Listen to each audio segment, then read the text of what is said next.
Rosenthal knew that better than anyone. Some of his best work had never been noticed by anyone other than the most senior Mossad officials. Rosenthal was determined to keep it that way. He told himself to be patient, despite the fact that just minutes before, Yanta had radioed that the target and her date had left the bar and were walking in their direction.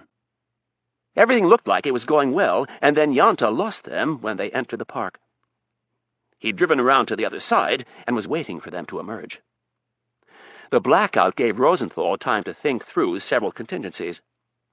If she invited her date up for a drink, or by the looks of what he'd found in her nightstand, more than a drink, it would be the man's unlucky, not lucky night. Rosenthal had no compunction in killing an innocent bystander. There were those in his profession who would argue with him, but very few of them had shared his success. If she did not come home tonight, if this man lived nearby, and they were walking to his place, he would have to consider hitting her on the street in the morning. There would be some increased risk in killing her in the open, but it wasn't that difficult. He'd done it before. Walk up behind her, move to pass her on the left side, place the silencer against her back, and fire 3 times. Keep walking, and never look back. The gun would be exposed for no more than 2 seconds. The impact of the bullets would knock the wind from her. She'd be incapable of screaming, and her heart would stop beating before she hit the ground. Rosenthal looked at his watch. Friedman had been very specific that this had to be taken care of quickly. He was tempted to leave the apartment and go find them. Take care of it right now and get out of the country. It was dark. There'd be few witnesses, if any. It just might be worth it. As he was mulling it over, his earpiece crackled with the voice of Yanta. "They've just come out of the park and are headed your way." "Roger," whispered Rosenthal. "Can you get ahead of them and watch the street in front of the flat?" "Yeah, but I'll have to lose sight of them for a block." Rosenthal weighed the risk and decided it was almost certain that they were headed back to her flat. "Go ahead and break contact. Get into a position where you can see them coming and watch the front of the flat." "Roger. I'm on my way." Rosenthal looked across the room at Sundberg and nodded. The 2 men stood and stretched. "Are you ready?" "Yep," answered Sundberg. Rosenthal had gone over the plan with him 3 times. It wasn't complicated. They were at opposite ends of the living room, their fire directed at diagonal angles where their target would enter the room. The lights were off, just as they'd found them. Remember, wait for her to enter the room, and then we take her. Rapp was right. Donatella avoided the elevator and took the stairs. And true to her profession, she never went anywhere without a weapon. Donatella chose her handguns like most women choose handbags. Different ones for different occasions. Her pistol of choice was the Beretta 92F 9mm. But fully loaded, the weapon was too large and heavy to carry around in a purse. For everyday use, she carried the Walther PPK with the silencer. The weapon was light, only 20 ounces, and short. Its one drawback was a lack of stopping power. It fired the small .22 caliber round, which wasn't going to knock anybody down with a body shot. But as long as you hit them in the head, it didn't make any difference. And Donatella rarely missed what she was aiming for. As she ascended the staircase, she kept the pistol concealed in the folds of her coat. It was cocked, and the safety was off. There was no need to check and see if a round was chambered, because she never carried a gun without a round in the chamber. She spoke to Rapp over her mobile phone as she went.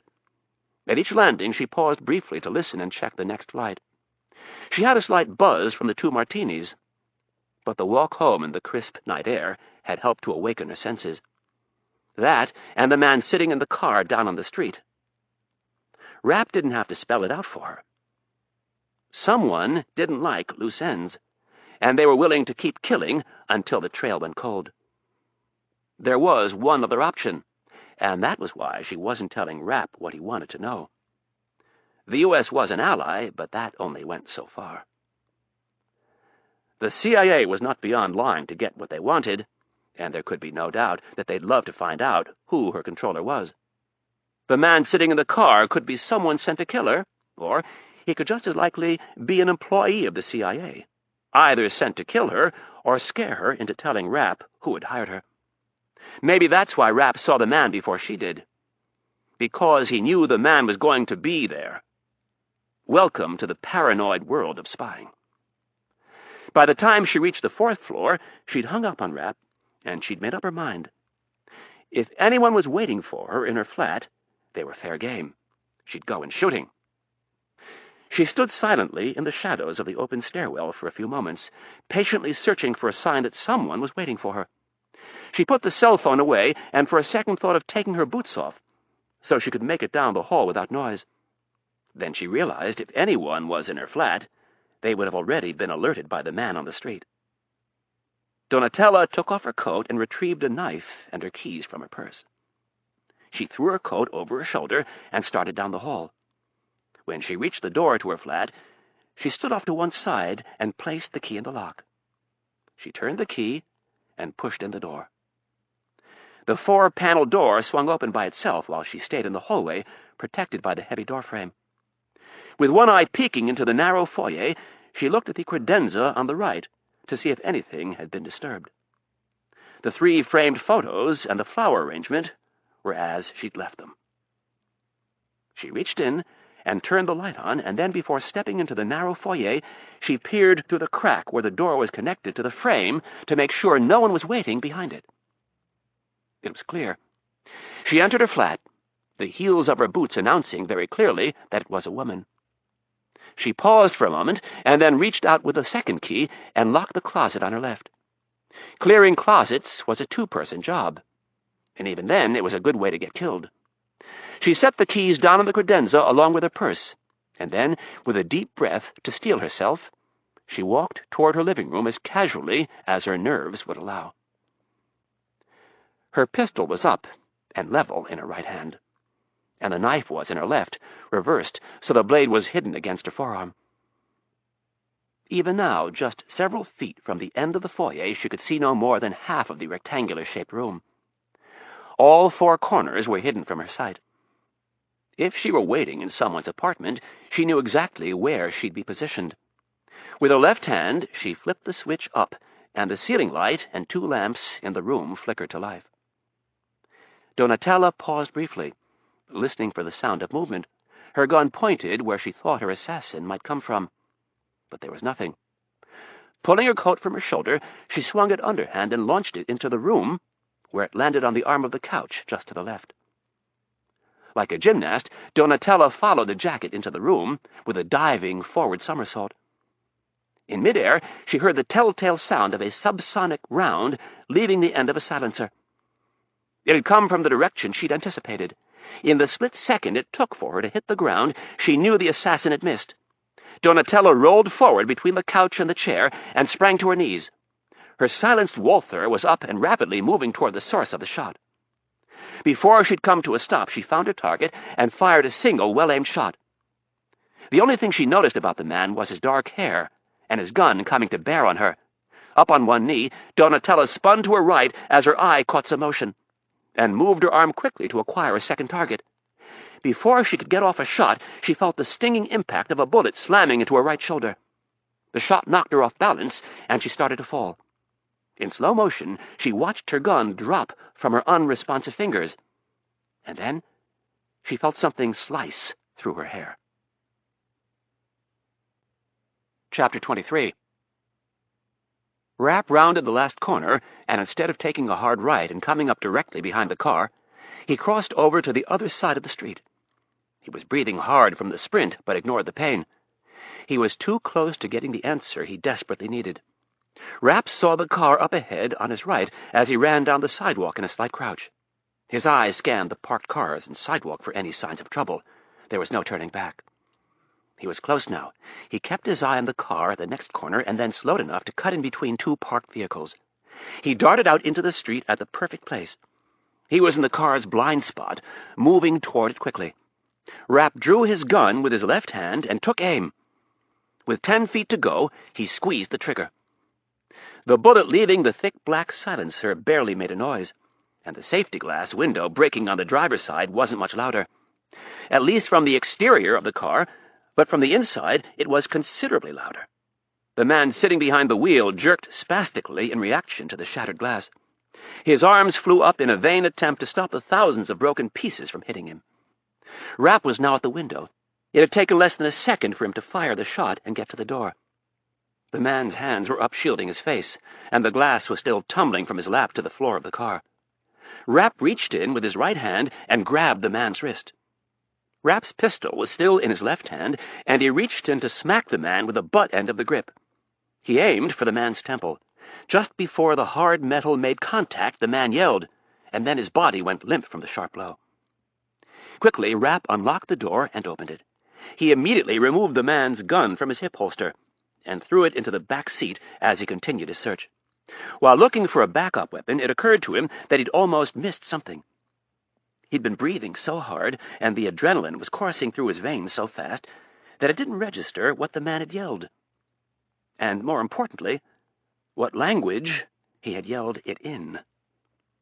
The man had sworn in Hebrew. Rosenthal's pistol was trained on the woman. He slowly approached her from his corner of the room. She was on her butt, her body limp and leaning against the side of the chair. Her pistol was a good 8 feet away, sitting in the middle of the hardwood floor. Rosenthal was pretty sure she was dead. He'd hit her once in the shoulder and then in the head. He'd put one more in her just to make sure. With his gun still aimed at her, he called for his partner through clenched lips. "Jordan!" There was no answer. "Jordan, can you hear me? Are you all right?" Rosenthal tried to make sense of what had just happened. How had she known they were waiting for her? What had he done wrong? How would he explain to the colonel that he had lost Jordan Sundberg? Rosenthal was pondering these questions when out of nowhere came a loud noise over his earpiece, and then the voice of David Yonta swearing in Hebrew. Rosenthal stopped dead in his tracks. Yonta was a professional, and knew that under no circumstances were they ever to speak in their native tongue while on a mission. For him to make such a mistake, someone had to have surprised him. Rosenthal had lost one man, and maybe two. He was jolted by the horrible sinking feeling of going from the hunter to the hunted in just seconds. With one hand on his lip mic and the other holding his gun, he began to call in earnest for Yonta to check in. Donatella had landed on her butt. She was leaning against the chair with one of her legs bent under her. Her shoulder hadn't begun to throb yet. It was too early for that, but she felt a stinging sensation on the back of her scalp. One of the shots must have grazed her. Her head was tilted down, her chin resting on her chest. She looked dead, or at the least unconscious. She didn't dare move, not without her pistol. The man would have to come closer. With her hair hanging down in front of her face, she cracked her eyes ever so slightly. She looked for her Walther, but it was nowhere in sight. She heard the man's steps as he approached her. She'd have to act dead. Donatella tried to discern if there were any more of them. The man called out someone's name, but there was no response. That must have been the one she'd killed with the headshot. Donatella took a quick inventory of her body. Her right arm was useless, but she still had both her legs and her left hand, which was thankfully still holding onto the knife. The man would not be able to see the weapon since she held the blade flat against her forearm. The man took another step forward. "David, come in! Can you hear me?" He was checking with his partner on the street. That was good. He was distracted. The shoes came another step closer, and the man was standing right in front of her. Through her hair, she could see the gun that was pointed at her head. Donatella knew what she had to do. She jerked her head away from the gun and brought her left hand up at the same time. The razor-sharp blade sliced through the flesh and tendons of the man's wrist. The silenced gun thudded to the floor before a shot could be fired. Donatella's next move was a vicious kick that just barely caught the man's groin, but nonetheless sent him retreating across the room. In that fleeting moment, Donatella abandoned the knife and lunged for the man's gun. The man realized his mistake and stopped his retreat. With his life in the balance, he stepped forward and dove for the gun. Donatella beat him to it by less than a second. She grabbed the gun with her left hand just as he landed on top of her. The force of him hitting her sent them skidding across the hardwood floor. It was her good arm against his good arm. Donatella wrestled to get free, and Rosenthal struggled to keep her down. She was on her back, and he was on top of her. He was stronger and had the leverage. The gun started to move closer to Donatella's head. Her brain sent signals to her wounded right arm to do something. With incredible effort, it began to twitch. Donatella felt herself losing her grip on the pistol, and she lashed out. The man's head was just above her. She opened her mouth wide, lifted her head off the floor, and bit down as hard as she could. After just a second, she could taste the warm, salty blood of the man's right ear dripping into her mouth. The man growled in pain, but did not release his grip. Donatella kept her jaw locked and started shaking her head violently. In her teeth, she could feel the air tearing away from the man's head. His groan turned into an all-out scream, but his grip stayed firm. The thought occurred to Donatella again that she was going to die, that this man was too tough for her. It was this feeling of absolute desperation that caused her right arm to move, and when it did, it bumped into a familiar object. Donatella closed her eyes as her fingertips searched the familiar shape. After what seemed like an eternity, she had it in her hand. With agonizing pain, she picked it up and released her bite on the man's ear. His head snapped around, his ear barely still attached, flapping loosely down by his neck. He looked at her with absolute rage in his eyes. Her sweaty left hand lost the battle over his gun, and he twisted it from her grip. Any feeling of accomplishment or celebration that he might have felt was short-lived. Donatella stuck her silenced Walther 22 against the bloody spot where the man's ear should have been, and pulled the trigger. Rosenthal's head jerked violently. His eyes opened wide with the horror of what had just happened. And then his whole body went limp. Donatella did not have the strength to move. She just lay there, covered by the body of the man she'd killed. Chapter 24. Four Seasons Hotel, Milan, Thursday evening. Anna felt a little off-kilter.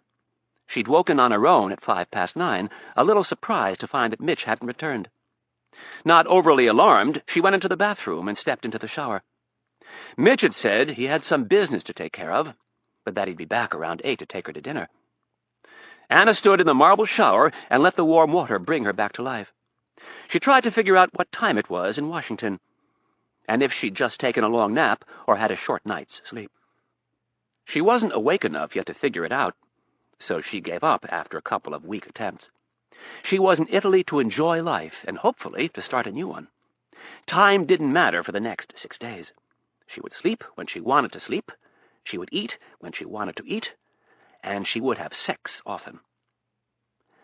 By the time she got out of the shower, she'd gone back on her first promise. She toweled herself off and squinted at the clock sitting on the nightstand in the other room. It was 9:20, and despite what she'd just told herself, time mattered. Her job was a series of deadlines, and they were deadlines you couldn't miss. When Tom Brokaw tossed it to you in the middle of the nightly news, you were live in front of millions of people. Deadlines were there to be kept. It had been pounded into her psyche from day one of her first journalism course at the University of Michigan.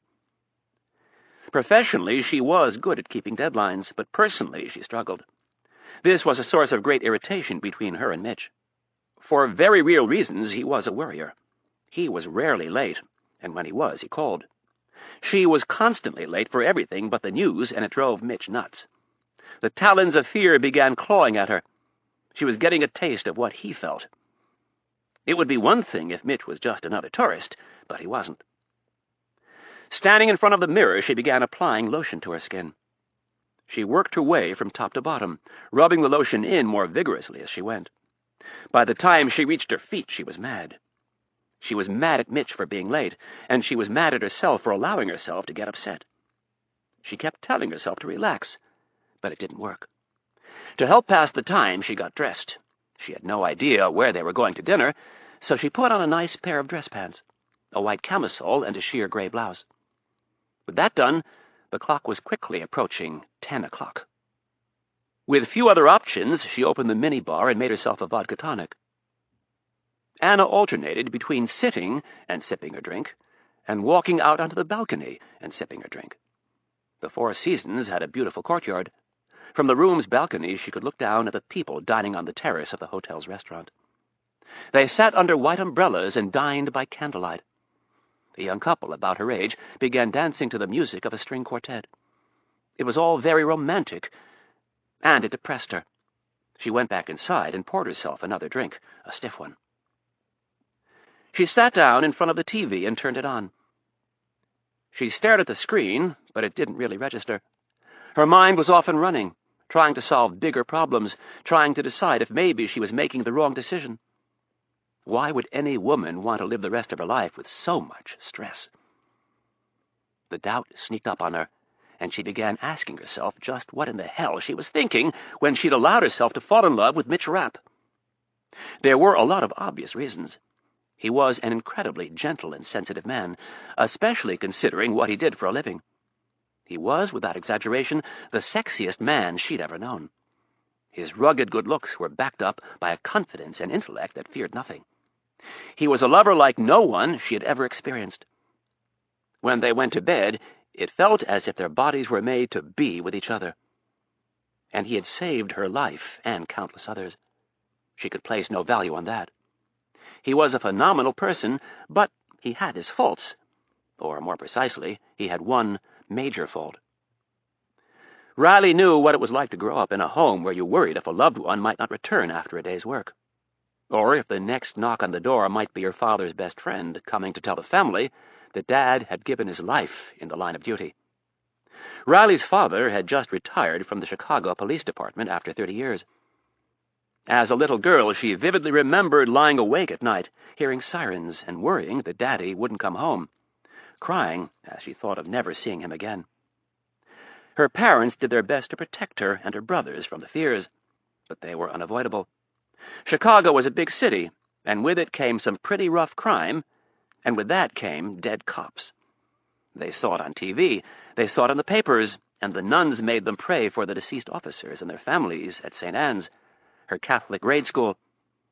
It was not a nice part of her childhood. Anna loved her father dearly. He and her mother had done a wonderful job raising her and her brothers. 2 of those brothers had followed in their father's footsteps, and were now patrolmen with the Chicago PD, and the other brother, the black sheep, was an attorney.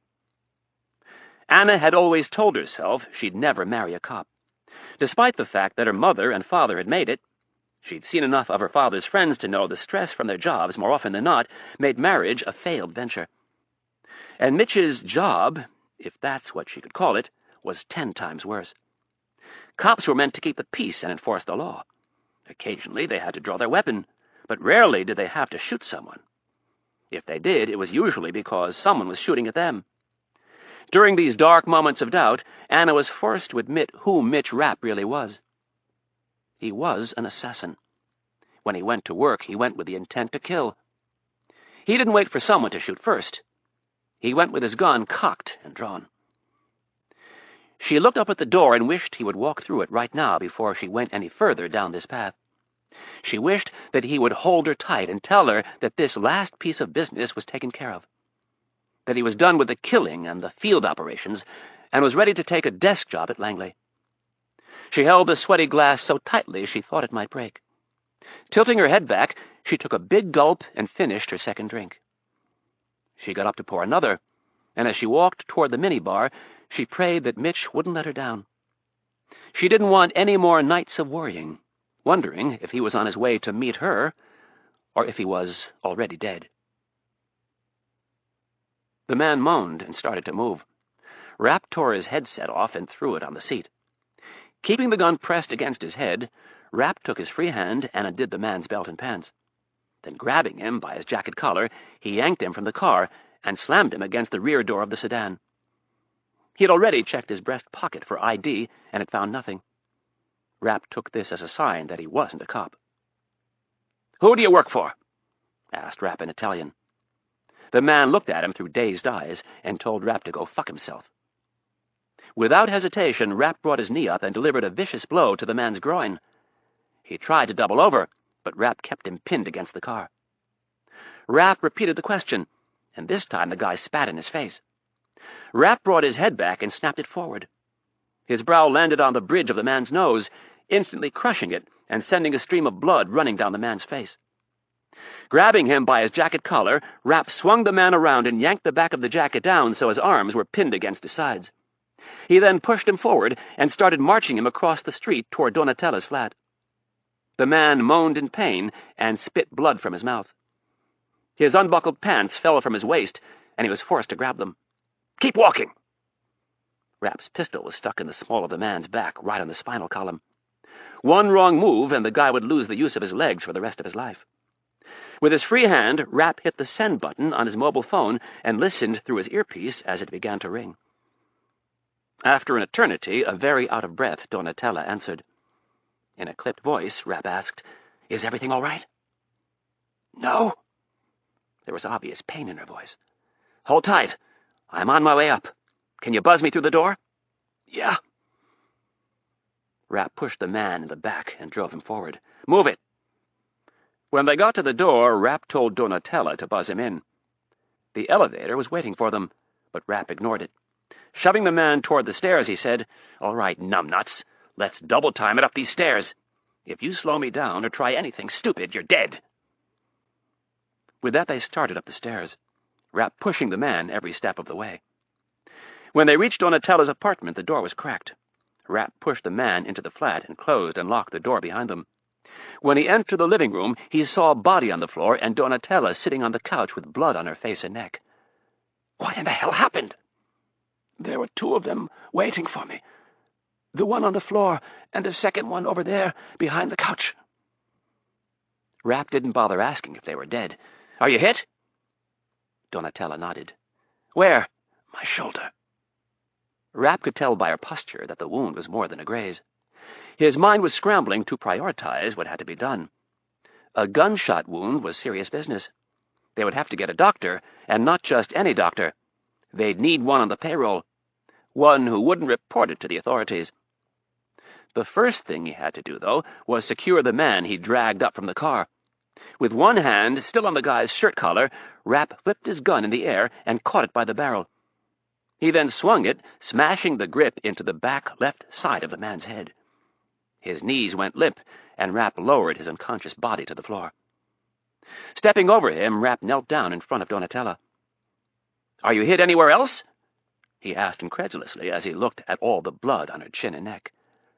"No, this is his."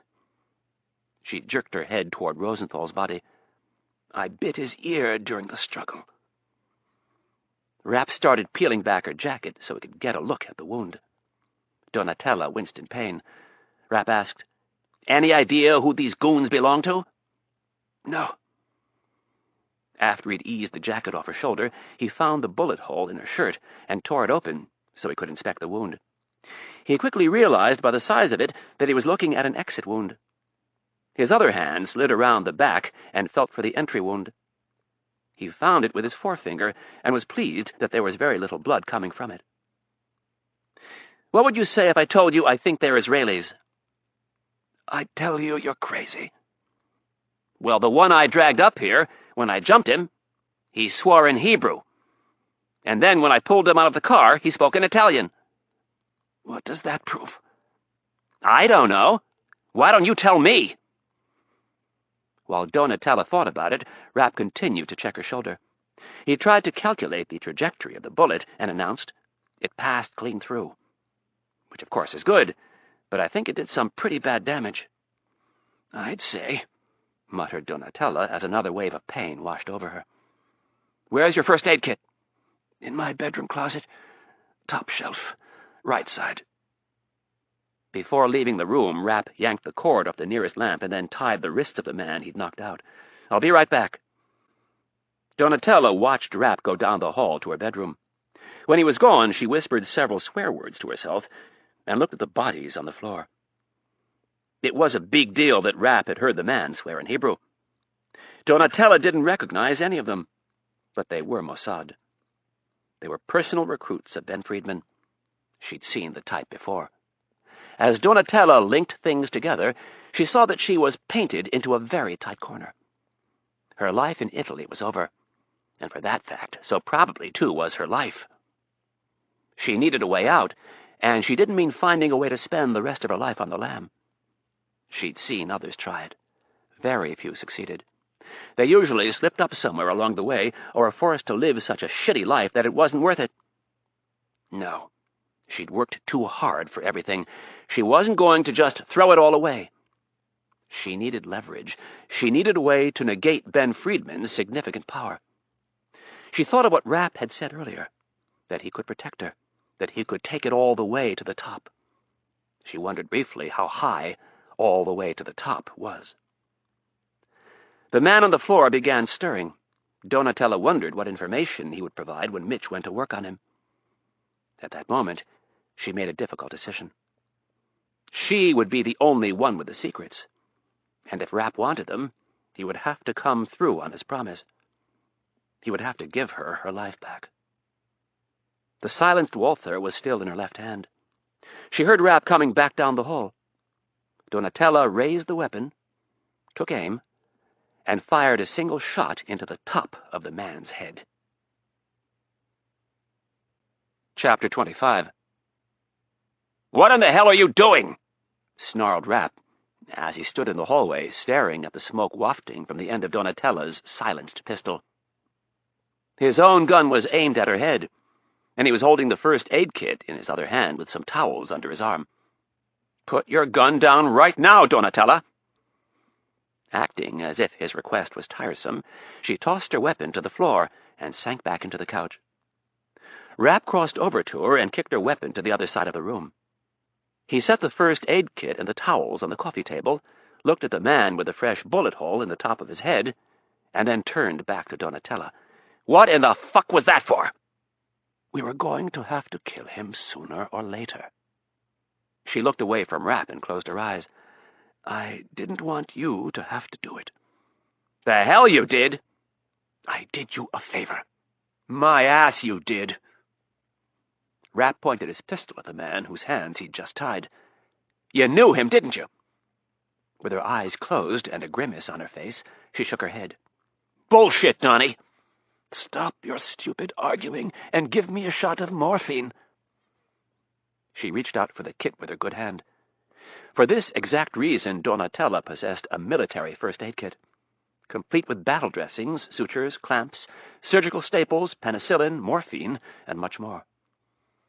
Rapp snatched the kit away from her and said, "I came all the way over here to help you, and you haven't given me shit.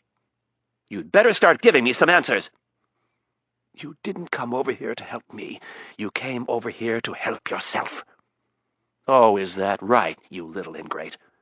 If I hadn't stepped in, the agency would have grabbed you off the street and done God only knows what to you." "For all I know, these guys were sent here by the agency." "Yeah, Donnie, these guys were sent here by the agency," Rapp said in a mocking tone. "That's why you executed this sap right here." "I don't know them." "Bullshit, Donnie. I know you well enough to know you wouldn't have just executed this guy if you weren't afraid he'd have something to say." "I don't know any of these guys." She grimaced as another wave of pain washed over her. "Give me some goddamn morphine." "You might not know these guys personally, but you sure as hell know who sent them." "Maybe."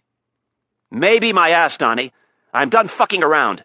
You're going to tell me right now who hired you to kill Peter Cameron, or I'm walking out of this apartment and out of your life."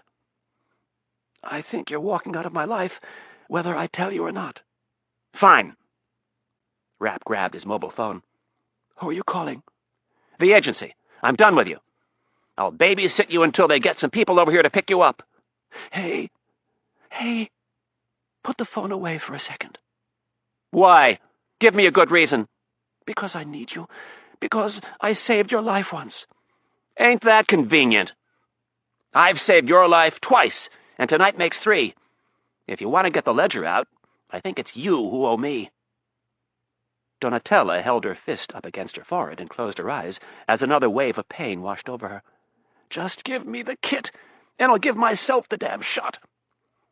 "Donnie, what in the hell is wrong with you? I came here to help you. Why won't you trust me and tell me who hired you?" "Give me the shot, and I'll tell you." "Nope." Rapp shook his head. "Fine." Donatella tried to get off the couch, but Rapp pushed her back down. "Where do you think you're going?" "Mitch, either give me a shot or get the hell out of my way." "No way, Donnie. You can either tell me who hired you, or you can tell one of the agency's doctors." After letting out a moan, she said, "All right, fine. Give me the shot, and then I'll tell you." Rapp looked at her, trying to discern her sincerity. Do you know who hired you?" "Yes, damn it, now give me the damn shot!" Rapp finally relented and set the kit down. He opened it and found an ampule of morphine. He took the small glass container and held it in front of Donatella's face. "This is your last chance. I'm going to give this to you, and then you'd better tell me who hired you to kill Peter Cameron. If you don't, you're going to wish you would have." Rapp stabbed the ampule into her thigh, and the painkiller was released into her bloodstream. It didn't take long for Donatella to begin to relax. "Thank you." "You're welcome." Rapp grabbed a pair of scissors from the kit and began cutting the sleeve from Donatella's blood-stained blouse. His biggest fear now was that she'd lose consciousness from the loss of blood. "Where do you want to start?" "What do you mean?" Her eyes were getting glassy. "Who hired you, Donny?" "Oh, we're back to that again." "Yep." Rapp grabbed one of the towels and started wiping the blood away. "Who hired you, Donny?" "Oh, Mitch, I'm in a lot of trouble." "I can help. I promise you I'll protect you." Rapp placed one of the towels on the couch. "Here, lie down." He gently lowered her onto the towel. He began cleaning the wound. "Whatever kind of trouble you're in, I promise I can help you get out of it." Rapp doused the wound with iodine. Thanks to the morphine, Donatella never felt the sting. "You have to promise me, Mitchell. You have to promise me that no matter how bad this gets, you'll stand by me." Rapp tore open a pocket of coagulant powder and sprinkled as much of it into the wound as possible. "Donny, do you trust me?" He looked into her beautiful brown eyes. Donatella blinked. "Yes, but I'm warning you, this is going to get very ugly." Rapp shrugged and began packing gauze into the bullet hole. "It can't be any worse than some of the crap we've already been through." "Oh, yes it can. You have to promise me that you won't leave my side until I'm safe. You have to take me to America." After thinking about it, Rapp said, "That shouldn't be a problem." He finished packing the wound and applied a field dressing to the front of her shoulder. Gently, he rolled her onto her side and started cleaning the entry wound. "I'm waiting, Donny." Donatella was tired, too tired to continue the fight. She owed much to Ben Friedman, but if he'd sent these goons to kill her, she owed him no more. She had neither the strength nor the assets to fight him on her own, and any hope of going to him and proving her loyalty was childish. Ben Friedman was a ruthless man who would do anything to save his own ass. Donatella sighed and said, "It was Ben Friedman." Rapp let her roll onto her back. He had to see her face. "You mean to tell me Ben Friedman, the head of Mossad, ordered you to kill Peter Cameron?" "Yes." "Holy shit," muttered Rapp. He pushed Donatella back onto her side and went back to work on the wound. He and Kennedy had ruled the Israelis out. As far as they could tell, there was no motive for them to try and kill Rapp. They must have missed something. Those in the know around Washington knew that no group was better at penetrating U.S. intelligence assets than Israel. In many ways, they were America's most ungrateful ally. But they almost always worked toward the same goal when it came to counterterrorism. Was Cameron an agent for Mossad? I have no idea. Then why would Friedman want him dead? I don't know. You'll have to ask the person who hired us. What do you mean, hired you? You said Friedman ordered the hit. I'm freelance now, but Friedman still handles my contracts. He sets everything up, takes care of the money, and keeps a third of it. Cheap bastard. So technically, Mossad has nothing to do with this. No, we're completely separate. Donny, I don't think you're very separate when you were trained by them, used to work for them, and Friedman is the current Director General. Mitchell, I'm telling you Mossad had nothing to do with this. Someone approached Ben with a rush job.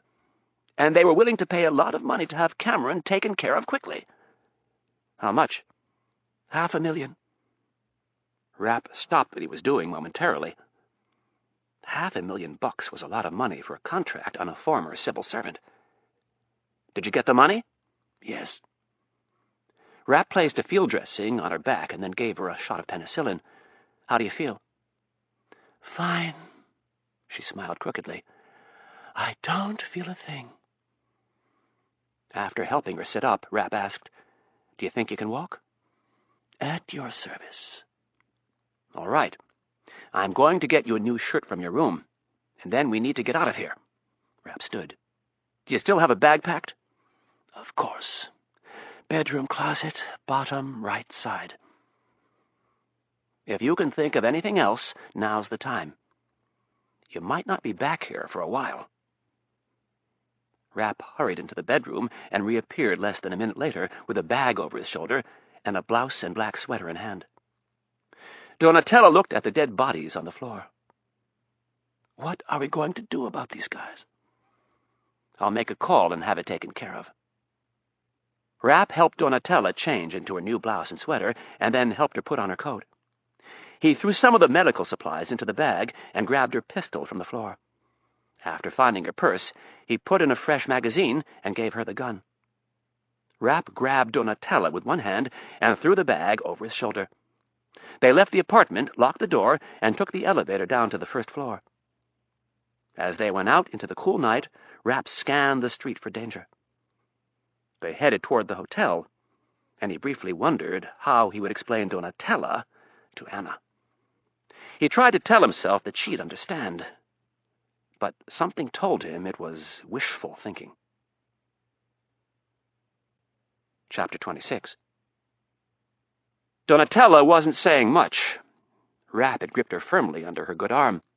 He would have liked it if they could have walked a little faster, but at least he didn't have to carry her. Rapp wasn't too sure how long she'd last. She'd lost a fair amount of blood. There was no way around the problem. That blood needed to be replaced. They could worry about the wound and possible infection later, but for now, he needed to get her stabilized. Fortunately, the streets were not very crowded. If there were any more trouble out there, he'd stand a good chance of seeing it coming. The worry that more Mossad agents might be lurking in the shadows had kept him from using his phone. He had to keep one hand on Donatella and the other on his gun. Conversely, though, he needed to alert Kennedy. He needed to tell her what he'd found out. And if there were more Mossad agents about, there was a strong case to make that he should call Kennedy immediately and tell her what he'd discovered. If he and Donatella went down in a hail of bullets, Kennedy would never discover the truth. Rapp decided the risk was worth taking. At the next corner, he stopped and leaned Donatella against a building. Hold tight for a second. He released the grip of his pistol and grabbed his earpiece and phone. In a perfect world, he would have preferred a more secure form of communication, but his digital satellite phone would have to do. He'd been told the phone was secure, but he knew better. There was very little the National Security Agency couldn't pick up if they put their minds to it. What he had to say was for Kennedy's ears only. Yes, the NSA was supposedly on his team, but they had their own problems, just like the CIA had theirs, and unfortunately, in this particular case, Ben Friedman had been very good at cultivating agents within Washington's various intelligence agencies. Security be damned, he had to make the call. He would have to use innuendo and personal information to communicate the message. Rapp punched in a special number, one that he'd used very rarely over the last 10 years. As it rang, he grabbed Donatella by the arm, and they started walking again. A man answered on the other end with a no-nonsense tone. State your business. This is an Alpha priority call. I need to speak with the DCI immediately. Are you on a secure line? No. I have your number. Hang up and stay off the line. Rapp pressed the end button on the phone and turned to check the street behind him. 2 men had appeared out of nowhere, and they were moving fast. Rapp squeezed Donatella's arm and whispered, Look sharp. We might have company. Situation Room, Thursday afternoon. The President liked Colonel Gray's plan. and he liked it even more after Kennedy came up with the idea of bringing back one of the nukes. It was not without great risk, however. Launching cruise missiles was one thing. Anybody with or without moral character, anybody with or without some intestinal fortitude, could give the order to send in the cruise missiles. It did not test a leader's skills one iota. Sending in the planes was the next level and involved some real risk on America's part. The last thing anybody wanted to see was an American airman on Iraqi TV. Putting troops on the ground, though, that was some serious business, especially sending them into Baghdad. The President eyed Colonel Gray. "Do you know where you'd land the helicopters?" Gray produced a map and walked it down to the President. Standing over his left shoulder, he said, "Right here, 48 miles southwest of Baghdad. We know this area is deserted." "Why is it deserted?" "See this building right here?" Gray stabbed his index finger at the photo. "Yes? It used to be a chemical weapons factory. We bombed it, and now the area is under quarantine." Hayes looked surprised and asked, "You're going to send your men into an area that's under quarantine?" "We bombed it 8 years ago, sir. We've sent people back into the area and had the soil and air tested. It's safe." The President was tempted to ask when this was done, but instead accepted the Colonel's answer. "Is there anything else in the area we need to worry about?" "Just the main road between Al-Musayyi and Baghdad." Gray again pointed out the spot with his finger. "There's a secondary road right here that leads to an abandoned chemical factory." "So, you'll use the area to unload the cars." The President studied the photograph. "What if you get there and it's occupied?" "Then we move on to our secondary landing area here." Gray pointed out the next spot. "Sounds complicated, Colonel." "This isn't the part that worries me, sir." "What is?" "Baghdad, sir. I don't have anybody who's ever set foot in the city. I'd like to find someone who knows the way around. Someone who can get into the city before the op and check things out. Someone who can meet my team there and lead them to the target and back out of the city." "Do you have anybody in mind?" "I do, actually." Gray looked at Kennedy. "There's a certain individual who I've worked with from time to time who knows his way around this part of the world very well. We could really use his help." The President looked at Kennedy. Who was he talking about? "Iron Man." "That might be a problem," replied the President. "Why?" asked a disappointed Colonel Gray. "Iron Man is in the process of— how should we say this?" The President looked at Kennedy, who finished the sentence. "He's retiring from the field." Instead of showing disappointment, a sly grin spread across the Delta Force commander's face. "Guys like Iron Man don't retire. Give me 5 minutes with him, and he'll be begging me to go on this op." The President folded his arms across his chest and said, "I hope you're right, Colonel." As General Flood began to reiterate his position on the airstrikes, Kennedy's digital phone beeped. She turned away from the group and answered the call. She listened for only a few seconds, ended the call, and abruptly stood. There was a secure phone in the Situation Room, but she didn't want to talk in front of the others. "Excuse me, Mr. President, but there's something I have to take care of." The President consented with a curt nod, and Kennedy quickly left the room in search of a secure phone with some privacy. At the next corner, Rapp took a right turn and pushed Donatella into the first storefront he could find. He drew his weapon and waited for the 2 men to round the corner. Several seconds later, they appeared, but continued straight instead of turning. Rapp watched them cross the street and disappear. It was probably a false alarm. The ringing of his phone caused him to jump slightly. He pressed the call button and said, "Hello?" "It's me. What's up?" "We've got some big stuff happening." "You know that hunch we had about my old friend?" "Yes." "We were right." "Who was she working for?" "Her old employer." There was a pause before Kennedy replied, "Say that again." "Do you remember who hired her originally?" "Yes." Rapp looked up and down the street. "They had some type of a freelance arrangement. He set up the contracts, and she did the work." Are we talking about my counterpart over there? Rapp could tell Kennedy was having a hard time believing this. That's correct. Are you sure?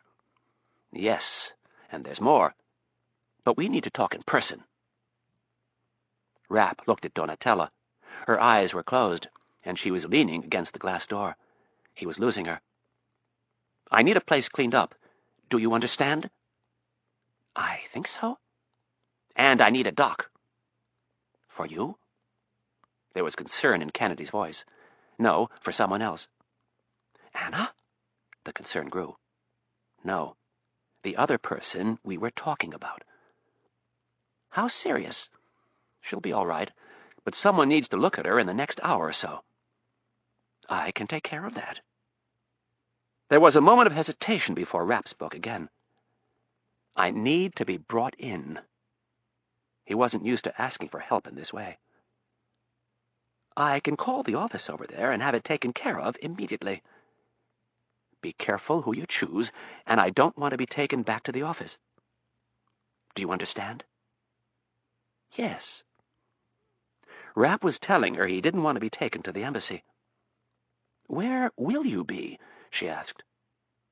Do you remember where I'm staying? Yes. That's where I'll be. All right. And by the way, something has come up on this end. We need to get you back here immediately. That's probably for the best, but the travel arrangements need to be very private, and I'll have company. I understand. I'll get to work on the other stuff first and call you back in 15 minutes. All right. Rapp patted Donatella on the cheek to see if she'd open her eyes, and she did. He grabbed her under the arm again, and they headed off for the hotel. Chapter 27. Riley was at her wit's end. Her third vodka tonic had been consumed, and she'd switched to water. She'd gone from concern to anger, back to concern, and then back to anger. That's where she was now, her fertile imagination playing out all of the possibilities as to why Mitch was late. None of the scenarios were good. It was in this moment of despair that she made up her mind. She loved him too much to just walk away. But if she was going to marry him, some changes would have to be made. No longer did she think it was a good idea for him to take the job in the CIA's counterterrorism center. He needed to sever all ties with that God-forsaken place. If they were going to get married and have children, he would have to take a normal job like normal people. Riley made up her mind. She didn't like giving ultimatums, but she was going to. It was worth it. She couldn't live the rest of her life in fear that every time her husband was late, something terrible had happened. She was pulled from her moment of decisiveness by a sound at the door. She did not leap to her feet. She kept her cool and calmed herself for the ensuing battle. When the door opened, she stared in utter confusion at the sight of her boyfriend entering the room with an extremely attractive woman on his arm. She could tell from the look on Mitch's face that something was not right. Rapp closed the door, turned the deadbolt, and latched the chain.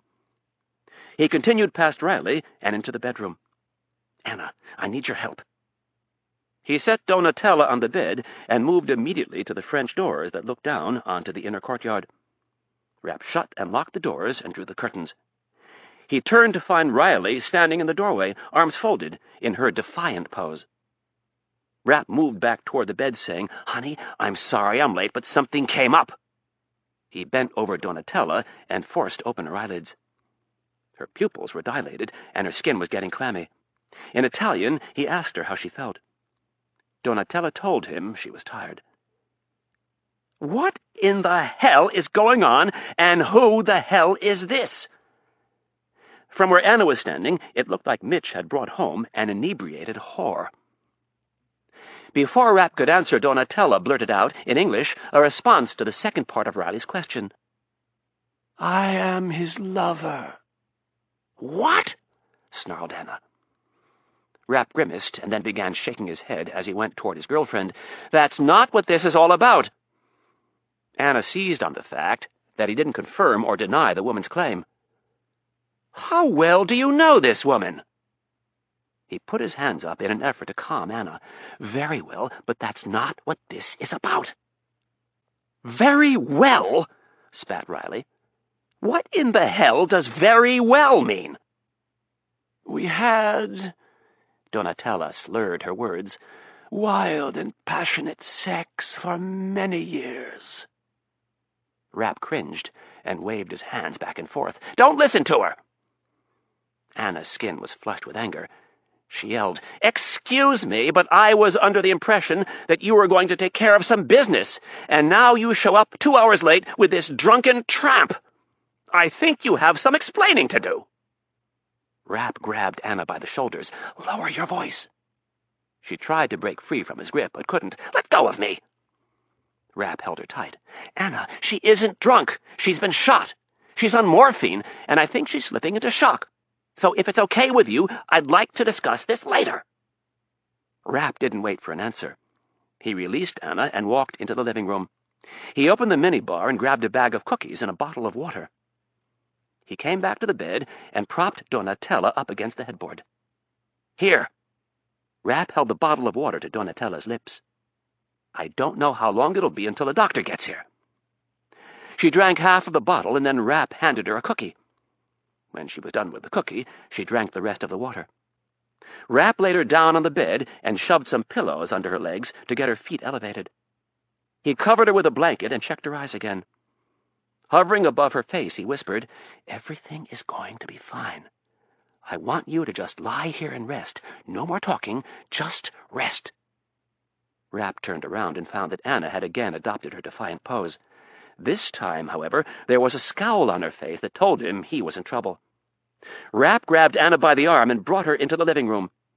He closed the doors to the bedroom and said, I know you're mad, but I can explain. In an extra catty tone, she said, Please do. That woman and I used to work together. We were— Anna interrupted him. Have you ever slept with her? Rapp looked her in the eye. The thought occurred to him that he should lie, but he knew it was wrong to keep a secret like this from her. That's beside the point. It has nothing to do with this. Answer the question. Anna took a step toward him and poked him in the chest. Have you ever slept with her? Yes, but it was— Rapp was blinking in frustration, trying to figure out a way to make her understand. She brought her hand up fast and slapped him across the face. You bastard!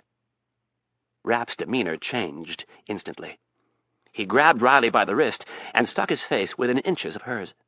Very slowly, clearly, and deliberately, he said, Don't ever hit me again. I don't hit you. You don't hit me. Riley yanked her hand free. Don't change the subject. We come to Italy to get engaged, and you take off on some meeting— Riley mocked him by making quotation marks with her fingers— to take care of some final business. What was that final business? One more screw with your old girlfriend? Rapp closed his eyes. It wasn't like that. We used to work with each other. And you used to screw? Yes, but that was before I met you. Yeah, right. I screw everyone I work with. Stop it. No. Do you actually expect me to believe this crap? You keep all of these secrets from me because you say it involves national security. Riley was getting louder. And then you go have a drink with this gal who you used to work with. Now, I'm no spy, but I sure as hell wouldn't think that the fact that you and this girl used to fuck each other is a national secret. She folded her arms across her chest and looked at Rapp with hatred in her eyes. Anna, please don't do this. I love you. I have never cheated on you, and I will never cheat on you. Then why didn't you tell me about her? She was before you. I don't ask you about any of your old boyfriends. Excuse me, but I don't fly to foreign countries to have secret meetings with my ex-boyfriends. I don't show up in a hotel room with one of my ex-boyfriends who just happens to have been shot. Rapp took a step back and tried to figure a way out of the mess. Anna, my darling, you have to trust me on this. I did not cheat on you. I will never cheat on you. This was official business. Riley wasn't buying any of it. What did you have to talk to her about? After hesitating, Rapp said, I can't talk about it. How did she get shot?" "There were some men waiting for her in her apartment." "Oh, so you went to her apartment. Did you have sex?" "No." "Oh, that's right. You couldn't because these men were waiting for her, but you would have, right?" "No, I would not have," Rapp said patiently. "Bullshit! Who were these men? Why were they waiting for her?" "I can't talk about it, Anna." "The hell you can't! I am so sick of your secrets. I am so sick of this double life. I'm so sick of worrying that you're going to get killed every time you walk out the door." Rapp moved toward her. "I just have to see this last thing through." He moved to put his arms around her, and then everything will be fine. Riley blocked him and stepped away. "No!" she began, shaking her head. "No, it'll never be over. I can't live like this." She moved toward the door, tears welling up in her eyes. "I can't do this." Rapp held out his hand for her. "Anna, I love you. I promise I'll make everything right." She stopped by the door and wiped some tears from her face. Turning, she faced Rapp and said, "I love you too. But I know now I can't live this way." She grabbed her purse and her jacket. He moved toward her, and she held up her hand. "Don't!" Rapp stopped. "I had my doubts before tonight. This mess only confirmed what I already feared. I can't be married to you." Riley opened the door, and without looking at Rapp, she said, "Don't follow me. I think it's best if we don't see or talk to each other." With that, she went into the hallway, and the door closed behind her. Rapp stood in the middle of the room, unable to move. He didn't know if he'd ever felt such pain. The woman he loved more than anyone in the world had just told him she would not marry him, that she did not want to talk to him or see him again. None of it made any sense. This was supposed to be one of the happiest times of his life, and it had just turned into one of the worst. He couldn't just let it slip away like this. As Rapp started for the door, his phone rang. He stopped, thought about not answering, and then decided he had to. It was Kennedy. Chapter 28. Wolf Trap Park, Virginia, Thursday evening.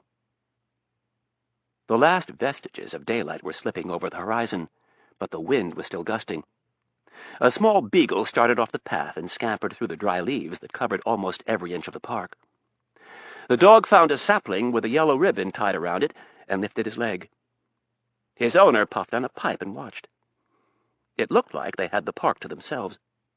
Jonathan Brown's outward appearance didn't show it, but he was nervous. So much so that he dug through the boxes in his basement and broken out his old pipe. He just hoped the boys from Langley's office of security hadn't decided that today was the day to follow him. Or even worse, the counter-espionage people over at the FBI. They followed everybody from time to time, no matter how senior. The beagle finished relieving himself and trotted back to the path. The owner and dog started winding their way through the park again. Brown had obsessed all day about the risks involved with the meeting. He wondered if it was a good idea to meet in a park so close to his home. That's where they'd busted the traitor, Robert Hansen, in a park right by his house. Brown couldn't remember exactly, but he thought he'd even been walking the family dog. He looked down at Sparky for a moment, as if the pooch might be a bad omen. Brown shook his head and told himself he was being paranoid. Hansen had been spying for the Russians. Brown wasn't spying for anyone. He was simply trying to do the right thing. He wouldn't be breaking any laws by meeting with this Stevkin fellow. At least, none that he knew of. The retired judge cringed at the use of such poor reasoning. It was one of the first things he'd learned in law school. Ignorance of the law is no excuse. When accepting his job at the CIA, he'd had to sign a national security non-disclosure document.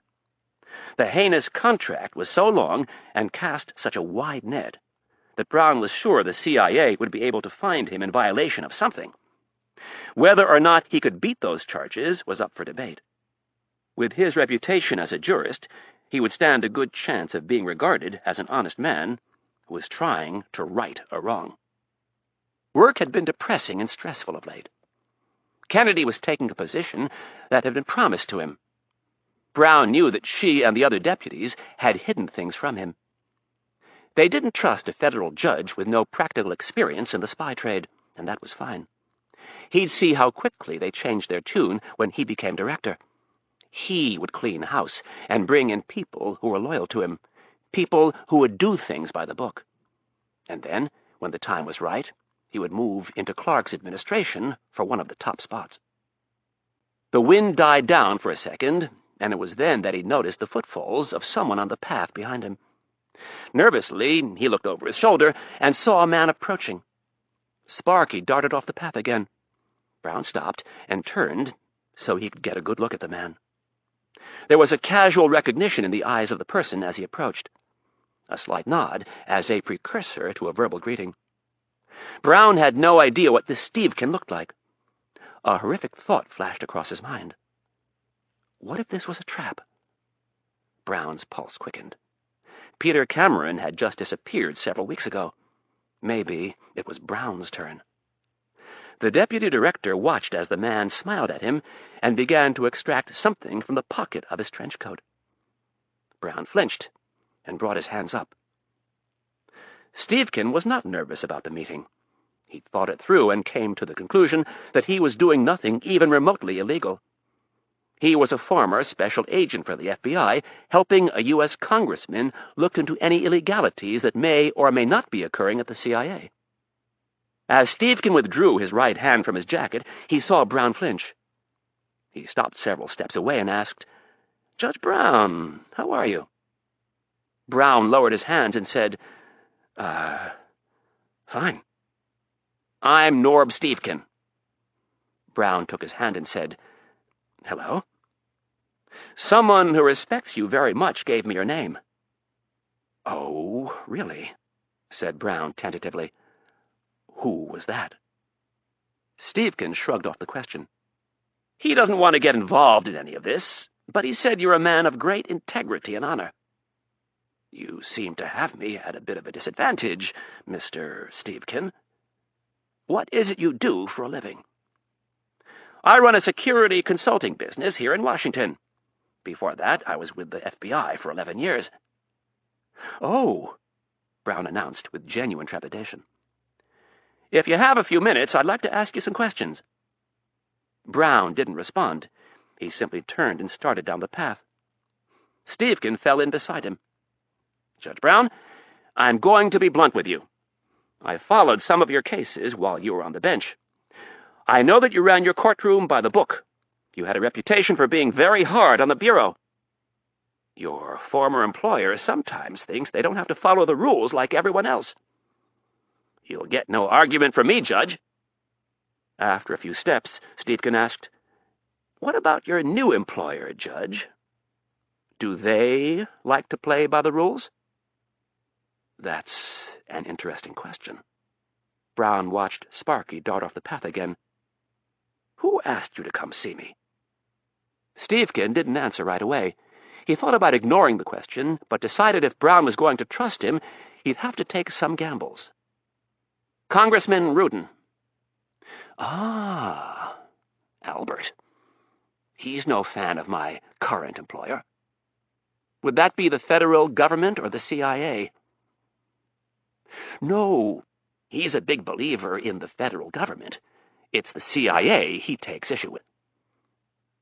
"Congressman Ruden seems to think Dr. Kennedy is a bad choice to be the next director." "Dr. Kennedy is a very competent person." "So I've heard. Does she like to play by the rules? Or does she like to bend them from time to time?" Brown looked warily at the man Senator Clark had told him to expect. "What are you getting at, Mr. Stevkin?" "You were awfully hard on the FBI. I'm just wondering if you have a new set of standards or if you're using the same ones you had when you were on the bench." "Are you questioning my integrity, Mr. Stevkin?" "Not at all, Your Honor. I know the difficult position you're in, but I'm here to tell you that it's only going to get worse. If Kennedy is confirmed next week, you're stuck."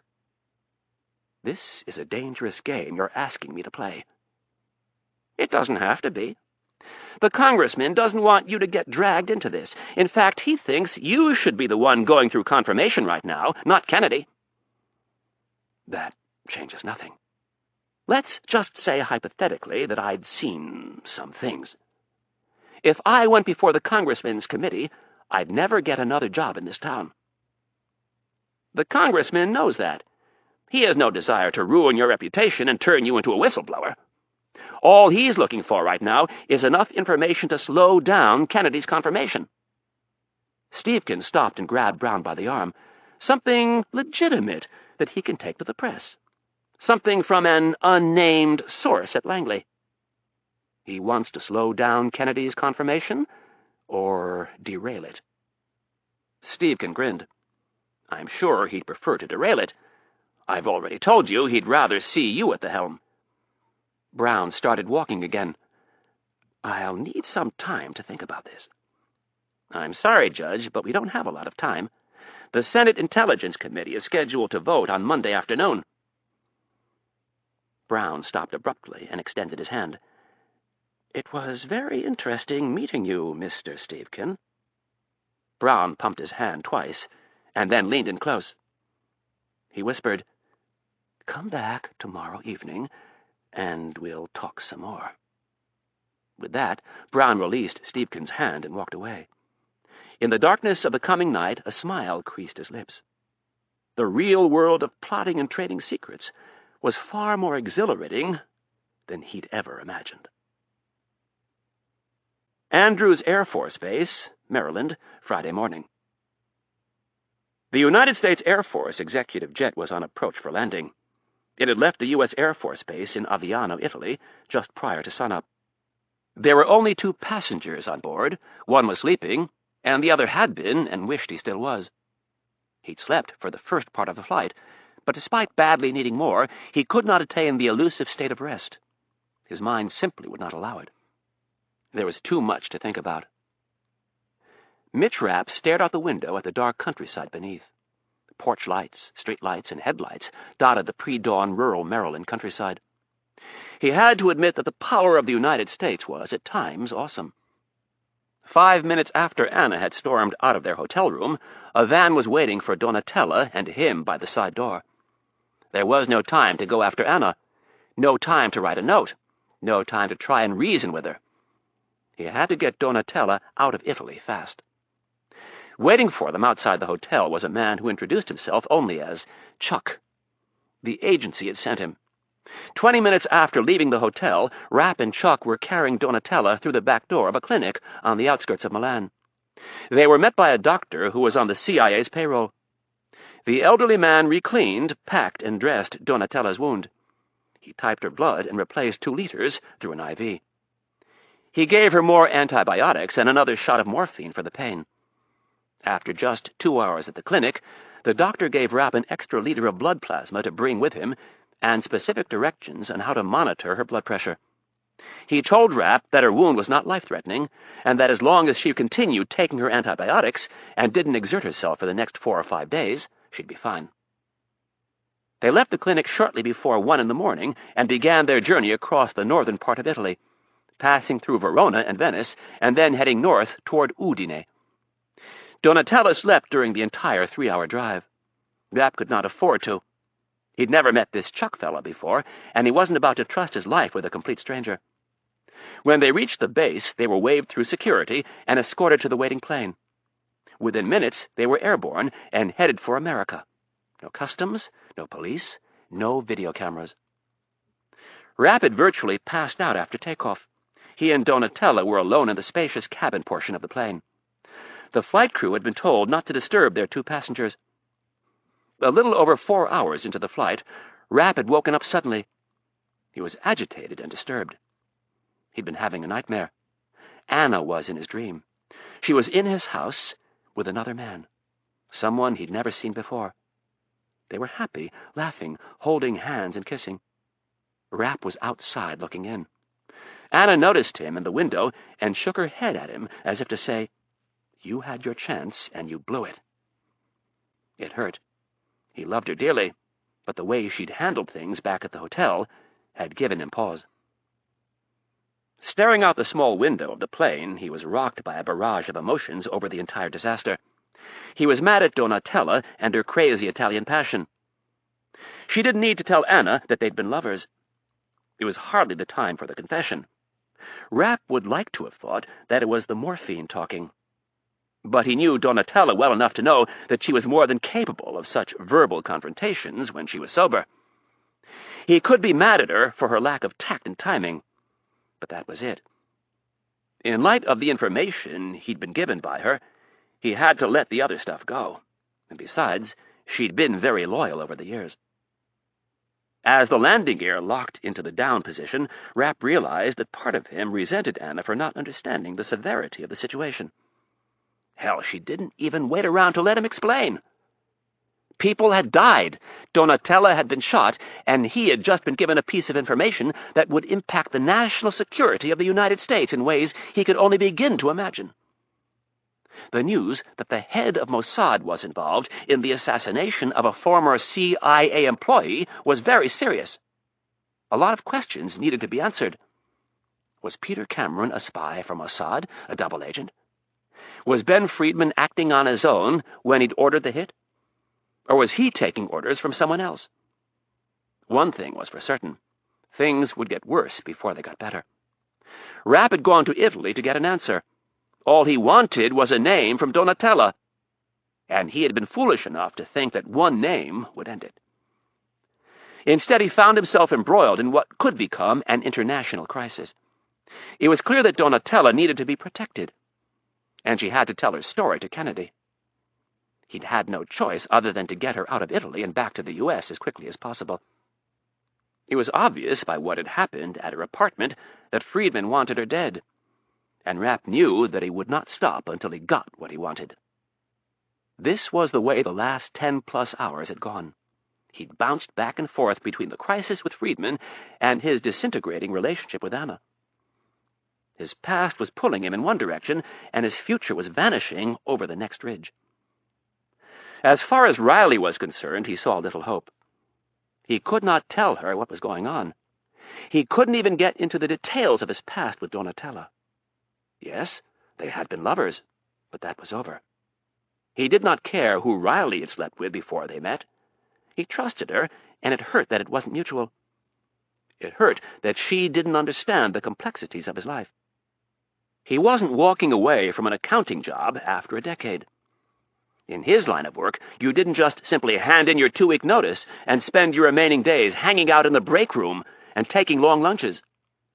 In his world, there were no coffee breaks, no long lunches. Hell, he didn't even have a desk to clean out. It was a dirty, thankless profession, and Rapp knew it sounded trite, but somebody sure as hell had to do it. He was trying his best to get out, and it was all for the sake of his future with Anna. He was angry at her for not appreciating his sacrifices. He'd killed for his country. He'd bled for his country. And they hit one little bump in the road, and she was gone. He'd even killed for her once. But he wasn't about to hold that over her head. He would never stoop so low. She either loved him or she didn't. And right now it looked like she didn't. Rapp didn't know a lot about love, but he knew a lot about commitment and loyalty. And in his mind, one of the worst things you could do is run away from your partner. People who really love each other stay and work it out. They don't run. Not Riley, though. She didn't even give him the chance to explain. He kept telling himself to withhold judgment on Riley until he had some time to calm down, but he couldn't help it. The more he thought about her storming out of their hotel room, the more it angered him. He had to ask himself if that was the type of woman he wanted to be married to, and it scared him that he didn't know the answer. He loved her so much it hurt. It pained him that they were so close to having their life together, and then, wham! Their whole dream was derailed by one bizarre night in Milan.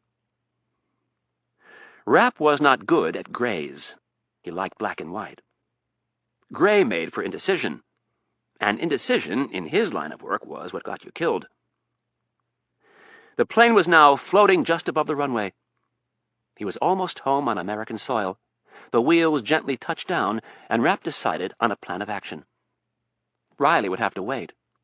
He wanted out, but he couldn't just abandon Kennedy. She was his friend, and unlike Riley, he wasn't about to abandon her. He had to see this other business through, and then he would go to Riley and explain everything. If she truly loved him, she would accept his apology and give one of her own. If she didn't, no matter how painful that proposition seemed, it was for the better. He would have to move on with his life. Chapter 29. Andrews Air Force Base, Friday morning. Irene Kennedy checked her watch. She stood at the door of a large gray metal airplane hangar. Her armor-plated limousine was parked outside about 40 feet away. Her security detail was relaxing, leaning against the black gas guzzler. She sipped hot black coffee from a large travel mug and looked out across the tarmac. The sun wasn't up yet, and despite winter's approach, it was surprisingly warm and humid. The air was stagnant with pockets of low-lying fog hugging the tree line at the end of the runway.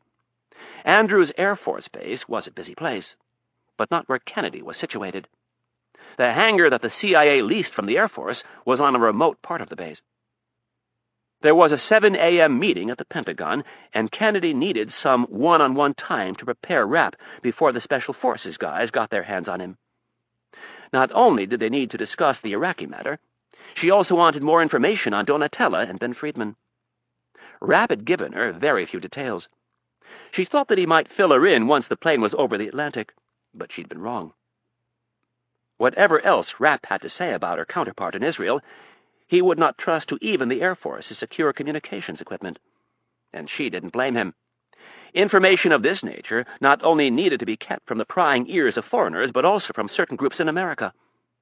When Kennedy had tried to press for details, Rapp had only one word for her: Pollard. The innuendo was clear. Jonathan Pollard was an American caught spying for Israel in the 80s. Pollard's treason had compromised every communique sent and received by the U.S. Navy for almost a decade. Israel was masterful at recruiting agents in the U.S., and Kennedy firmly believed there were more Jonathan Pollards out there. It was human nature to think that only other people had problems. Many parents were slow to believe that their little darling could be causing trouble in school. Other people's children did that. The intelligence community worked the same way. When the Navy was caught with a spy in their midst, the Air Force, the Army, the CIA, the FBI, and everybody else pretty much shook their heads and said, "They blew it." Well, Kennedy was a realist. Everybody spied, and that pretty much meant everybody was spied on. She remembered the dark days at Langley when Aldrich Ames had been caught by the FBI. Morale was not good during that period, but Kennedy always hearkened to something her boss had said. Thomas Stansfield had been the deputy director of operations at the time. His job, as it had been for over 50 years, was to recruit spies in foreign countries. During the Ames fiasco, he had told a conference room full of whining CIA executives that it was the cost of doing business. You can't go into a boxing ring and expect to never get hit. And you can't be in the spying business without getting spied on. Stansfield had been a big man. He knew how to stay above the petty, everyday dealings of Washington. He used to say that 99% of the talk in Washington was utterly worthless. To him, the key was to take nothing personally and remember the old axiom: whatever goes around, comes around. Well, he couldn't have been more prophetic when it came to the Ames case. It was no secret that the FBI and the CIA did not always get along. During the 50s, 60s, 70s, and 80s, the battles were legendary, and the Ames case only deepened the divide. The FBI adopted a very overt smugness toward the CIA. With Ames, the FBI gloated over how talented they were and how inept the CIA was. Stansfield had said to Kennedy and his other people, "Don't worry, the FBI has a few Aldrich Ameses of their own. They just haven't caught them yet." Stansfield had been right, and almost 7 years after the Ames case, the CIA returned the favor to the FBI, when an agent in Moscow told his CIA controller about an FBI special agent named Robert Hansen. It was the FBI's turn to suffer the humiliation of a traitor in their midst. All of this was a reminder to her to be cautious. Kennedy took a sip of coffee and appreciated Rapp's paranoia.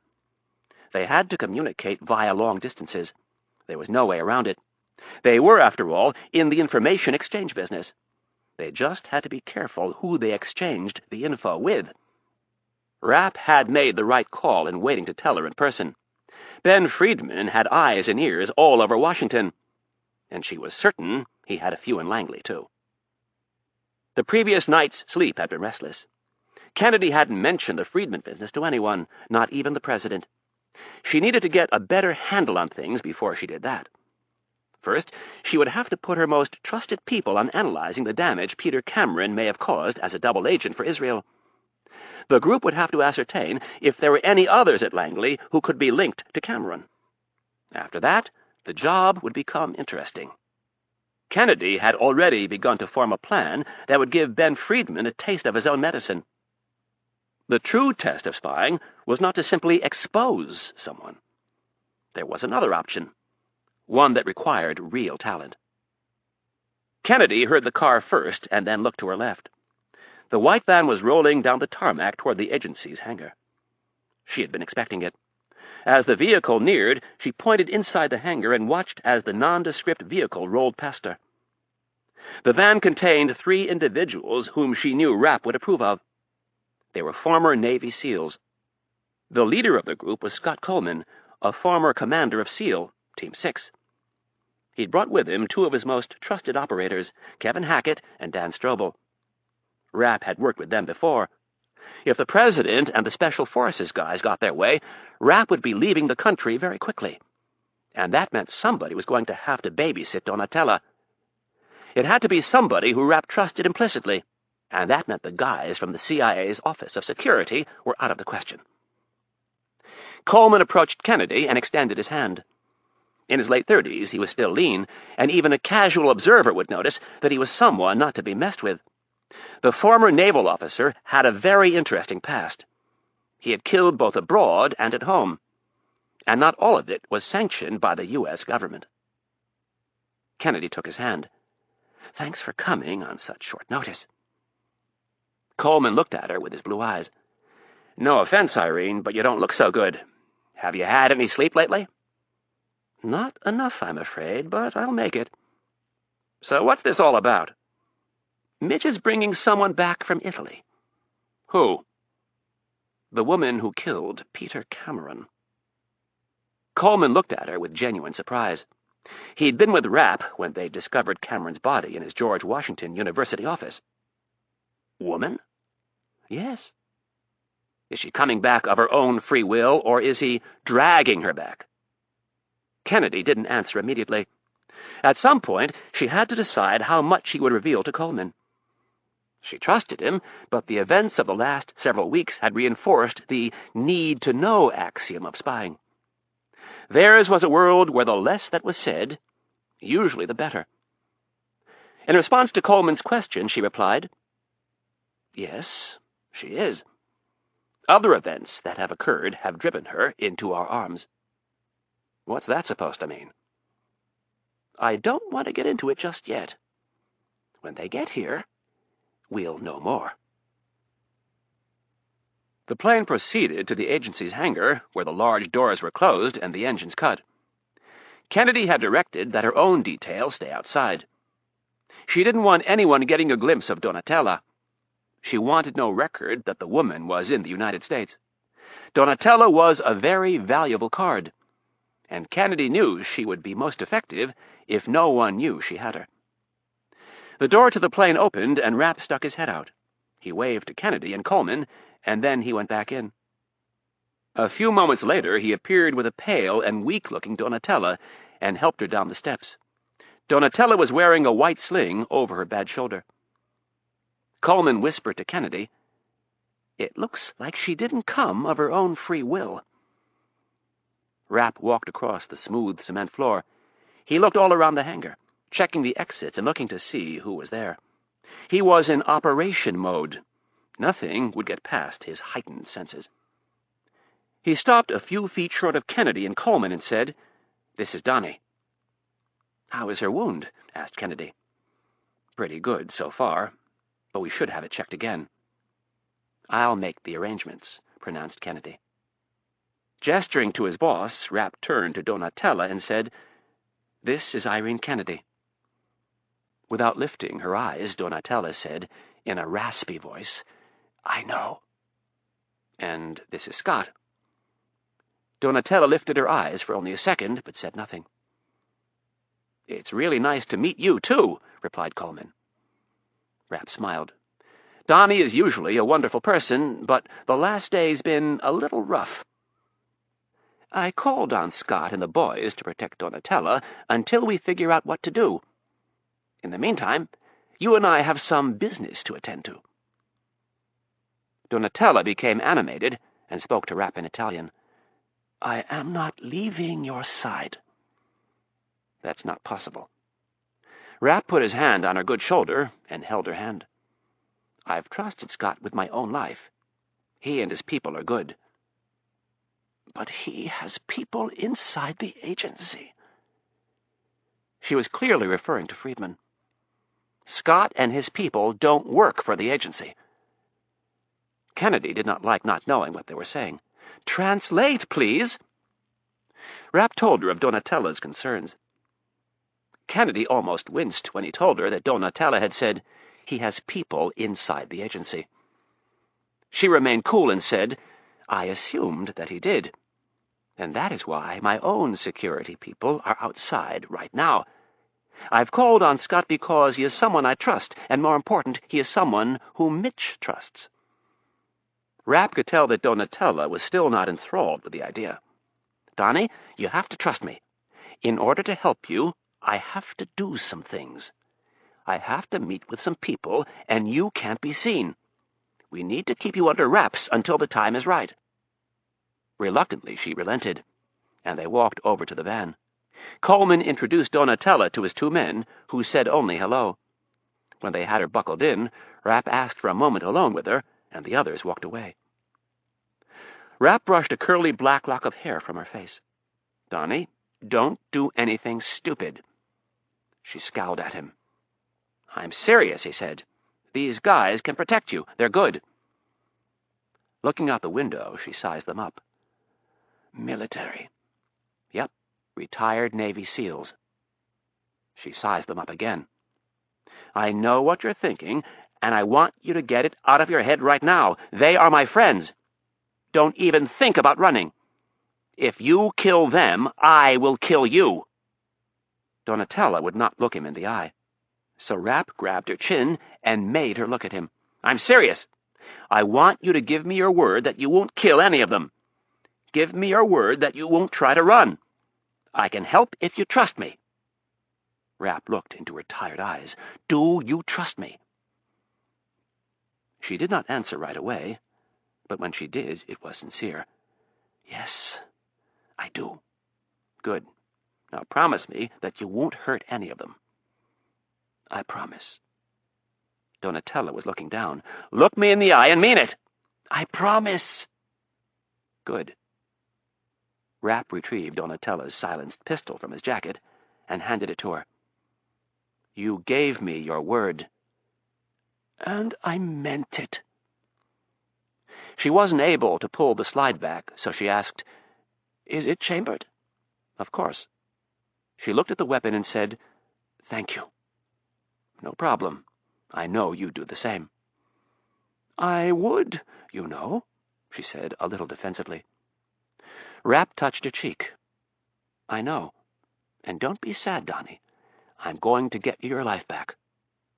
Rapp kissed her on the forehead. "I'll be checking in with you later. Be nice to Scott and the boys." Rapp got out of the van and went over to the group. "I need to tell you guys a few things about Donnie. First of all, she's armed, and second of all, she's really good." None of the former SEALs spoke, but Kennedy did. "I don't think that's such a good idea." "I'm sure you don't, but I do. If I were in her shoes, I'd want to be able to protect myself. And besides, if something goes down, believe me, you want a gun in her hand." "I don't like it," replied Kennedy firmly. "Well, you're going to have to live with it because I don't think we're going to get it back from her." Rapp and Kennedy were very close. Sometimes, like this, when Rapp spoke to her like they were siblings, Kennedy thought they'd gotten a little too close. She'd learned over the years to not take it personally, though. Mitch was a one-man show, and when things got tense, the traits that had helped him to survive in the field for all these years came to the forefront. He showed little patience. He was controlling, and any pretense of civility or respect for a superior was thrown out the window. Rapp shook Coleman's hand and said, "Thanks for helping out. Be really careful with her, Scott. She's frightened right now, and you know what frightened animals do." Coleman nodded. "Do I need to worry about her taking off?"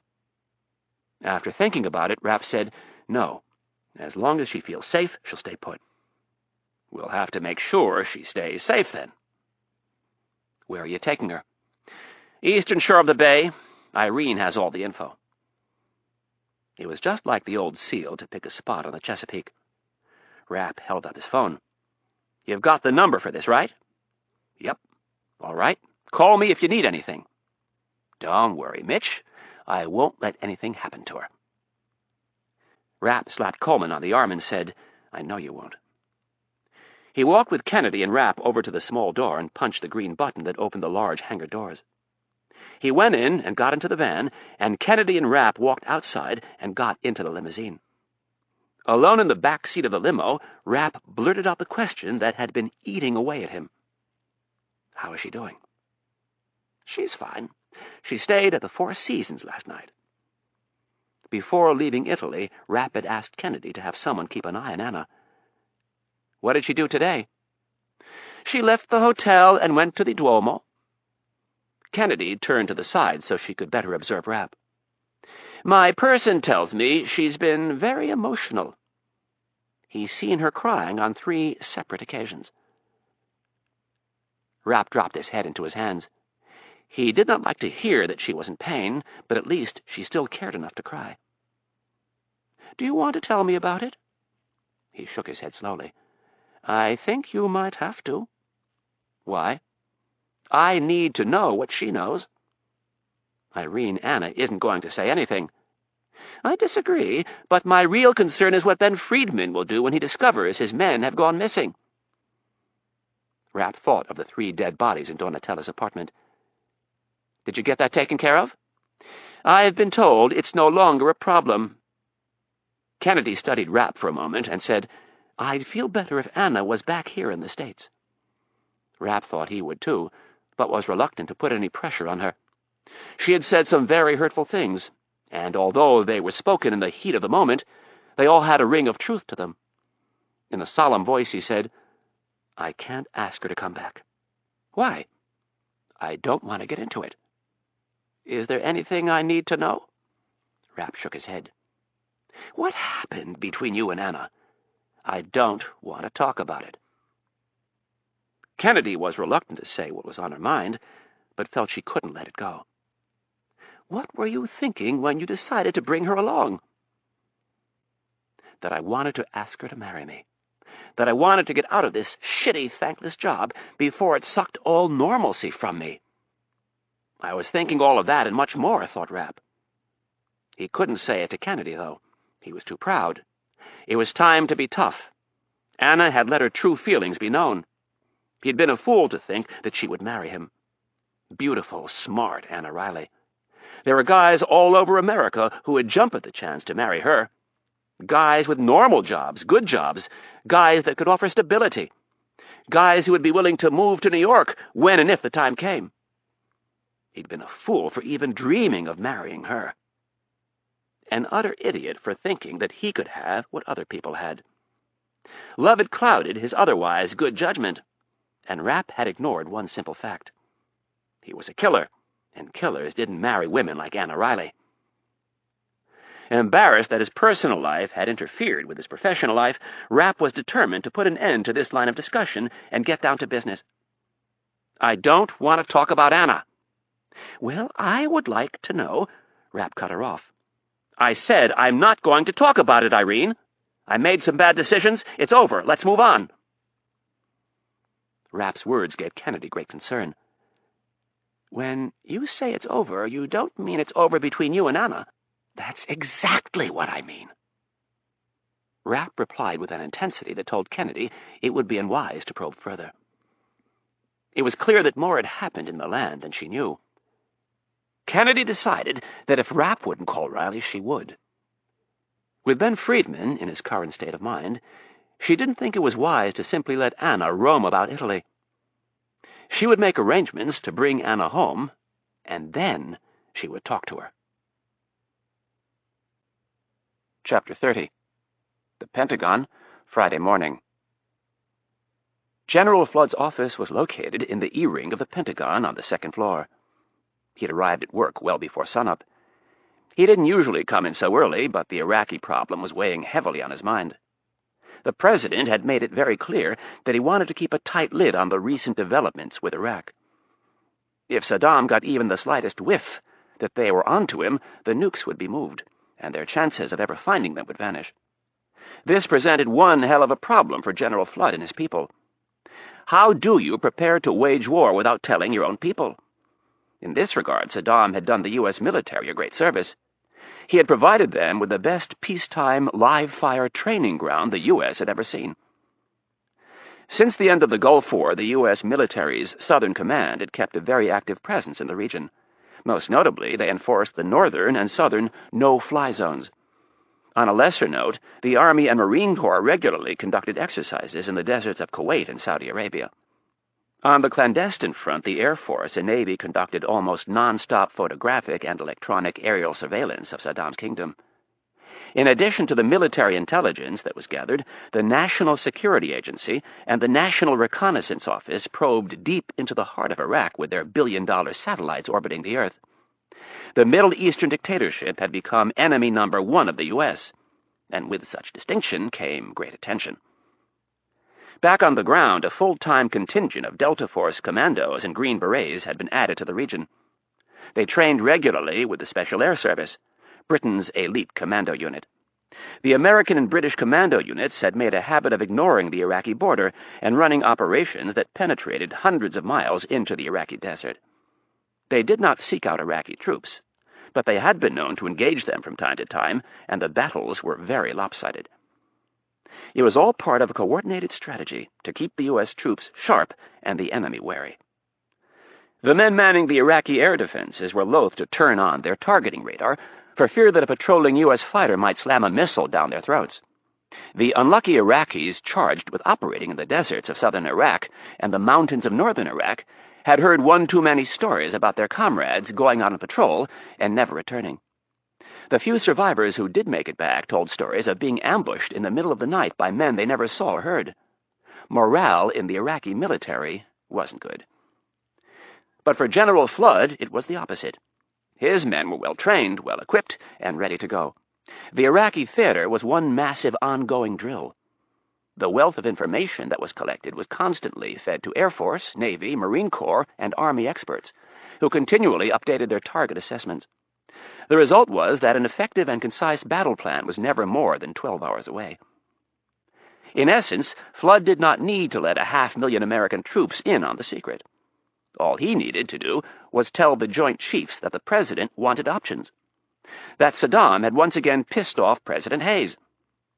None of this was unusual.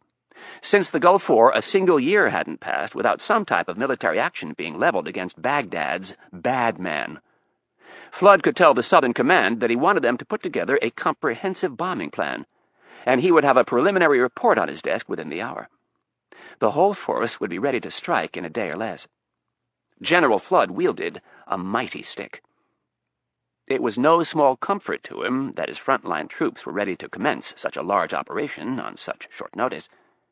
It gave him the peace of mind to tackle a far more complicated problem. The problem of trying to steal 3 nuclear weapons out from under Saddam's nose. His intercom buzzed, and one of his 4 administrative assistants announced that his visitors had arrived. Flood said to show them in. He stood, and as he buttoned his green jacket, he looked down at the shelf of brightly colored ribbons on his barrel chest. He remembered in detail how each one had been obtained. Many of them were BS, given to him for things that he thought had little to do with soldiering, but there were a few that he was very proud of. A strange thought occurred to the general. How many ribbons and medals would Mitch Rapp have been awarded if he'd been in the Army instead of the CIA? Flood had seen some great soldiers in action over the years, and there was no doubt in his mind that Mitch Rapp was one of them, maybe the best. Flood desperately wanted to believe in Rapp's abilities. He'd told no one of his dreams lately, but they horrified the old soldier. He had been visited in his sleep by the specter of nuclear battle. On a nightly basis, he found himself looking out over a charred battlefield. The golden soft sand of the desert was burnt and black. The bodies of his soldiers were strewn about, thousands of them, charred from the heat wave of a nuclear detonation. General Flood had never met Saddam face to face. He'd never even talked to the man, but he'd studied him and felt he knew him well. Or at least, he knew his type. The pages of history books were sprinkled with megalomaniacs just like him. It seemed that every century could count a half-dozen as their own.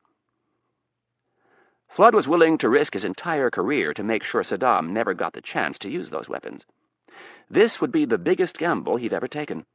Sending a dozen Delta Force commandos into the heart of Baghdad during the middle of an airstrike to steal 3 nuclear warheads was pushing the odds a bit. If the mission failed, the critics would stone him from the bleachers, and then they would go after the president. At a bare minimum, he wanted Rapp leading the way. The man with the Midas touch. He had a way of succeeding where others failed.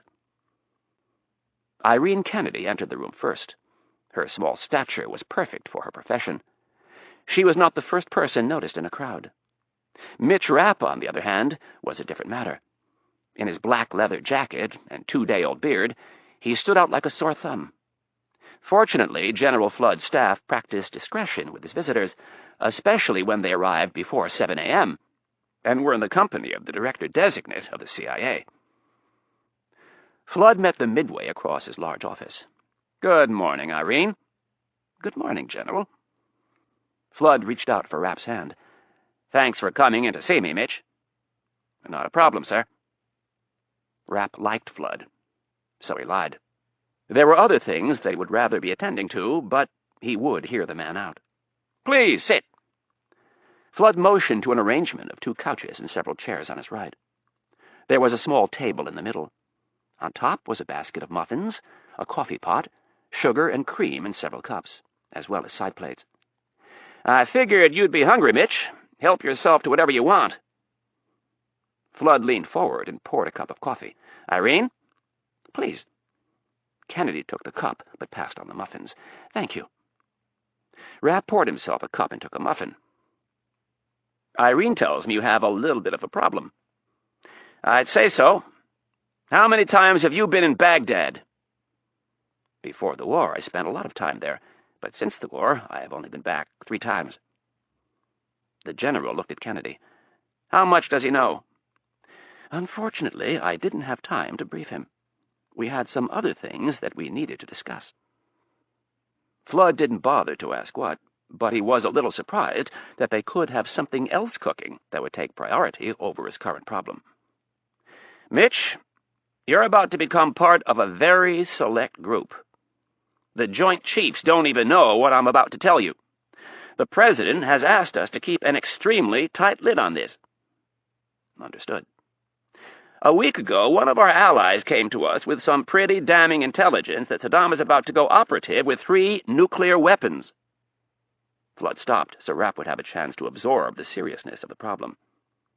To his surprise, Rapp smiled. "I knew it." "Knew what?" asked Flood. "Don't tell me you already knew." "No. I just knew sooner or later it would come to this. That's why I disagreed when we stopped back in 1991. We should have gone all the way to Baghdad and ousted the nutbag." "You don't need to tell me. I was over there with my Rangers preparing a nighttime assault on several bridges when the truce was announced. We could have been in Baghdad in 2 days, but the man who previously occupied this office, in his infinite wisdom, convinced President Bush to stop. Thanks to him, I am now confronted with a much bigger problem than the invasion and occupation of Kuwait." "How much time do we have?" asked Rapp. Flood looked at Kennedy. She turned to Rapp and said, "This information was provided by the Israelis. We have a little more than a week to take the bombs out, or they will do it themselves." In light of his recent trip to Italy, Israel was not at the top of his favorite country list. Rapp was tempted to say, "Let them," but kept his mouth shut. When he and Kennedy were alone, he would probe deeper in regard to the veracity of the intelligence provided by Israel. "I assume we know where the bombs are?" "Yes." Flood got up and went over to his desk. He came back with a file containing aerial photographs of the target. "We don't have anybody on the inside, but we've been told they are located here." Flood pointed to a building circled in red. "That's the Al Hussein Hospital." Kennedy nodded. "About a year ago, they built a hardened bunker under the hospital." Rapp looked up. "Saddam figured we'd never find it, and if we did, we wouldn't have the balls to bomb it." "Exactly," Kennedy answered.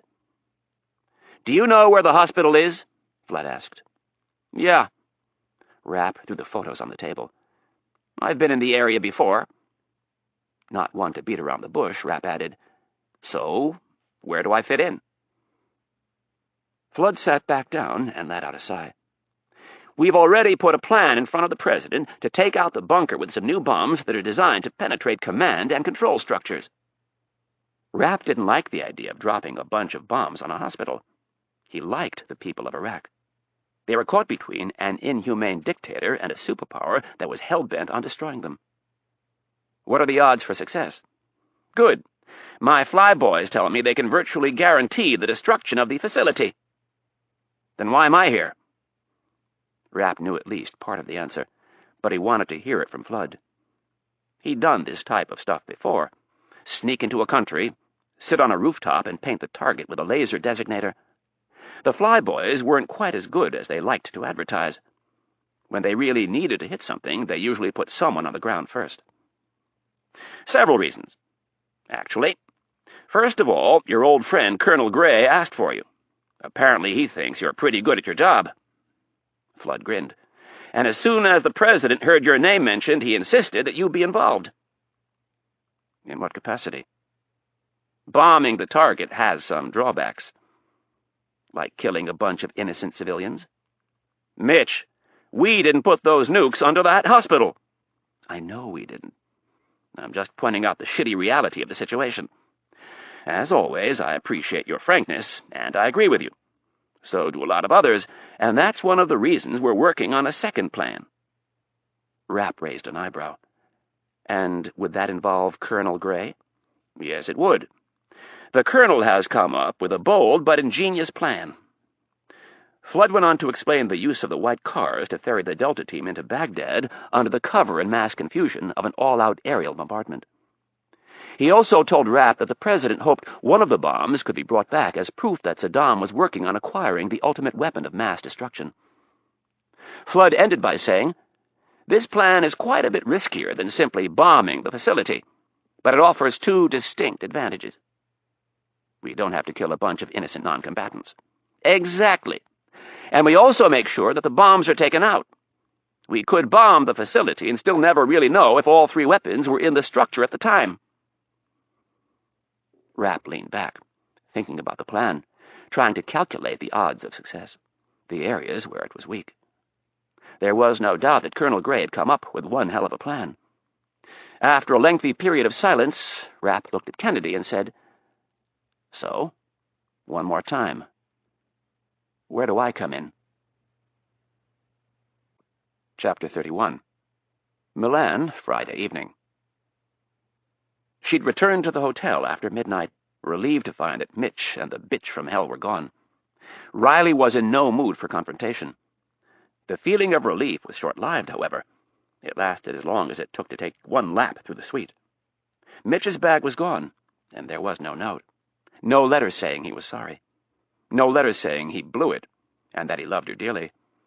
That he would do whatever it took to make it up to her. Riley had collapsed on the bed in a huff of tears. She couldn't understand what had happened, how two people with so much attraction and genuine love for each other could part so quickly. The tears turned to anger, as she placed all the blame squarely on Rapp's shoulders. She did blame herself for one thing, however. Allowing herself to fall in love with a man who would just walk out on her was the dumbest thing she'd ever done.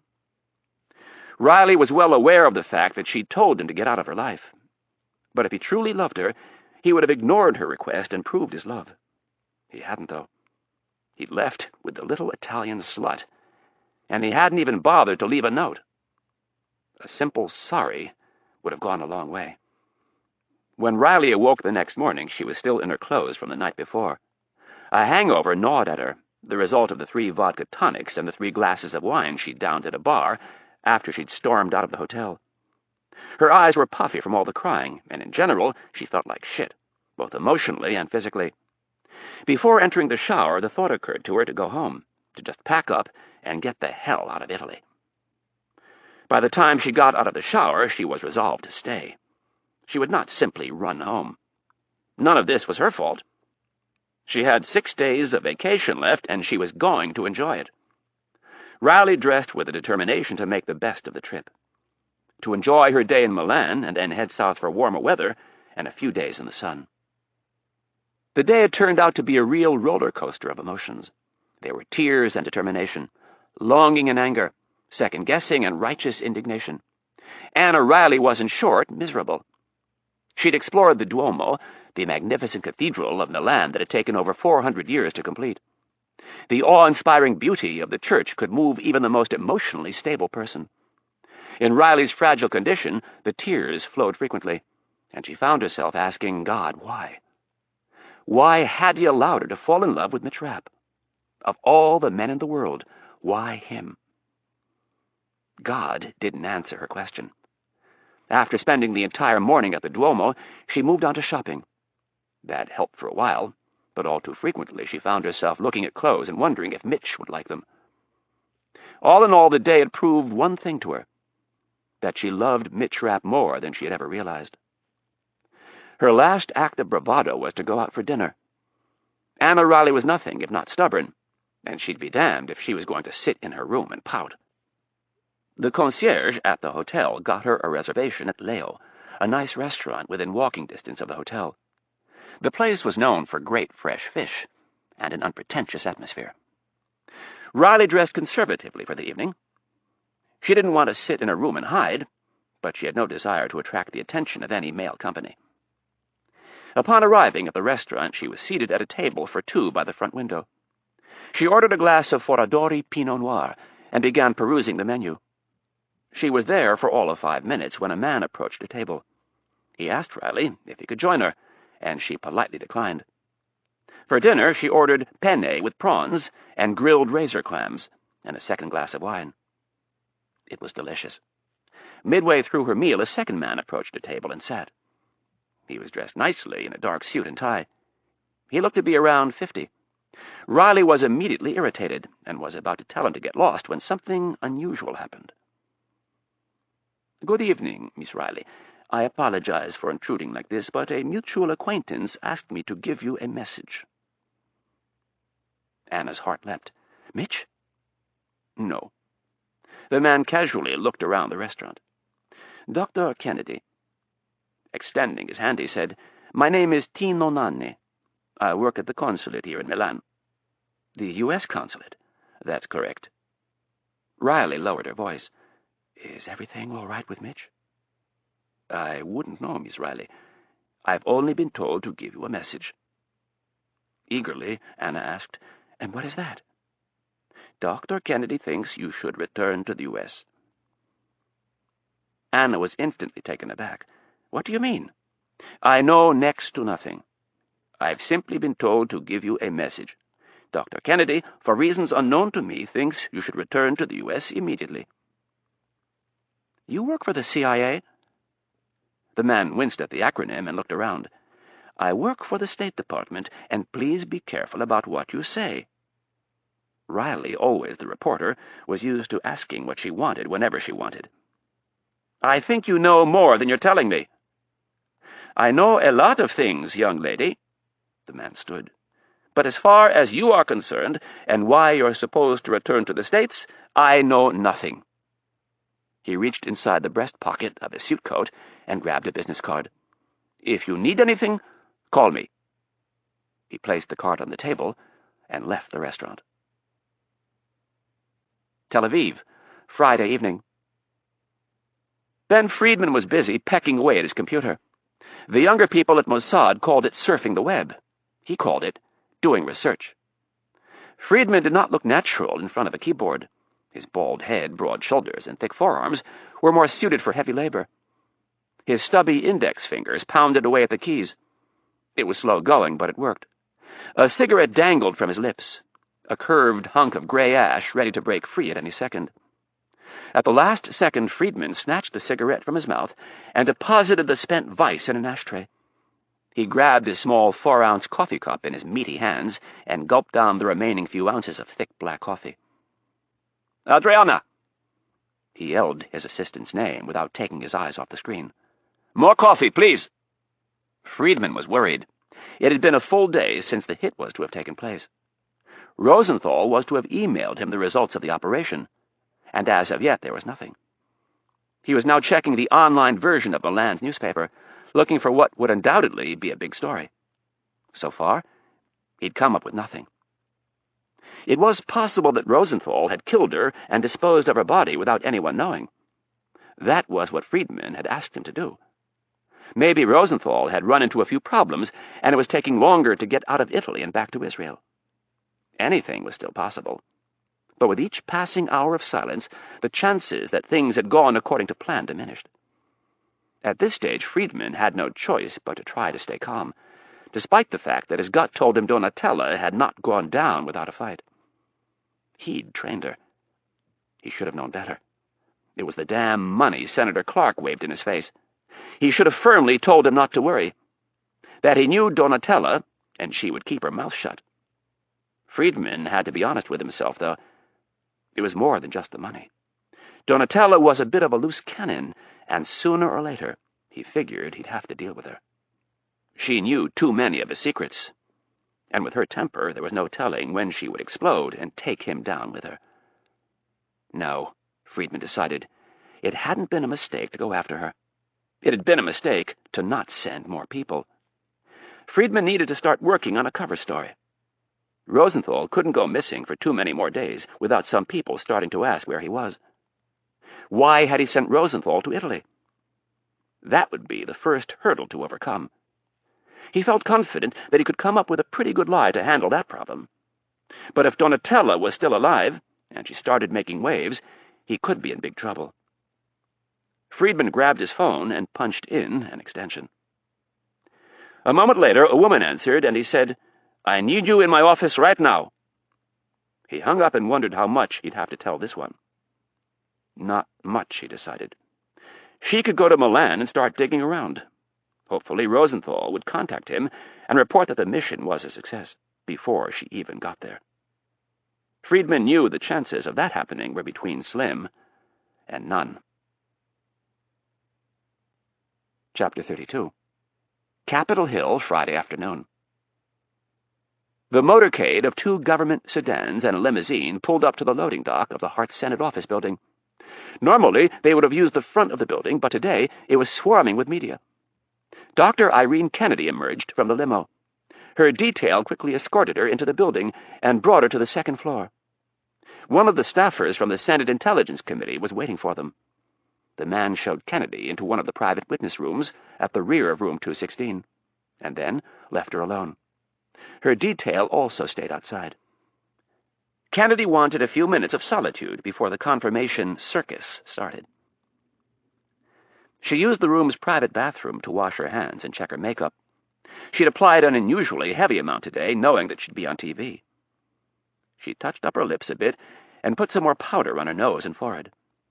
Looking into the mirror, she told herself, "No matter what happens, stay calm, and don't be afraid to say, 'I don't know.'" Kennedy left the bathroom and took a seat at the small conference table. She knew all of the men on the committee.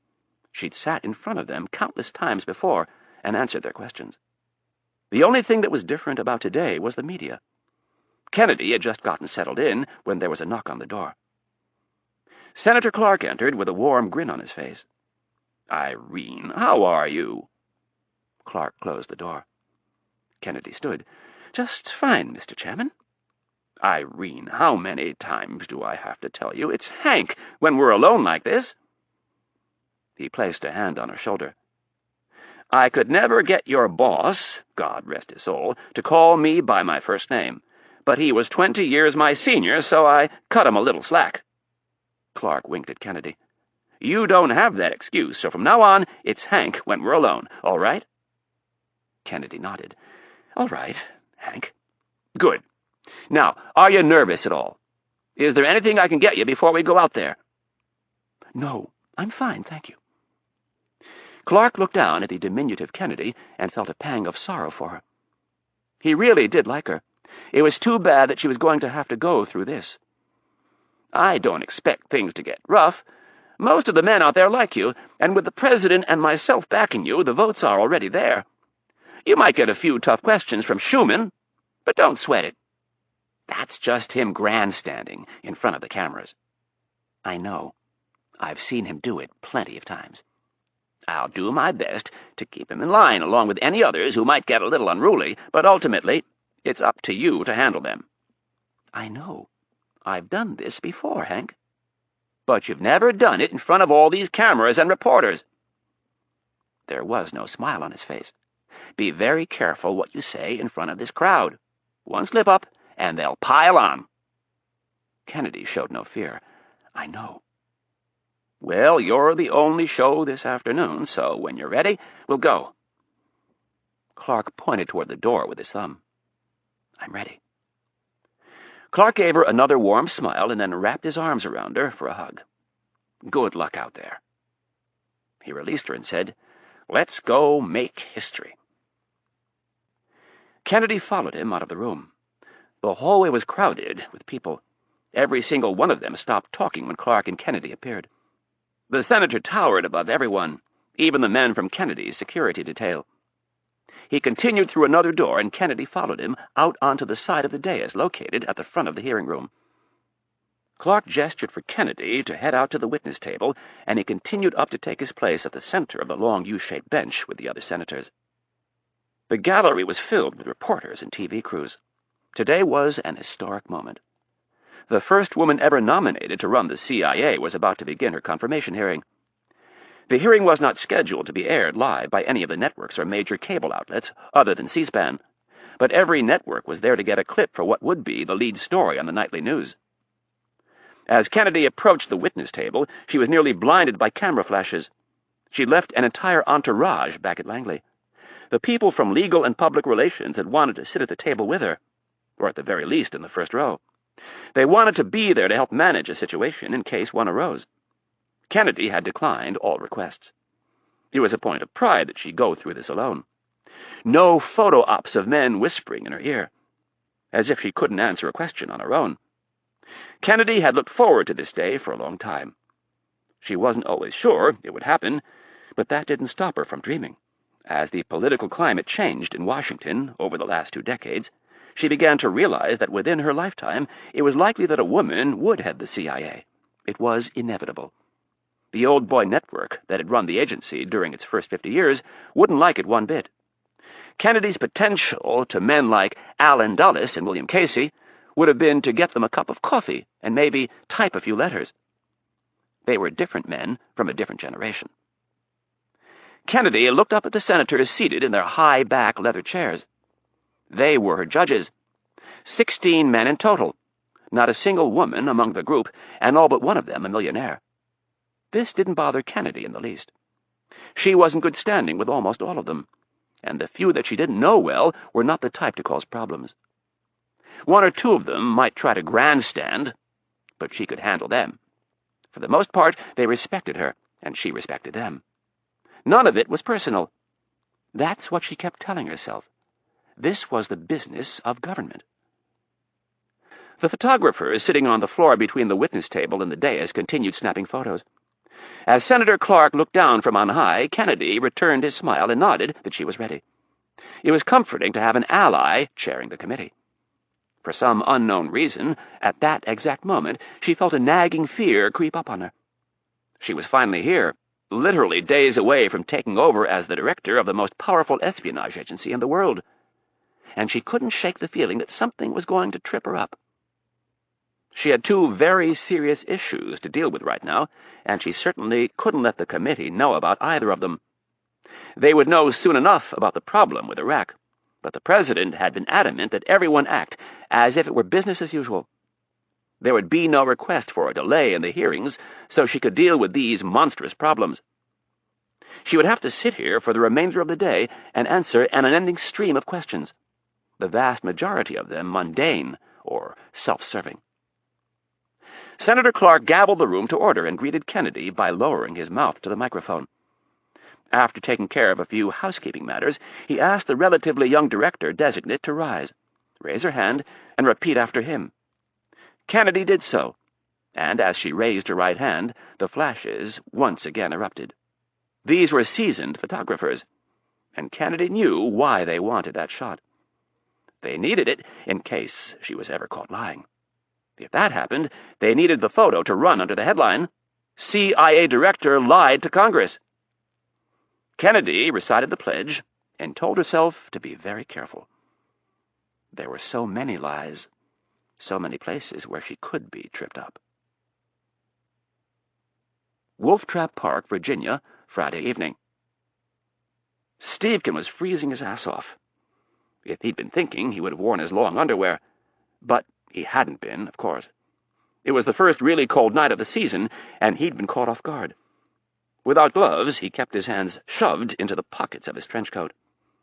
At least he'd zipped the winter liner into the jacket the day before. The temperature was already down into the 30s and was supposed to get below freezing. It was really dark out, much darker than the night before. Stevkin had been at the park for almost 30 minutes, not so patiently waiting for the judge to arrive. Since his meeting with Brown the night before, he'd done some digging. And it wasn't into Irene Kennedy's career, it was into the judge's. Some of his old friends at the Bureau were more than willing to talk. Not wanting to lie, Stevkin told his contacts that Brown was being considered for a job, and the prospective employer wanted a simple background check done. A picture formed pretty early in his calls, and it wasn't far from what he remembered hearing about Brown. He was not well liked by the FBI. He was considered a very liberal judge who'd been known to throw entire cases out on minor technicalities. Stevkin had even been turned on to one former federal prosecutor who said Judge Brown was the most self-righteous and pontificating judge he'd ever tried a case in front of. There hadn't been a lot of positive things said about the man, but Stevkin had to admit his sample was biased with people from law enforcement. The exact type of people you'd expect to hate a liberal judge. There was one person, though, of the 9 people he talked to, who had surprised him. A retired judge who had worked with Brown on the Court of Appeals. A judge who had a reputation for being every bit the liberal. The man had told Stevkin that Brown would sell his soul to advance his career. Stevkin had yet to decide what to do with that information. If Senator Clark asked, he would probably give it to him, but he doubted he would pass it on to Ruden. The congressman from Connecticut was one of the least likable people he'd ever met. Conversely, he'd watched a little bit of Kennedy's testimony on C-SPAN, and he'd been impressed. She seemed very likable, and had handled herself well. It was also obvious that no one had tested her. Stevkin figured that was due to Senator Clark keeping everyone in line. He'd given his word to the president, and there would be no wild accusations thrown at Kennedy without some proof to back them up. Stevkin wasn't quite sure what to make of the things Ruden had told him about Stansfield and Kennedy. The crass old man didn't have a shred of proof. But at the same time, Stevkin fully believed the CIA was capable of every single accusation that Ruden had leveled. The truth was the CIA had to deal with a lot of shitty people. The types of people who, under normal circumstances, you'd never even consider entering into a partnership with. But the problem was the CIA wasn't asked to deal with normal situations. They were asked to associate with drug dealers, arms dealers, dictators, despots, terrorists, and thugs, just to name a few. And when you do business with people like that, you're going to get your hands dirty sometimes. Thanks to Ruden's irritating personality, Stevkin found himself in the awkward position of feeling empathy for Kennedy and the CIA. Part of him hoped Brown wouldn't show up tonight. Part of him hoped that he'd be able to meet the old prick for lunch, tell him he came up empty, and then stick him with a tab. Stevkin laughed to himself in the cold darkness as he imagined the sour look on Ruden's face. Something caught Stevkin's eye. He looked off into the distance and saw a red orb glow bright and then disappear. A moment later, it was back, like a firefly picking its way through the darkness. It kept getting closer. Stephen heard the tapping of a dog's feet on the asphalt right about the time he smelled tobacco. It was a pipe, he realized. Brown had been smoking a pipe the night before. Brown stopped several feet away, and in the glow of his pipe, Stephen thought he noticed a hint of smugness on the man's face. "Good evening, Judge." "How are you tonight, Mr. Stephen?" "Cold. You're running late tonight." "I had to gather some things for you." Stephen resisted the urge to put his hand out. "So what do you have?" Brown hesitated for a moment, and then said, "Let me give you some advice." He reached into his jacket and extracted a large manila envelope. "Don't open this. Just hand it to Congressman Ruden, and tell him you have no idea what's in it." Brown gave the envelope to Stephen and added with emphasis, "Under no circumstances are you to tell him where you got this." Brown looked him hard in the eye. "The man who gave me this information just up and disappeared 2 weeks ago. I'm assuming he's dead." Brown didn't give Stephen a chance to reply. He started back down the path and said, "Do yourself a favor and get rid of that package as quickly as possible. Congressman Ruden will know what to do with it." With his mouth slightly agape, the normally talkative Stephen found himself at a loss for words. He just stood there with the envelope in hand, watching, as Brown disappeared into the darkness. When the judge was too far away to hear, Stephen mumbled, "Thanks for nothing." He had the distinct feeling that he was being played, but he owed Clark too much to do anything about it. Chapter 33. The White House, Friday evening. As night fell on Washington, the limousine approached the White House. Rapp didn't like coming here. Too many cameras, too many reporters, and too many people who liked to talk. Besides, in his present state, he looked like someone who would like to assault the president, not meet with him. He hadn't accepted the mission yet, but he knew which way he was leaning. It would be a quick insertion, and because of that, he couldn't shave, at least not until he knew what his cover would be. If he had to go in across the desert and play the role of a nomad, he would need a scruffy beard to pull it off. After missing several days with the razor, it was already thick. He was wearing his black leather jacket, and, in an attempt to fit in a bit, he was wearing a blue U.S. Secret Service baseball hat. As the limousine pulled up to the southwest gate of the White House, Kennedy leaned over to Rapp and said, "Have you ever noticed the president paces when he's upset?" Rapp had to think about it for a second. He seemed to remember that the president was prone to standing in meetings, but not the pacing part. "I've noticed he stands a lot." "He stands because his back bothers him," she said in her clinical tone. "That doesn't mean he's mad. When he starts pacing, that means he's mad." Kennedy was a frequent visitor to the White House, and the limo was allowed through the heavy gate without inspecting the passengers. Before the vehicle came to a stop, Rapp asked, "So, do you think he's going to do some pacing?"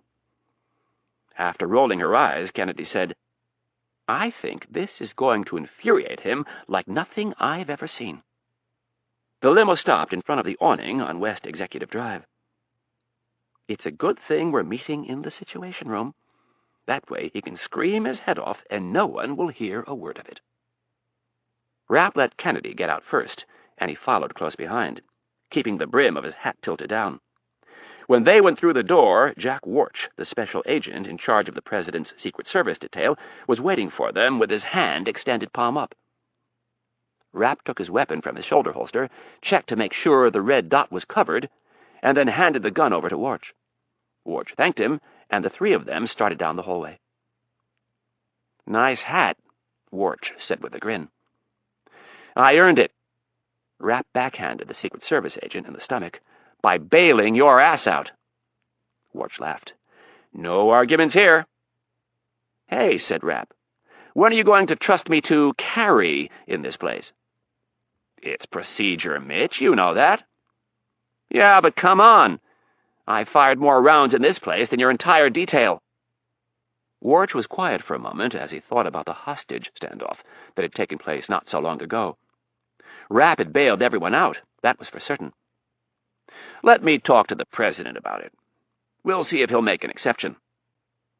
They turned into the area of offices known as the Situation Room and stopped at a heavy reinforced door with a camera mounted above it. Warch punched his code into the cipher lock and opened the door. Immediately on the left was the soundproof conference room. "He's in there waiting for you." Kennedy and Rapp found the president alone, sitting at the head of the table with his back to the door. The president stood immediately and grabbed Rapp's hand. "Mitch, thank you for coming. I really appreciate it. Irene tells me you've been doing some traveling." "Yeah." Rapp had no desire to get into the subject of Italy, at least not the personal aspect of his trip. He sat one spot farther away from the president, and Kennedy took the seat between them. President Hayes asked if either of them would like anything to drink. They both declined. Hayes plopped himself down in his leather chair. The man looked tired. There were dark circles under his eyes, and his hair was slightly mussed. The white sleeves of his dress shirt were rolled up, and his top button was undone. It looked like the crisis was getting to him. Hayes picked up his reading glasses and twirled them around. "Irene, I heard you did a nice job on the Hill this afternoon." "It seemed to go smoothly." "Good." Turning his attention to Rapp, the president said, "General Flood tells me he talked with you this morning." "That's right." "So what do you think?" "I think we have one hell of a problem." "We sure do," replied the president. "And that's why I want you involved." The commander-in-chief of the world's sole superpower stared unflinchingly at one of his best offensive weapons. Rapp already knew his answer. His day had been filled with a repeating chain of thoughts. Anna, Donatella, and Baghdad. It had gone like that over and over. As soon as he stopped thinking about one, it was on to the next. He didn't know it, but he'd already started to build walls around the Anna issue. His feelings were hurt, and his defense mechanisms had kicked in. His undying love had been damaged. He'd begun to question Anna's loyalty and sense of commitment. Maybe she wasn't the one for him. Not if she wouldn't give him the common courtesy of allowing him to explain himself. The more Rapp thought about her storming out in Milan, the more distance it put between them. If she couldn't understand the importance of what he did, he was better off without her. That, at least, was the flimsy conclusion he'd come to the last time he'd thought of her. It had been several hours earlier. He'd gone to his home on the bay to get some things, and he was instantly awash in memories of Anna. Everywhere he turned, there were reminders of her. They were too painful to deal with, so he pushed them from his mind. He hurriedly gathered his things and left. He refused to admit the truth to himself, that he would give or do almost anything to get her back. Rapp was too busy putting up walls, sealing off that part of his life so he could deal with more urgent problems. "We really need your help on this one, Mitch," the president pleaded. For the most part, Rapp had already made up his mind. For a lot of good reasons, he didn't want the hospital bombed by the Air Force. The Iraqi patients and the medical staff inside should be spared, if at all possible. And on an almost equal footing was the fallout from the bombing. Every terrorist group in the Middle East would receive an influx of cash and recruits as a result of the military action. The evil United States of America would be blamed for everything. No one would dare question Saddam's despicable act of placing the facility under a hospital. The anger would be directed toward America. Leveling the hospital would create more problems down the road. He'd seen it before. These were the reasons he would give to the president and Kennedy. But there was a third. It was one that he would never speak of. It was one that only a warrior would understand. Colonel Gray knew it without question. The challenge, the thrill of such a mission was something that very few would ever experience. This operation was the sort that could shape history. It would be written about years from now as either one of the greatest Special Forces successes of all time, or one of the most spectacular blunders. It would be looked at as the Mount Everest of covert operations. For Rapp to walk away from such a crusade was unthinkable. He looked at President Hayes and said, "Sir, you can count on me." President Hayes let out a sigh of relief. "You'll never know how comforting it is for me to have you involved. I'll do my best. I'm sure you will. Any ideas yet on how you're going to get in?" "I've got a couple, but I want to run them by Colonel Gray first." "Understandable." "Sir," interjected Kennedy, "there's something else we need to discuss with you." Hayes could tell by the tone of her voice that it was serious. He leaned back in his chair and formed a steeple with his hands. "Let's hear it." "We know who killed Peter Cameron." The president bounced forward immediately. "Who?" "Her name is Donatella Ran. She used to work for Mossad, and now she's what we refer to as an independent contractor." The president cocked his head to the side. "You said she used to work for Mossad?" "That's correct, sir." "What in the hell is she doing killing former employees of the CIA and American citizens?" Rapp spoke up. "She didn't know who he was, sir. She was simply hired, wired a sum of money, and given the basic information on her target. Nowhere in the information did it say that Cameron used to work for the CIA." "Who hired her to kill Cameron?" Rapp didn't feel it was his place to answer the question, so he turned to his boss. Kennedy scratched the tip of her nose with the back of her hand and said, "We don't know who took the contract out on Cameron, sir. But we know who Donatella's handler is." Kennedy looked down briefly, taking a moment to steel herself against the ensuing explosion. "Who?" "Donatella's handler is Ben Friedman." "What?" The question spat from the president's mouth, as if it had a bad taste to it. "Somebody, we do not know who, contacted Ben Friedman and took out a hit on Peter Cameron. It was a rush job, and it paid well. Friedman, in turn, gave the job to Donatella." "And she succeeded?" The president stood and started pacing. "How in the hell did we get this information?" "Mitch has worked with Donatella before." The president stopped and spun around. Looking at Rapp, he said, "You've worked with this woman. What in the hell is that supposed to mean?" "When she was with Mossad, sir, we conducted several operations against Hezbollah." Rapp was not the type to be unnerved by a little emotion, even if it came from the president. "I have a lot of trust and respect for her, sir." Rapp's words caused the president to back off a bit. Turning to Kennedy, he asked, "What in the hell is Ben Friedman doing involved in something like this?" "I am not sure, sir." Before she finished her answer, Hayes had resumed his pacing. "Why is it that I get this horrible feeling that Israel has been meddling in the affairs of this country?" "I'm not so sure, sir." Kennedy spoke carefully. "We have debriefed Donatella, and she claims—" "What do you mean, debriefed? We have her?" "Yes. She's here in the U.S. Mitch brought her back from Italy. That's where she lives." "What?" The president was beet red with anger. Rapp thought it was time to weigh in. "Sir, we had a suspicion that Donatella may have been involved in Cameron's death, so I went to Italy to talk to her. While I was visiting her, there was an attempt on her life. It would appear that she had outgrown her usefulness to Colonel Friedman." Hayes stopped pacing and stabbed his index fingers onto the surface of the table.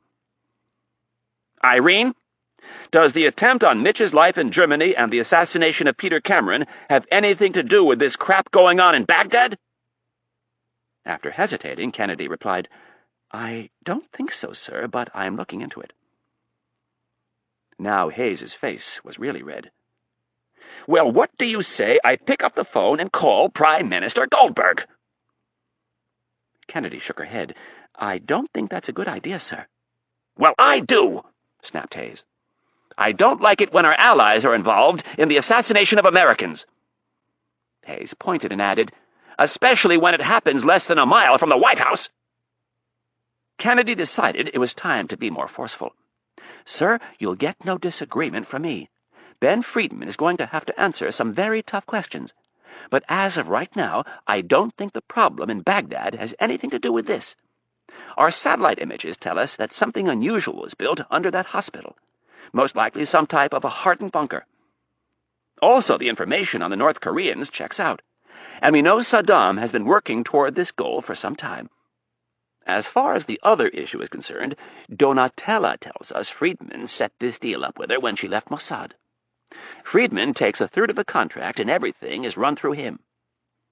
Donatella says the fee on Cameron was $500,000. She claims Israel would never pay that kind of money. Then who in the hell did? I don't know, sir. Hayes threw up his arms in frustration. Great! Do you have any ideas on how to find out? Yes, I do. When the time is right, we're going to ask Ben Friedman. And you expect him to give us a straight answer? Yes, I do, sir. And I expect quite a bit more from him as well. Hayes eyed her for a second.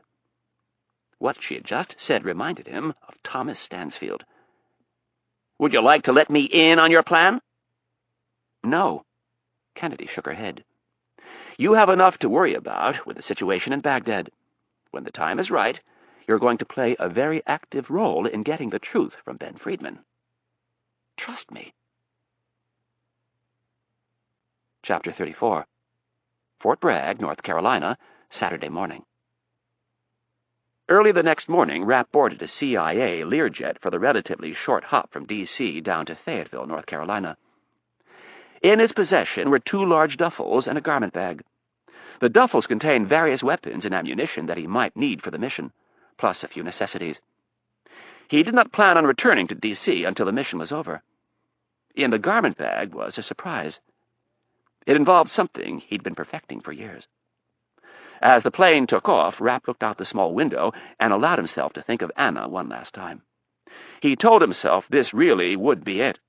He would need absolute focus and clarity in everything he did until the nukes were taken out. It was painful to think of her. He wondered where she was, if she was on her way back to America or sitting in the sun on the terrace of the breathtaking villa he'd rented on the Amalfi Coast.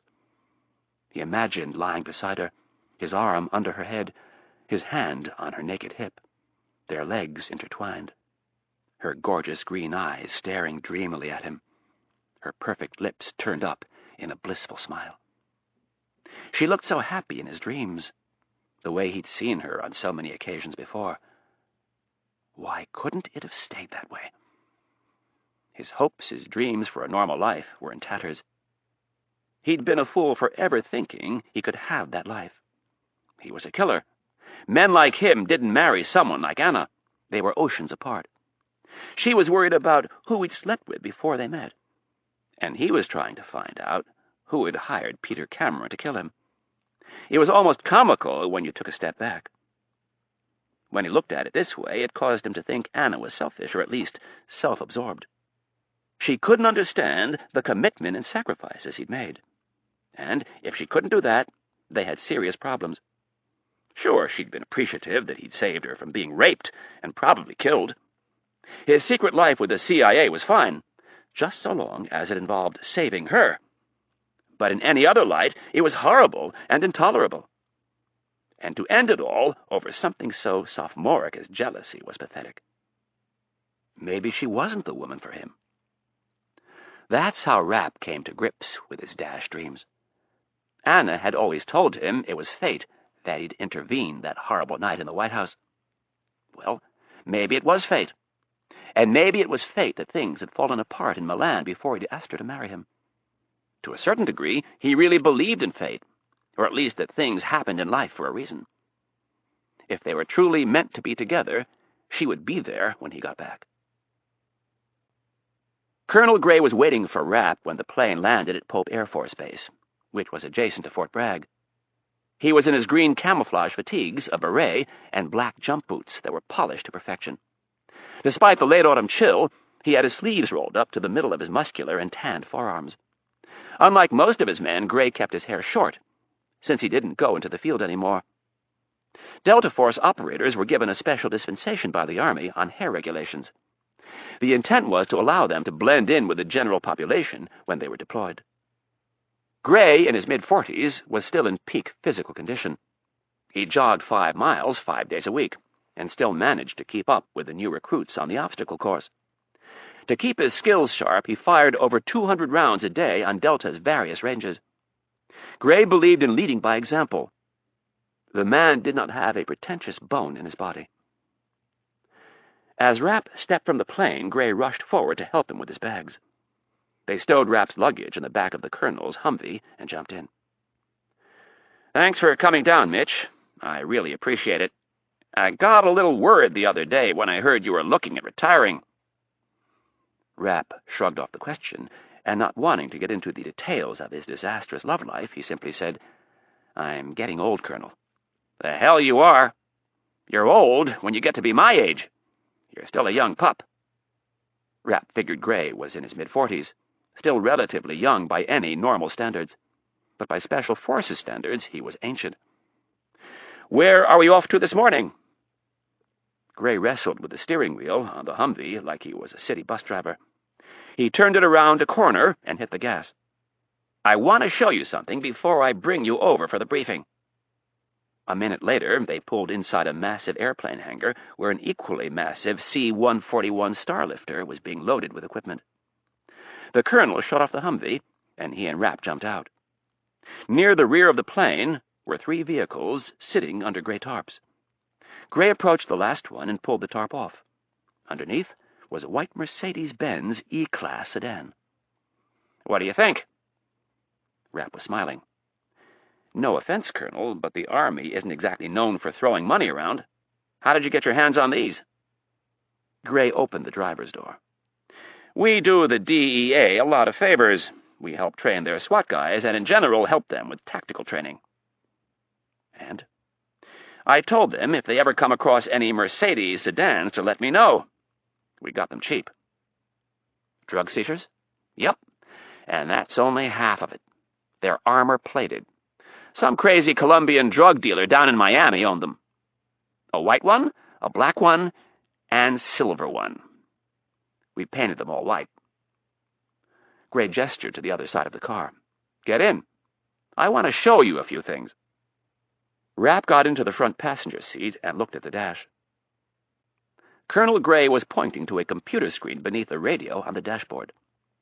"The car comes standard with a GPS map system.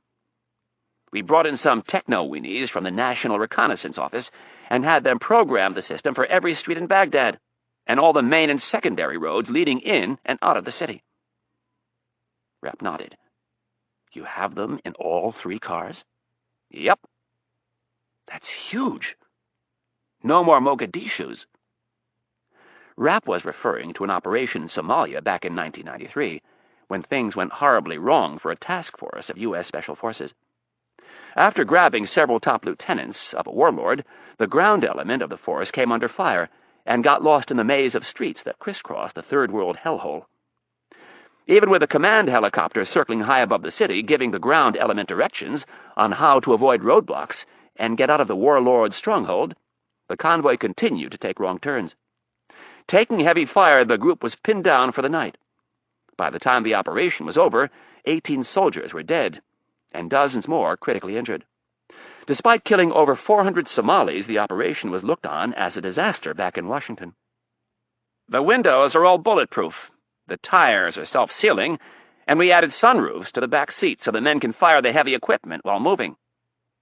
Rapp looked around the vehicle admiringly. He thought he knew the answer, but he asked anyway. "Why didn't you go with limos?" "We thought about it, and even fooled around with the idea a bit, but it really complicated the mission profile. If we used the limos, we would either have to drive them in across the border, which presented some problems that we wanted to avoid, or we would have to load them on the C-130s and either drop them by pallet and parachute, or land the planes in Iraq and offload them, which for obvious reasons we didn't like. One of my men who'd been poring over reconnaissance photographs noticed that not all of these caravans are limousines. Some of them use sedans. Several in particular use these Mercedes E-Class sedans." "Those are the ones used by his son, Uday," added Rapp. "The sadistic little bastard?" "Yep." "Where'd you get that info?" Rapp grinned. "I have my sources." "I'm sure you do." Gray studied Rapp for a moment with his shrewd eyes, wondering how far he should push. "Does the fact that Uday uses these cars hurt or help?" "Oh," said Rapp, I think it helps. What do you know that I don't? I'll tell you later, when you give me the briefing. For now, I'd like to hear the rest of what you were saying. Going to the Sudan simplified things greatly for us. They fit into the Chinooks that we use for deep penetration operations. Using the Chinooks, we can fly in under radar and land exactly where we want. Perfect. I'm impressed, Colonel. Well, let's hope you still are when you've heard the briefing. Hidden among the tall pine trees of North Carolina is a military compound known as the SOT. It stands for Special Operations Training Facility. The 8-mile perimeter of the compound is surrounded by a double fence topped with razor wire. The no-man's land between the two fences is loaded with microwave sensors and cameras. Inside the fence line, tall earth berms conceal the movement of the people who train at the $100 million facility. The men who occupy the area are referred to as operators. The SOT is home to Delta Force, the U.S. Army's ultra-secret counterterrorism Special Forces unit. The SOT itself sits within Fort Bragg, the massive military reservation that is home to the John F. Kennedy Special Warfare Center and the Special Forces Command, the home of the Green Berets. It is from the Green Berets that Delta Force gets its operators, the best of the best. Security around the facility is very tight. Rarely is a civilian allowed entrance, but in the case of Mitch Rapp, Colonel Gray, the commanding officer of Delta Force, was more than willing to make an exception. The guards at the gate allowed Colonel Gray through with a salute. They didn't bother checking the credentials of the other man in the front seat of the Humvee. Half a mile later, the vehicle braked to a quick stop in front of Delta's headquarters building. Rapp grabbed his garment bag, and on the way in, Gray confided in him, saying, "I envy you young guys. This is going to be the op to end all ops." Rapp smiled back, but didn't say anything. He didn't need to. Gray was right. Instead, he asked, "What's on the schedule?" "I have my team assembled. I want to give you a full briefing, have you poke a few holes in the plan, and then try and figure out the best way to coordinate our activities. We're due to ship out at 1400, so we don't have much time." Rapp followed him down the hall to a conference room. He draped the garment bag over a chair and took a seat next to Gray at the head of the table. Gray took a moment to introduce Rapp to the team's commanding officer. "Mitch, this is Major Berg." Rapp stuck out his hand. "Nice to meet you, Major." The man looked to be in his mid-30s, old enough to have served in the Gulf. "Same here. The Colonel speaks very highly of you." Rapp accepted the compliment with a nod and sat back to listen to the Colonel. "This is Mr. Cruz," bellowed the Colonel to the other 12 men sitting around the table. They all knew Cruz was not his real name, and none of them would bother asking what it was. Gray continued. "He spent a lot of time in the Middle East, probably more than all of us combined." The Colonel made eye contact with each of the 12 men. "I've worked with him personally before and can attest to his skills as an operator. I went all the way to the top to request that he help us with this." The men were impressed. It wasn't often that their CO handed out such compliments. Rapp eyed the 12 men at the table. It was obvious what they'd been trained for. There wasn't a pair of blue eyes to be found, not even hazel. All of the men had brown eyes, jet black hair, and thick black mustaches. A few of them also had beards. They were all dark-skinned, and as was the case with Rapp, after applying a healthy dose of deep brown self-tanning lotion, they would pass for Arabs. Rapp didn't have to ask about language skills. He doubted any of them spoke Arabic as well as he did, but they would all be fluent. Many of them would also speak Farsi and Kurdish. These men were trained specifically to operate in the Middle East. Rapp knew the breakdown of the unit. 12 men, one commanding officer, who was Major Berg, a warrant officer, and the rest sergeants. They were what was known in the Special Forces business as Operational Detachment Alphas. Delta Force referred to them as simply teams. Each individual had been in the Army for at least 10 years. There were 2 weapons specialists capable of stripping, cleaning, and firing almost every gun and rifle known to man. 2 engineers who specialized in explosives, 2 medics who could work at any emergency room in the country, 2 communications specialists whose equipment would allow the group to talk to their command via secure satellite uplink from anywhere in the world, an intelligence specialist, and an operations specialist who was in charge of keeping everyone supplied and in line. The last man was the senior sergeant of the group. They were all the best at what they did, but that wasn't enough for Delta Force. Every man in the unit was trained almost to the level of their counterparts to do every single job in the unit. If someone went down on an operation, someone else needed to be able to step into their shoes and finish the job.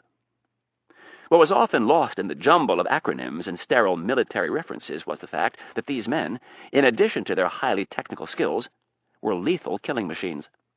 The medics weren't just medics.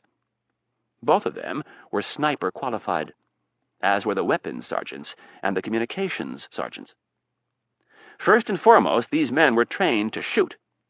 Each man on the team, including their commander, fired over 2,000 rounds a week in and week out, 52 weeks a year. Their skills were kept honed for just this reason, that on a moment's notice they would be sent into action. Colonel Gray introduced each team member, and then asked Rapp, "I know General Flood gave you a brief overview of the mission. Do you have any questions before I get into the details?" "I assume the team will be wearing SRG uniforms?" SRG stood for Special Republican Guard. This was the elite unit within the Republican Guard that was in charge of protecting Saddam, his family, and his palaces.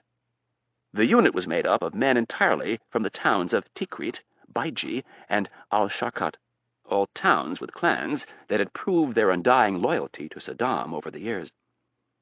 "Yes, they'll be in SRG uniforms with U.S. Army uniforms underneath, in case they're caught." "Good. General Flood told me a little bit about what you had in mind for me." Rapp paused while he thought about his own plan.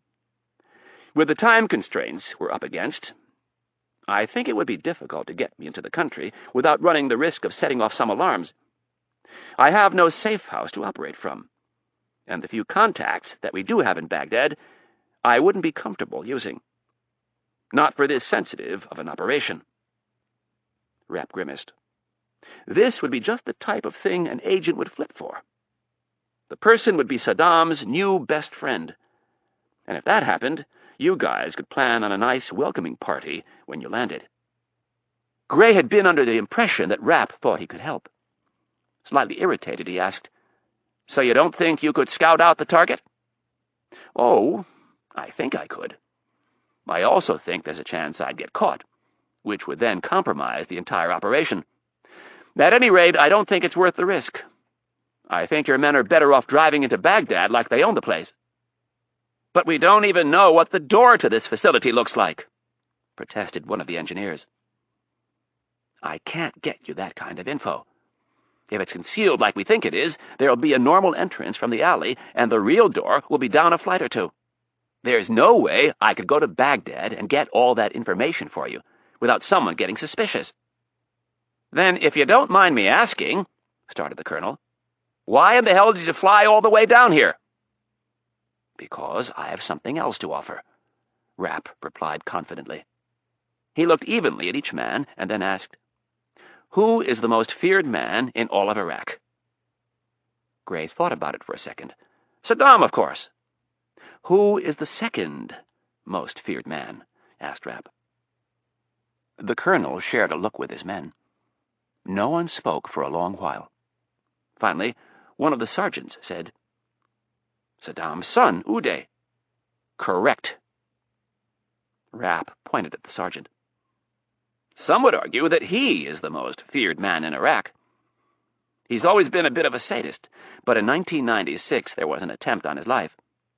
He was shot 10 times and survived. Since then, he's become a real bastard. No one is safe from him. His own friends have been tortured by his hand, teeth pulled out, fingers cut off, eyes gouged out, servants hobbled. He even killed his own brothers-in-law." "Saddam Kamel and Hussein Kamel," said the sergeant. "That's right. Uday is feared by everyone, including his own family."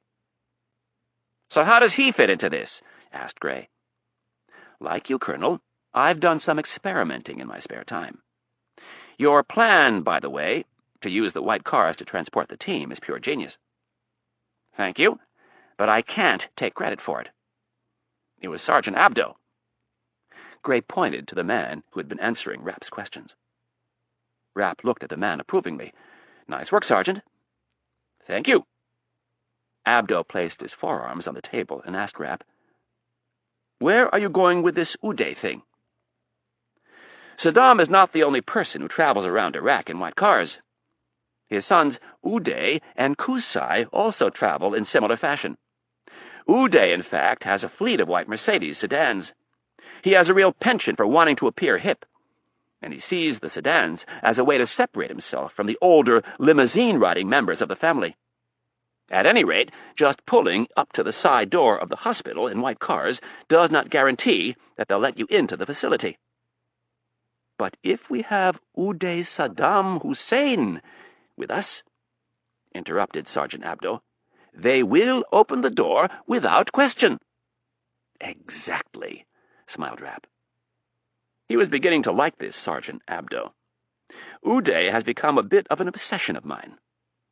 I've studied videotapes of his rare public appearances, satellite intercepts of his phone conversations, virtually everything that we have on him. I know the way he walks, with a pronounced limp in his right leg. I know the way he speaks. I know his gestures. And I know where each of his scars are located. I know how to imitate him to perfection." Chapter 35. Arlington, Virginia, Saturday morning. Stevkin hadn't slept too well. It was the package.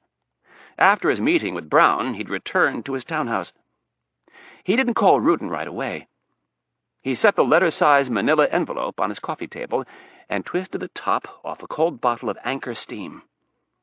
No TV, no music, just him and the package of secrets. If Brown hadn't dished out his unsolicited advice, there was a good chance Stevkin would have just passed the package along and left it at that. But the arrogant man had to dole out his wisdom. If he wasn't so full of himself, he might have realized that such a warning might only serve to entice him into looking inside the package. It was during his third bottle of Anchor Steam that Stevkin came full circle with his logic and pondered the possibility that Brown was using reverse psychology on him. After all, who in their right mind tells a former special agent not to look at something? It's in a Fed's very fiber to want to find things out, to crack the unsolved case. By the time the 11 o'clock news came on, Stevkin had pretty much decided that whatever was in the package wasn't worth knowing. This was the type of stuff that you could get subpoenaed over. And getting subpoenaed wasn't good for future business. There was also the chance that things could get really ugly. It was not outrageous to assume someone would be willing to kill to keep the information in the package from becoming public knowledge. And if he didn't know what was in the package, there was no reason for anyone to want to kill him. For a brief moment, he had thought of looking into the envelope and then transferring the material to a new envelope, but decided against it. There was also the option of discarding the package into the nearest dumpster and telling Ruden he'd come up empty. As far as Brown and Ruden were concerned, he was impressed with neither. A sense of professionalism, however, and his gratitude to Clark made him decide not to dump the package. Finally, at 11:30, he called Congressman Ruden and told him he'd come up with something. Ruden wanted him to come over to his row house on Capitol Hill immediately. Stevkin told him he'd meet him at 7 a.m. at the Silver Diner on Wilson Boulevard in Arlington. As he predicted, Ruden wanted to meet someplace closer to his house. Stevkin, emboldened by the 3 beers and a growing dislike of Ruden, repeated the name of the establishment and the time, and then hung up. He arrived the next morning at 6:30 a.m. with a copy of the Post and the package. As was fitting for the meeting, he picked a corner booth and sat facing the door. Stevkin was in jeans, a blue ski jacket, and a pen baseball cap. He was one of only 8 customers in the place, and the youngest by a good 20 years. When the waitress showed up, he ordered a pot of coffee, a large glass of orange juice, a side of hash browns, a side of links, and a tall stack of blueberry pancakes. Stevkin drank his orange juice and scanned the paper. Below the fold on the front page was a headline that read, "Historical Confirmation Hearing Begins." Under it was a picture of Dr. Kennedy with her right hand raised. The article was pretty standard background-type stuff. It said Kennedy joined the CIA after her parents were killed in the U.S. Embassy bombing in Beirut back in 1983. It encapsulated her career with the agency and talked about her successes since becoming the director of the Counterterrorism Center. It mentioned that she had overwhelming support on the Hill, with the noted exception of Congressman Albert Ruden of Connecticut, the chairman of the House Intelligence Committee. Fortunately for Kennedy, the article pointed out that Ruden had no say over whether or not she would be confirmed. His pancakes and sides arrived, and he went to work on the food. He intended to be done by the time Ruden arrived. Stevkin came to the conclusion that Kennedy was probably a pretty decent person. Losing your parents to some crazed car bomber would be no fun at all. He found himself looking at the package and again wondering what was inside. His thoughts were interrupted by the obnoxious sound of someone loudly clearing his throat. Stevkin looked up and saw Ruden standing in front of the hostess stand with a white handkerchief. He placed it over his large nose and began to blow. Every patron in the place turned to see who was making so much noise. Stevkin shook his head and shoved another stack of syrup-drenched pancakes into his mouth. He made no effort to alert Ruden to his presence. The man was 10 minutes early, and Stevkin hadn't finished his meal yet. With only 8 people in the place, Ruden eventually found him. He sat down in the booth and unzipped his puffy down jacket. Not bothering to say good morning, he asked, "So what do you have for me?" Stevkin ignored his request and asked, "Why do you hate Irene Kennedy so much?" Ruden looked shocked. "What are you talking about?" "Kennedy. Dr. Irene Kennedy." He held up the paper and showed Ruden the photograph. "Why do you hate her so much?" Ruden glared at the young man and said, "You told me last night you had something for me. Now hand it over. I'm a very busy man." The waitress was headed their way, so Stevkin flagged her down. He pointed to Ruden. "What do you want?" "Nothing. I'm fine." "Nonsense." Looking up at the waitress, he said, "Bring him the same thing you gave me." "But I'm not—" Stevkin held out his hand and silenced the congressman. He repeated the order and shooed the waitress away. With an arched brow, he looked at Ruden and said, "You don't do this much, do you?" "Do what?" he snapped. "Clandestine meetings. You come in the door and start honking your nose so everybody in the whole joint turns around to see who's making the racket. You sit down and tell the waitress you don't want anything. Well, if you don't want anything, then why in the hell are you here?" Stevkin waited half a second to see if Ruden had anything stupid to say, and then added, "This is classified information." He held up the package and saw Ruden's eyes get as big as a pervert's in a strip joint. "Pull your head out of your ass and get with the program." On the outside, Stevkin looked very serious, but inside he was laughing. Ruden had seen the treasure and couldn't take his eyes off it. He mumbled, "Sorry," and stuck his hand out for the envelope. Stevkin set it back down on the booth seat and said, "Under the table, dummy. People are looking." "Oh." Ruden put his hand under the table. "Not yet," said Stevkin. "We have to go over a couple of things first." "Like what?" Stevkin stabbed his fork into a sausage link and shoved half of it into his mouth. He washed it down with some coffee and asked, "Why do you hate Kennedy so much?" It was obvious that Ruden didn't want to answer the question, but it was also obvious that he needed to play along until he got what he wanted. "She's a liar, and I don't like public servants lying before congressional committees. It's very bad for a democracy." "You mean a republic." "What?" "Never mind." Stevkin wolfed down his last 2 bites of pancakes and wiped his mouth. As he looked at Ruden, he made a final decision concerning how he would handle things. "I want to be very clear about this. I don't know what's in this package. I haven't looked because I don't want to get involved."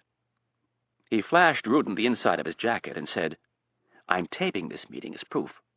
Whatever you have up your sleeve, I don't want to be involved in it. I got this from Jonathan Brown. You have any questions, you go to him." Stevkin slid the package under the table, and Ruden eagerly snatched it. Sitting back, he watched the congressman tear open the top and sneak a peek at the contents. He wasn't actually taping anything, but that wasn't important. Ruden would believe the threat. He'd given Brown up out of a sense of fair play. If he wanted to destroy Kennedy, he should have to show his face. The waitress dropped off Ruden's orange juice and coffee. "Your food will be up in a minute." When the waitress left, Stevkin got up and grabbed his paper. Ruden looked at him and asked, "Where are you going?" "I'm a busy man, Albert." He pointed at his own eyes and then at Ruden. "But I'm going to have my eye on you." He started to walk away. Ruden called after him, "Hey, you forgot to leave some money." Stevkin smiled and said to himself, "No, I didn't." Chapter 36. Tel Aviv, Saturday afternoon. Surly was probably the best word to describe Ben Friedman's mood. He'd just left his wife and was on his way into the office. He'd sent a katsa to Milan to look into the disappearance of Rosenthal and his people, and that trusted agent was back. Unfortunately, it sounded like she had little to report. As the armor-plated Mercedes raced through the suburb of Ramat Aviv, Friedman looked out the window at the ocean and wondered how in God's name 3 highly trained agents just disappear. The problem, Friedman knew, was that they didn't just disappear. There was only one logical explanation after this long. Donatella had killed them. This presented a challenging problem for the head of Mossad. 3 key dons can only go missing for so long, and then people start asking questions. The Mercedes turned away from the ocean and rocketed up a steep hill toward a bland 6-story concrete building with antennae bristling from the roof. The driver had radioed ahead, and the pop-up barrier at the gate was down. The car raced through the entrance, leaving the Uzi-toting security personnel in a cloud of dust. When Friedman reached his office, he found the katsa that he'd sent to Milan waiting in his outer office by herself. Friedman rushed past her like a tank racing toward the front lines. Without a word, he waved for her to follow. When she entered his inner sanctum, he closed the door and sat behind his desk. The katsa did not sit. She stood practically at attention in front of his desk. Friedman yanked open his top drawer and retrieved a pack of cigarettes and a lighter. He puffed on the cigarette and offered the pack up to the woman. She declined with a shake of her head. "So tell me, Tanya, what did you discover for me?" The woman's posture and demeanor spoke of military training. She was small, with dark features, and wore no makeup. "I found some things at the safe flat, but other than that, there was no sign of them." "And the woman I told you to check on?" Friedman ran one of his meaty hands along the top of his bald head. "I called her office, and they said she was out, so I took the opportunity to stop by in person. I pretended that we were old friends and that I was just passing through Milan for the day. I put on a big show about how disappointed I was and asked if I could leave a note. While I was leaving the note, I asked where she was off to this time. They told me they didn't know. She called in abruptly on Friday to say she needed to take some personal time." Friedman puffed on his cigarette and tried to piece things together. Friday would have been the day after Rosenthal was supposed to have hit her. She was on the run, and Rosenthal, Jante, and Sundberg were all dead. Damn, she was good. Friedman chided himself for not sending more people, or better yet, doing it himself. Donatella would have trusted him. He could have got her to let her guard down and then taken her. The problem was, he had rushed into it, and now the mess was compounded. "Did you check her flat?" "Yeah, it was spotless. Nothing unusual or out of the ordinary." Friedman thought for a while longer and finally said, "All right. Thank you for looking into this for me." "No problem, sir. Am I excused?" "Yes, but I want you to keep quiet about this entire matter." "Yes, sir." The woman turned and left the office. Friedman spun his chair around and looked out at the blue water of the Mediterranean. There would be an official investigation, one way or another. and it would look much better if he were the one to launch it. He would have to make Donatella out to be a psychotic who had betrayed Israel by freelancing. He could even go to the CIA and apologize for Donatella killing Peter Cameron. He could say that she had broken away and was doing freelance work. Yes, he told himself, that was the path to take. Always mix fact with fiction for the most believable story. Congressional Country Club, D.C., Saturday morning. If he was in town, and it was Saturday, he was doing one of two things, either playing golf or getting a massage. Since the temperature was still below freezing, he had opted for the massage. When he pulled up the long drive of the club in his Jaguar XK8 coupe, shortly after 9, he spotted 3 brave souls standing on the first tee. Huddled in stocking caps, they were a testament to golf's addictive nature. Hank Clark had 2 overriding principles or philosophies in life. The first was to never allow any single thing or person to control him, and the second was to succeed at any cost.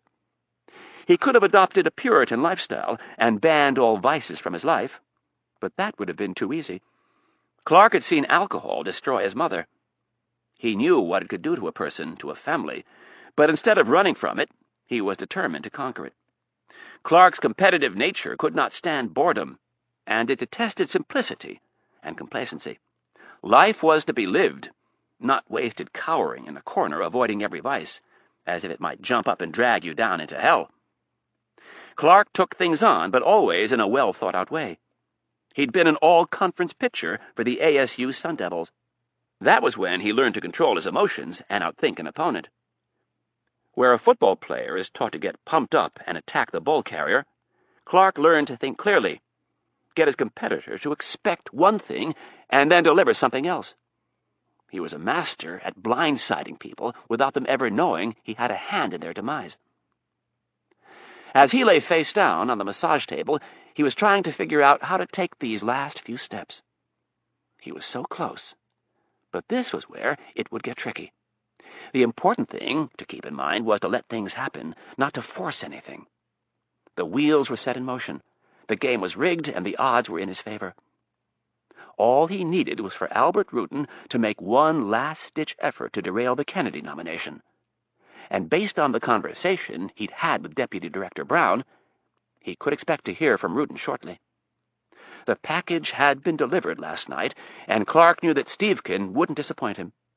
By now Ruden had his grubby little hands on the info, and he was probably close to having a coronary. With that satisfying thought, Clark began to doze off. The waterfall music played softly in the background, and Lou the masseur was kneading away at his legs. Life was good. The door flew open, thudded against the wall, and bounced back. Albert Ruden stood silhouetted in the light of the men's locker room, staring into the relative darkness of massage room number 2. "Hank, are you in there?" Clark, startled by the interruption, pulled from a deep sleep in the wink of a second, bolted up onto his elbows and growled, "What the fuck? Hank, I need to talk to you immediately." He stepped into the room. Through unfocused, sleepy eyes, Clark said, "Albert, what in the hell are you doing? I need to talk to you alone. I have something very important to show you." "I'm in the middle of a massage," snarled Clark, still not quite awake. "I don't care." Ruden stepped forward, thrusting the manila envelope in front of his face. "Albert, whatever you have can wait until I have some clothes on. Now get the hell out of here!" Ruden had never heard Clark so upset. Reluctantly, he retreated from the room and closed the door. He looked down at the envelope in his hand. He desperately wanted to show the contents to someone, and Hank Clark was the obvious choice. He'd been looking for him for the past 2 hours. He'd called his house, his office, and his cell phone. No one at the house answered. No one at the office knew where he was. And he didn't answer his cell phone. The club was a lucky guess. Ruden saw the senator's gleaming Jaguar in the parking lot and practically ran into the building. The locker room manager told him Clark was getting a massage. Without putting any further thought into it, Ruden had raced off through the maze of lockers like a rat in search of a piece of cheese. Standing alone in the bright lights of the locker room, Ruden now saw the error of his ways. He checked his watch. It was 9:55. Clark wouldn't be that much longer. Ruden began walking. He'd waited this long to destroy Irene Kennedy. He could wait a few more minutes. There was a small lounge in the men's locker room, 2 couches, several chairs, a television, and 2 phones. This was where Ruden had decided to wait. It was a good 30 minutes before Clark showed. His salt and pepper hair was slicked back, and he was wearing a pair of dress corduroy pants, a button-down shirt, and a cashmere sweater. Ruden popped out of his chair looking slightly low-rent in his wrinkled khakis, faded flannel shirt, and overstuffed down coat. Clark had decided to act as if the intrusion into his hypnotic massage had not happened. There was no sense in revisiting the issue. After all these years, Ruden wasn't about to change. Clark did not greet the congressman. He simply said, "Let's grab a cup of coffee." Ruden shook his head emphatically. "Let's talk outside, in your car." He looked around the small lounge like the walls had ears. Clark understood Ruden's paranoia. He was the one who had encouraged it. "All right." They left the club and went to the parking lot without speaking. Ruden took every step like he was on point during a patrol behind enemy lines. Clark played along and kept his mouth shut. He'd anticipated Ruden's behavior. From 30 feet away, he pressed the button on his keyless remote. The headlights flashed once. Clark climbed in behind the wheel, and Ruden got in on the passenger side. From the folds of his down coat, Ruden extracted the envelope and said, "You're not going to believe what is in here." He offered the envelope to Clark. Clark didn't take it. He instead asked, "What's in it?" "The information I've been looking for," replied Ruden with glee. Impassively, Clark nodded for him to elaborate. "Have you ever heard of an organization called the Orion Team?" Clark just shook his head no. "It's a secret organization that was started by that bastard Thomas Stansfield and headed by Irene Kennedy." Ruden spoke their names with great hatred. "They've been running covert ops in the Middle East for over a decade, and they haven't said shit to us." Ruden stabbed his finger into his own chest. "They fucking lied to us, Hank, and I have proof. Right here, look." Ruden pulled some papers from the envelope. "I have a list of people they've killed. There's account numbers where legitimate money has been diverted to fund these operations. There's even mention of special forces units being used to support these fucking antics." "This is absolutely shocking." "I told you she was no good, just like her old boss Stansfield." "I can't believe it," said Clark. "Where did you get this?" "From your guy," said Ruden defensively. "That Stevkin fellow." "And where did he get it?" "That's the best part," said Ruden excitedly. "He got it from Jonathan Brown. Judge fucking Brown, can you believe it?" That was not the answer Clark was expecting. "Have you talked to anybody else about this?" "No, you're the first person." "Well, do yourself and Brown a favor and don't mention his name to anyone." Clark was trying to figure out how in the hell Ruden had got Brown's name. "Why?" "Because the second you mention his name, they'll destroy his reputation." Clark was thinking quickly, trying to come up with a logical reason. "Think of his name as your ace in the hole. The longer you wait to show it, the more valuable it'll be. Or the longer you wait to play it." Ruden tried to pass the envelope to Clark. "No, I believe you. When you get a chance, make copies for me and send me the whole thing." Clark wasn't about to put his fingerprints on classified documents. Ruden was a little disappointed, but pleased to hear that Clark trusted him enough to take his word. "So what are you going to do on Monday?" The senator placed a hand on his chin and looked out the front windshield. Quietly, he said, "I'm not sure." Ruden was sure. It's all he'd been thinking about for the past 3 hours. Kennedy's confirmation hearing was going to turn into an inquisition. "Hank, what do you mean you're not sure? You're going to get her under oath, and you're going to nail her ass to the wall." If this information is as damaging as you say, that'll happen," he said reassuringly. "I'm just trying to make sure we have all of our bases covered first." Clark looked at Ruden and asked, "Are you still scheduled to appear on Meet the Press tomorrow?" "Yeah." Clark paused briefly and said, "All right.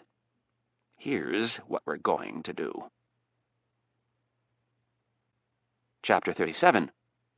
Maryland, Saturday evening. A steady drizzle fell from the night's black sky, and the cab's headlights cut a perfect but limited swath through the darkness. In the back seat, Anna Riley sat feeling her determination wilt away. She wasn't sure what she wanted to happen, but she knew she had to meet him face to face. She couldn't run. She loved him too much. She'd poured too much of her heart into the relationship. There were too many things that needed to be said. And besides, as a matter of practicality, she had to get her car. The trip back from Milan had been a long one. Thankfully, the American Airlines ticket agent had been kind enough to honor Riley's first-class ticket without charging her for changing the return date. It probably helped her that she recognized Riley as the NBC White House correspondent. What made the flight so miserable was that she was seated next to a 40-some-year-old man from Baltimore, who spent the majority of the flight trying to put the moves on her. She heard his life story at least once, and several chapters that he deemed extra important were repeated. The experience did nothing for her resolve. Like most people with any sense, she didn't like dating. If this was what life held for her, maybe she was better off spending a few fitful nights waiting for Mitch to come home. She knew that wasn't true, but in the midst of the excruciating flight, the thought occurred more than once. With a few days to cool off, Anna had settled in on her main problem with Mitch. How well did she really know him? The question, of course, could be asked, how much did one really know anybody? But she didn't buy into that esoteric philosophy. She knew her family and her friends very well, and she thought she knew Mitch well, but she would have never thought him capable of doing what he did in Milan. Riley knew why they went to Italy. They went there to get engaged. Mitch had a little business to take care of first, and then they were off to start the rest of their lives together. The big problem was his business involved meeting with an ex-lover. She tried to put the shoe on the other foot. What would Mitch have done if she'd gone off to meet secretly with an ex while they were on vacation together? It didn't take Riley long to come up with an answer. He'd blow his top. Then why should she be so understanding? She kept coming back to the same question and the same answer. Mitch lived a different life. Secrets were part of his existence. And what made this worse was that Anna was a reporter. She had an overwhelming need to find things out, to dig, to uncover the hidden, the forgotten, and the neglected. She wanted to know things, while Mitch was content with just being there. One of his favorite lines was that talking is overrated. She'd asked him about his previous lovers one night, and he had steadfastly avoided the discussion. She had finally said, "Don't you want to know about the men I've dated?" And Rapp had claimed that he didn't. This only served to arouse her curiosity more. There was no past with the man. It was an aspect of Mitch that drew her in and drove her nuts. He only wanted to talk about the present and the future. As the cab neared his house, the house that just a few days earlier she'd thought of as theirs, she felt butterflies in her stomach that rivaled the ones she'd had on her first live remote. Out of nervousness, she hoped he wasn't home, and out of hope, she wished he were. The coward in her wanted to grab her stuff and leave, not give him the satisfaction of showing that she cared enough to talk about it. She could sneak in, grab her stuff, and avoid any confrontation whatsoever. There was another voice from within, though not quite as strong as the first, that was telling her she had overreacted, telling her that she could trust Mitch, and that whatever had happened in Milan could be explained. When the cab pulled into the driveway, Riley spotted a car parked next to the garage, and noticed that the front light was on, as well as one upstairs. She paid the cabbie and stood in the rain as he got her bag from the trunk. After a moment of indecision, she wheeled her bag over to her car and hefted it into the trunk. Then, standing under the narrow eave in front of the garage, She peered through the small square window. Mitch's car wasn't there. Her heart fell, and after a moment of melancholy thoughts, she decided to go inside and see if there was a note. Anna unlocked the front door and punched in the code for the alarm. The first thing she saw was Mitch's large Travel Pro black-wheeled suitcase, the same one he'd taken to Milan. It was on the floor, and open. He was home, or at least he'd been home. She closed the front door and went into the kitchen. The breakfast bar was bare, and again she felt her heart shrink a little. This was the spot where he would have left a note. There was none. Next, she checked the answering machine. All she got for her trouble was a red 0 telling her she'd again come up empty. She felt a brief sense of panic. Snatching the handset from the cradle, she called her apartment and checked her messages. The first one was from the phone company, asking her if she'd like to take advantage of a new long-distance calling plan. That was it. With a lump in her throat, she called her work number and quickly skipped through 5 messages, none of which were from Mitch. She slammed the handset down and started for the stairs. The first tear trickled down her cheek as she reached the bedroom. Their bedroom. The bed was unmade. She tried to remember if it was that way when they left for Italy. It wasn't.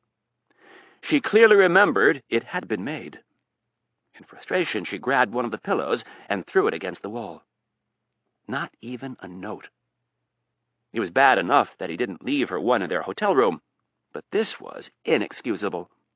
She'd misjudged him. With salty tears streaming down her face, she went into the bathroom to gather her things. If he could be this cold and impersonal after all they'd been through, then so could she. Washington, D.C., Sunday morning. Senator Clark was in the kitchen of his mansion on Foxhall Road in the Wesley Heights neighborhood of Washington. The large chateau-style home was the senator's castle. The front of the house was covered with ivy that looked like it had been there for a century or more, and the double front door looked big enough to drive a small car through.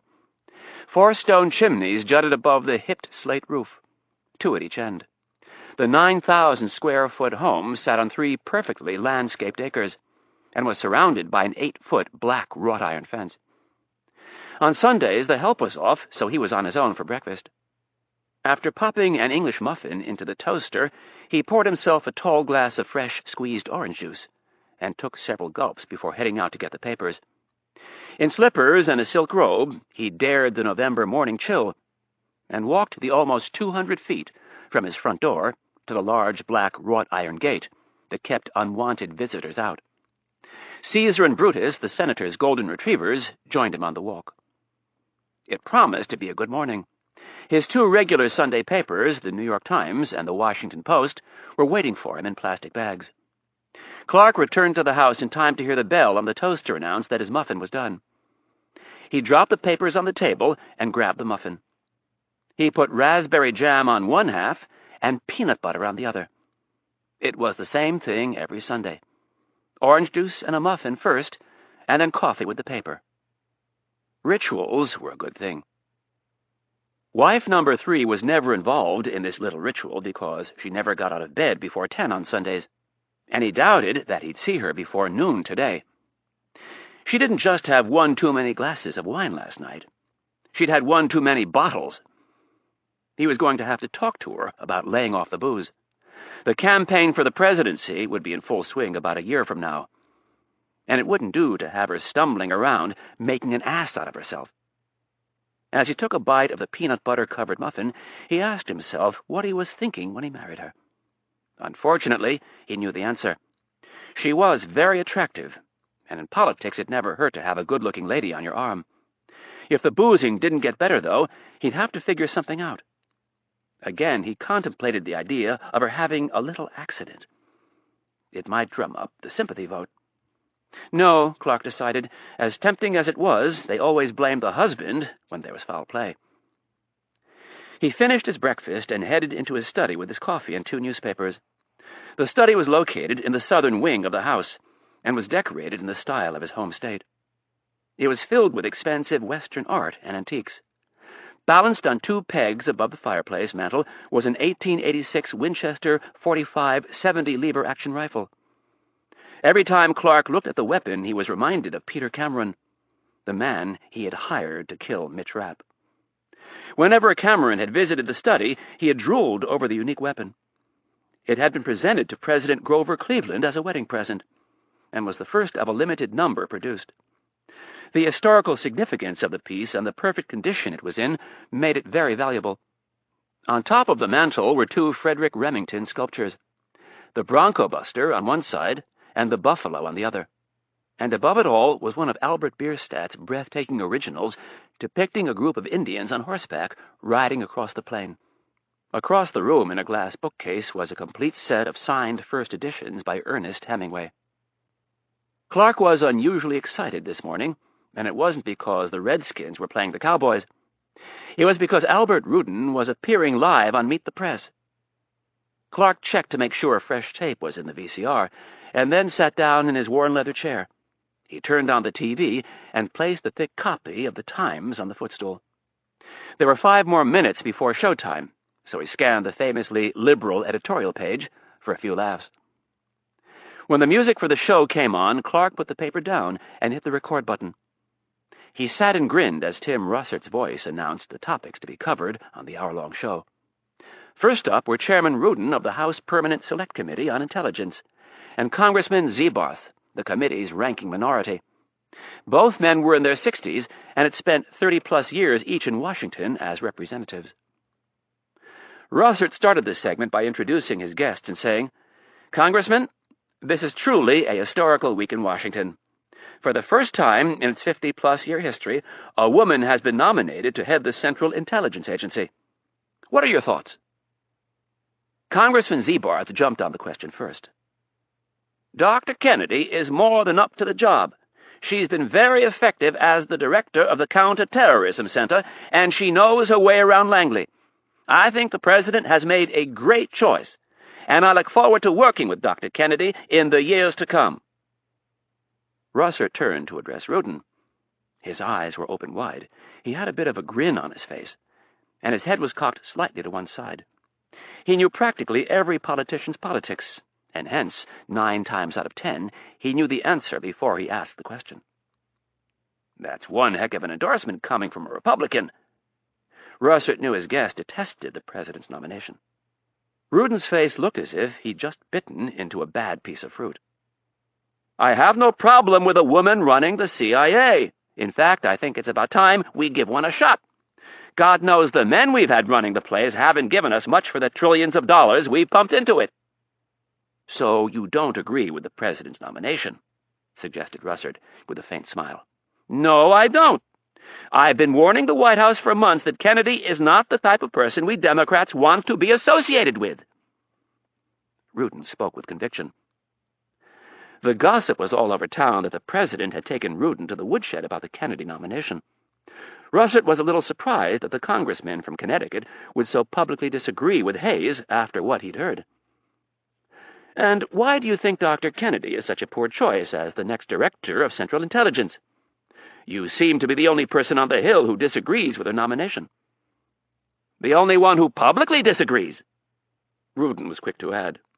"For reasons I can't figure out, this President and his administration have forced this nominee down our throats without doing their research."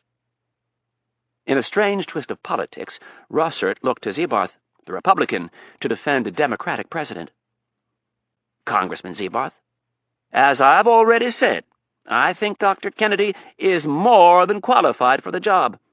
And to be honest with you, Tim, I'm getting a little tired of my friend's innuendos and implications. Just once, I'd like to see him back up his charges with some real evidence, or leave Dr. Kennedy alone. The woman has worked hard for this country, and she deserves a little gratitude." This sounded so reasonable that it made Ruden look like a bully. Hank Clark was on the edge of his seat. Zebarth had just lobbed a big, fat, hanging curveball. Clark clapped his hands together and said, "Come on, Albert. If there's ever a time to hit one out of the park, it's now." Ruden reached under the table and produced a file. With a grim look on his face, he shook his head and said, I feel a little bit like Winston Churchill today, Tim." Clark frowned at his TV and said, "Don't get carried away here, Albert."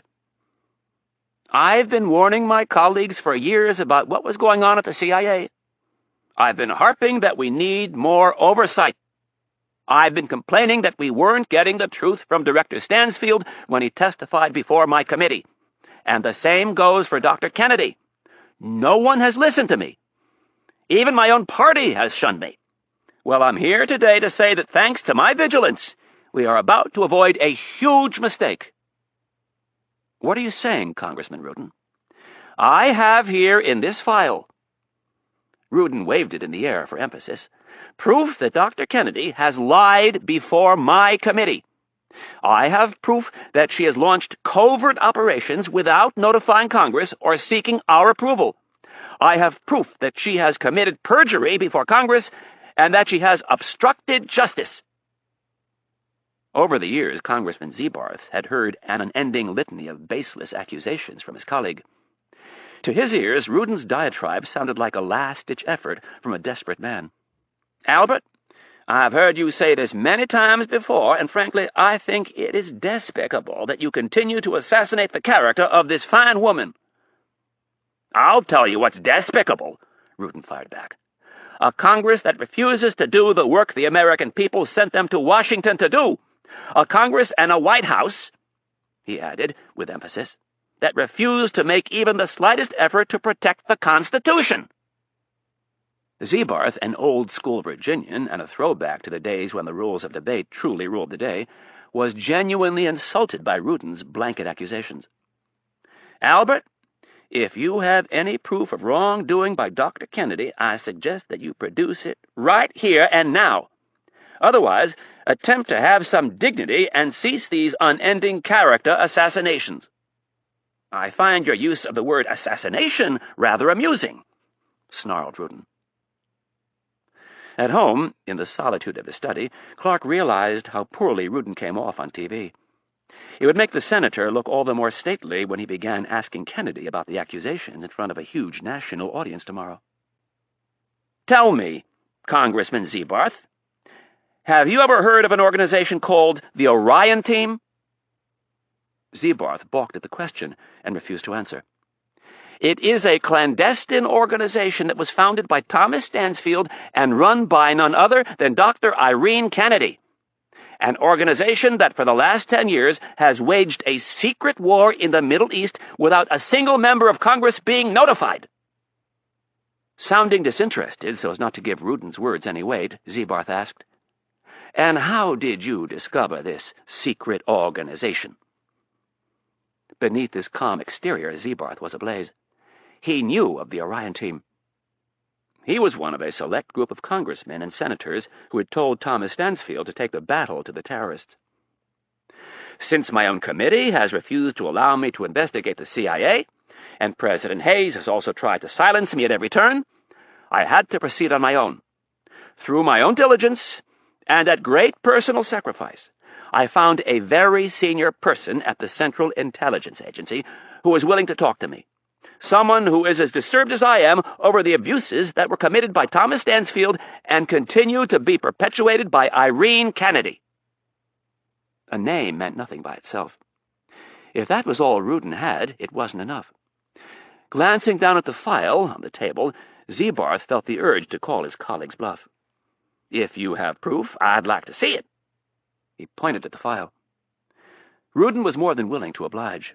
He whipped open the file, saying, "I have the names and dates of people that this organization assassinated. I have proof that U.S. Special Forces personnel were involved in some of these operations, and I have this." Ruden produced a black-and-white photograph. "His name is Mitch Rapp. He is an American citizen who was trained by the CIA and has been the Orion Team's top operative for almost a decade. He has killed over 20 private citizens in various countries around the Middle East. He is an assassin. He is a criminal, and he should be prosecuted, as should Irene Kennedy and every single person who has anything to do with this abomination." Ruden paused just long enough to retrieve something else from the file. I have bank records that show how money was diverted out of congressionally funded programs and into this organization known as the Orion Team." Ruden pointed an accusatory finger at Zebarth and said, "There are too many politicians in this town who haven't been doing their job." He turned his hard stare on Russert. "And I'm here to tell you that that is going to end." Russert was so shell-shocked, all he could manage to say was, "These are very serious accusations, Congressman Ruden." "Yes, they are." "Are you going to hold hearings into the matter, or will you hand it over to the Justice Department?" Ruden glanced sideways at Zebarth briefly, and then back to the moderator. "Since my own committee has been unwilling to look into the matter, and since Irene Kennedy is set to testify before the Senate Intelligence Committee tomorrow, I'm going to turn this evidence over to Senator Clark and see if, for once, someone can get some straight answers from her." In his study, Clark had risen to his feet in pure elation. Albert Ruden had just given him everything he'd been working for. At 1 p.m. tomorrow, Clark would gavel in one of the most dramatic and anticipated confirmation hearings America had ever seen. Clark had been in on the decision to found the Orion Team, but as part of that arrangement, Thomas Stansfield had agreed to fall on the sword if anything should go wrong. Kennedy would do the same. Clark would stay above the fray and look statesmanlike when his colleagues went after Kennedy tomorrow. The television audience would be huge, and that was just the start. The story would be on the cover of every magazine and the front page of every newspaper. His face and name would be burned into the minds of practically every single voter in the country. This is what would launch him on his presidential bid. Chapter 38. Saudi Arabia, Sunday evening. Rapp stood on the edge of a natural rock escarpment, staring out at the wrinkled, rolling terrain toward Baghdad. He was dressed in tan desert fatigues. This place was called Oasis 1 by the Pentagon. Very few people knew it existed. It was located directly on top of the Saudi-Iraqi border, a mere 200 miles from Baghdad. The rock formation that made up the natural perimeter of the forward base jutted from the Red Sea of sand like a volcanic island in the middle of an expansive ocean. Rapp was the only civilian who'd ever been to the base. The military personnel who occupied the rock island didn't even refer to it as a base. The men in black berets called it a forward staging area or raiding area. This was Special Forces country, and true to their colorful personalities, they did not refer to the base by its official and top-secret name, Oasis 1. The Snake Eaters called it the Snake Pit. There was even a hand-painted sign hanging over one of the caves that said, "Welcome to the Snake Pit. Drinking is encouraged." Special Forces types were different. They actually seemed normal to Rapp, but in relation to the rest of the military, they were a breed apart. They prided themselves on making their own rules, and when they'd arrived at the old Marauders' outpost, they made it a point to set up a bar. All U.S. military personnel in Saudi Arabia were strictly forbidden from consuming alcohol. This did not deter the Green Berets, Delta Force commandos, Navy SEALs, and helicopter pilots who occupied the outpost. They had arrived at the Prince Sultan Air Base the previous evening after traveling non-stop from North Carolina with several in-flight refuelings. 3 huge military cargo C-141 Starlifters had made the trip. In addition to the team that was tasked to go into Baghdad, Colonel Gray had brought along an additional 100 Delta Force commandos. Part of that force would be assigned the vital role of backup in case the primary team got bogged down and needed to be pulled out. And for the remainder of the force, Colonel Gray had something special planned. Due to the secrecy surrounding the mission, they flew in under the cover of darkness and landed at the 80-square-mile Prince Sultan Air Base, located 60 miles south of Riyadh. The American portion of the base sits inside the Saudi Air Base and is a highly secure facility, in great part due to the tragic 1996 bombing in Tehran, which killed 19 U.S. servicemen. Special Forces personnel are constantly coming and going from the base, but rarely does such a large force arrive unless an exercise is scheduled. For this reason, the force left the base within hours of arriving. It was still dark when the helicopter pilots of the Army's 160th Special Operations Aviation Regiment and the Air Force's 1st Special Operations Wing began ferrying the commandos off the Prince Sultan Air Base and up to the northern frontier. The bulk of the force was delivered to Oasis 1, and other units were distributed along the frontier at predetermined locations that U.S. Green Berets had already prepped. The U.S. military had learned many lessons during the Gulf War, chief among them that it was vital to have equipment positioned before a conflict starts. This was a lesson they had also learned painfully during both World War I and World War II, when German wolf packs sent millions of tons of vital equipment to the bottom of the North Atlantic.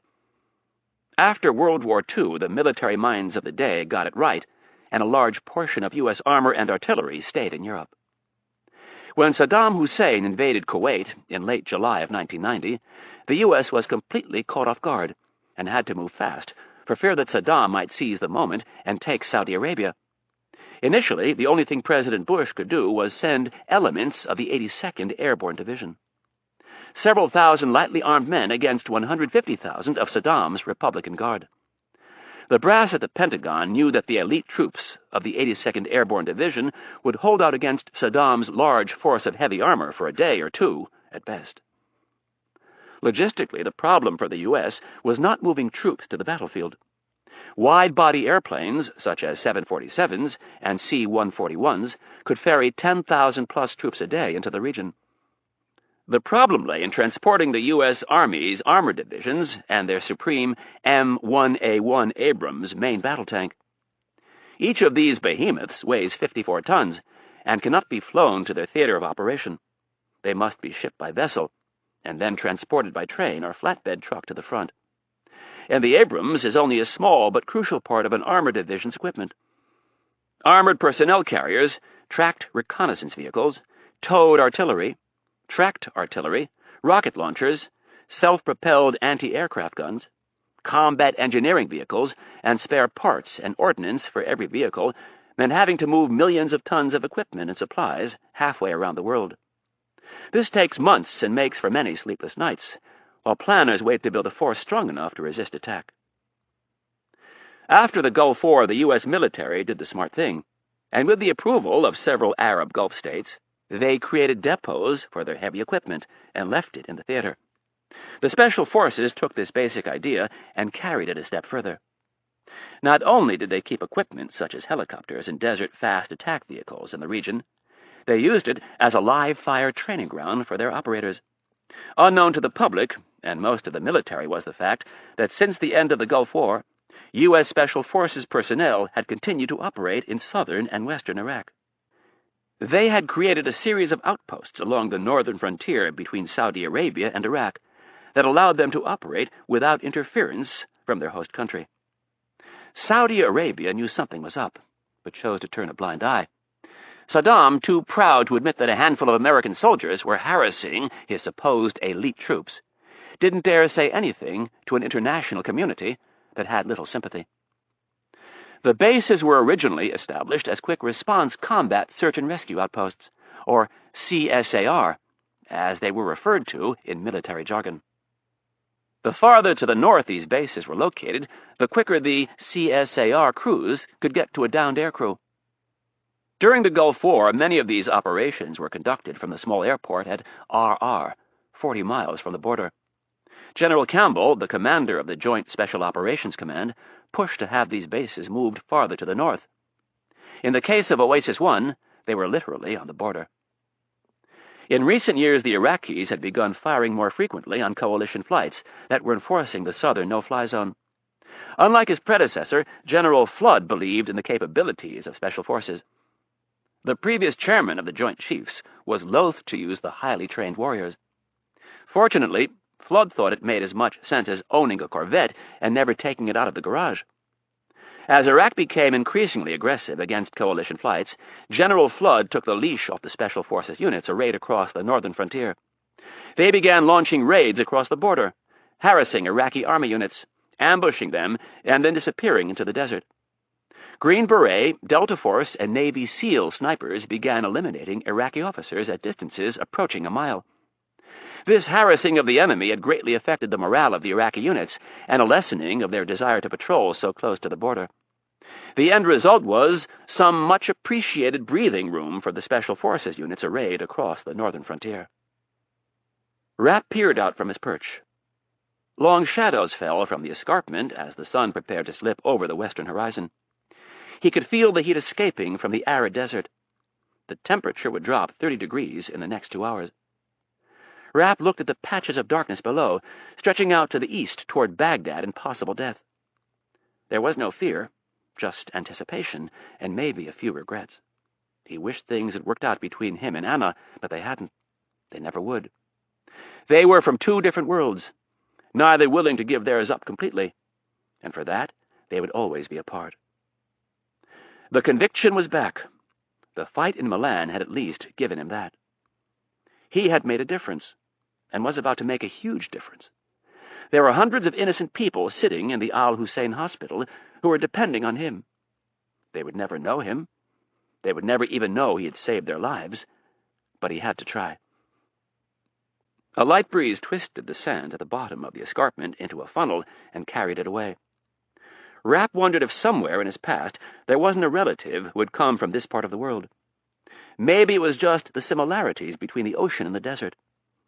They were both awesome in power. They held a subtle, expansive beauty that could trick the human eye into seeing things that were not there. And they could be incredibly inhospitable if you didn't pay attention. The sound of a footfall from behind pulled him from his trance, and he turned to see Colonel Gray approaching through the narrow crevice. "Beautiful up here, isn't it?" asked the wiry leader of Delta Force. "Very. A perfect natural fort." Gray placed a hand on the rock and looked down the 100-foot sheer drop to the desert floor. "What did you have to give the Bedouins to get it from them?" "Nothing. They used to launch raids from this place across the border into Iraq. They'd steal anything they could get their hands on. Saddam got fed up, and in '89 he cleared the rat's nest out and poisoned the well. The Bedouins left and have never come back." Rapp nodded. Water dictated all travel in the desert. "Have you put any more thought into tonight?" "Yeah, I think you're right. The men have the infiltration and extraction down. No sense running another exercise and risking an accident. We'll give everybody a chance to get some rest and save up for tomorrow night." "You've talked to Washington?" Rapp kept his eyes on the desert. "Yep. And it's on?" Gray cocked his head and grinned. "You know how they like to change their minds. For now, it's on." "Good. We can't afford to have this compromised. The longer we wait around, the better chance there is that someone will talk." "Not my men," said a defensive Gray. "It's not your men I'm worried about. It's the blowhards back in D.C., Rapp added quietly. "We need complete surprise to pull this off. I told the President your men could handle it. Another day or week of training will only give us a marginal benefit. But if the word leaks out somehow, we're fucked." Rapp looked off into the distance toward Baghdad. If they know we're coming, no amount of training is going to save us. Chapter 39. South Lawn, the White House, Sunday afternoon. The day was still as Marine One descended ominously from the gray sky. The wheels landed perfectly on the 3 discs that had been put down to keep the heavy helicopter from sinking into the lush grass. The fire engine was in place just in case something went wrong, and the Secret Service was out in full force to dissuade anyone from trying anything stupid. The meet and greet at the rope line had been canceled. When the President left and returned to the White House on Marine One, his staff often arranged for friends, family and donors, of course, to watch. Depending on how busy the President was, he would sometimes stop and shake hands. The meet and greet had been scheduled for 7 p.m. Due to a certain congressman's interview on Meet the Press, the President was returning early from Camp David, and he was in no mood to shake anyone's hand. The hatch opened and President Hayes appeared almost immediately. He was wearing a pair of olive dress slacks, a white button-down, and a blue blazer. He saluted the Marine standing at the foot of the helicopter and wasted no time heading for his office. As he motored quickly across the South Lawn, his staff tried frantically to keep up. Several of them attempted to talk to him, but he wasn't having any of it. He had one thing on his mind right now, and he wasn't going to talk about it outside. When he reached the Oval Office, he slammed the door closed and glared at his Chief of Staff, Valerie Jones. "Where the hell is everybody?" "Dr. Kennedy is downstairs in the Situation Room. The others should be here any minute." The President looked as if his head was about to pop off. "Have you seen what he has?" She shook her head. "But I've heard it's pretty serious stuff." The President knew it was. He'd authorized some of it. "Valerie," he spoke through gritted teeth, "I want to be very clear about this. I want Albert Ruden destroyed. By tomorrow morning, I want him working out of a broom closet on the 5th floor of the Capitol. I want to call in every political favor we're owed, and I want Ruden to feel like he's a leper." Jones placed her hands in front of her, as if she were about to pray, and then separated them and made a cautioning motion. "I don't want to hear excuses," snapped the President. "I just warned him, remember?" Jones nodded. She knew the President needed to vent, and being the Chief of Staff meant that she was the chief ventee. "Yes, I remember." "Well, the little prick went out, and despite my warnings, he continued to try and meddle in the affairs of the executive branch." "He is the chairman of the House Intelligence Committee, sir." "And he's a damn Democrat!" yelled Hayes. "He's supposed to be on our side. I'm not supposed to have to worry about congressmen from my own party attacking me." "Sir, I know you're upset, but I need to caution you." The President held up a hand like he was a traffic cop. "And I know you're my Chief of Staff, and you're trying to prevent me from doing anything stupid, but this time around, Valerie, there is no turning back. Albert Ruden has committed the cardinal sin of politics. He's stabbed his own president in the back. Everybody is watching now, and only one of us is going to survive this." Jones blinked several times and finally nodded. She would have to try again later when he had calmed down a bit. "What do you want me to do?" "I want the damn party leadership over here." The President pointed at the ground and started for the door. "I'm going downstairs. When they get here, let me know." Jones started walking with him. "Do you want me to come with you?" She was a little afraid of what the President might say without her in the room.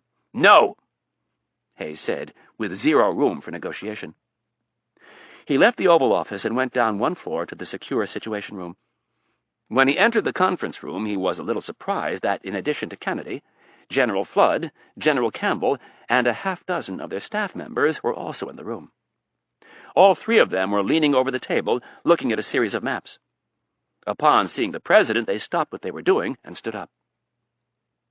"Gentlemen, I didn't know you were here. If you'll excuse us for a moment, I need to speak with Dr. Kennedy alone." The military men were all aware of what had happened on Meet the Press, especially the part where Ruden had mentioned the use of Special Forces personnel. They knew before the week was out they'd likely be summoned to the Hill to answer some very pointed questions. The timing couldn't be worse.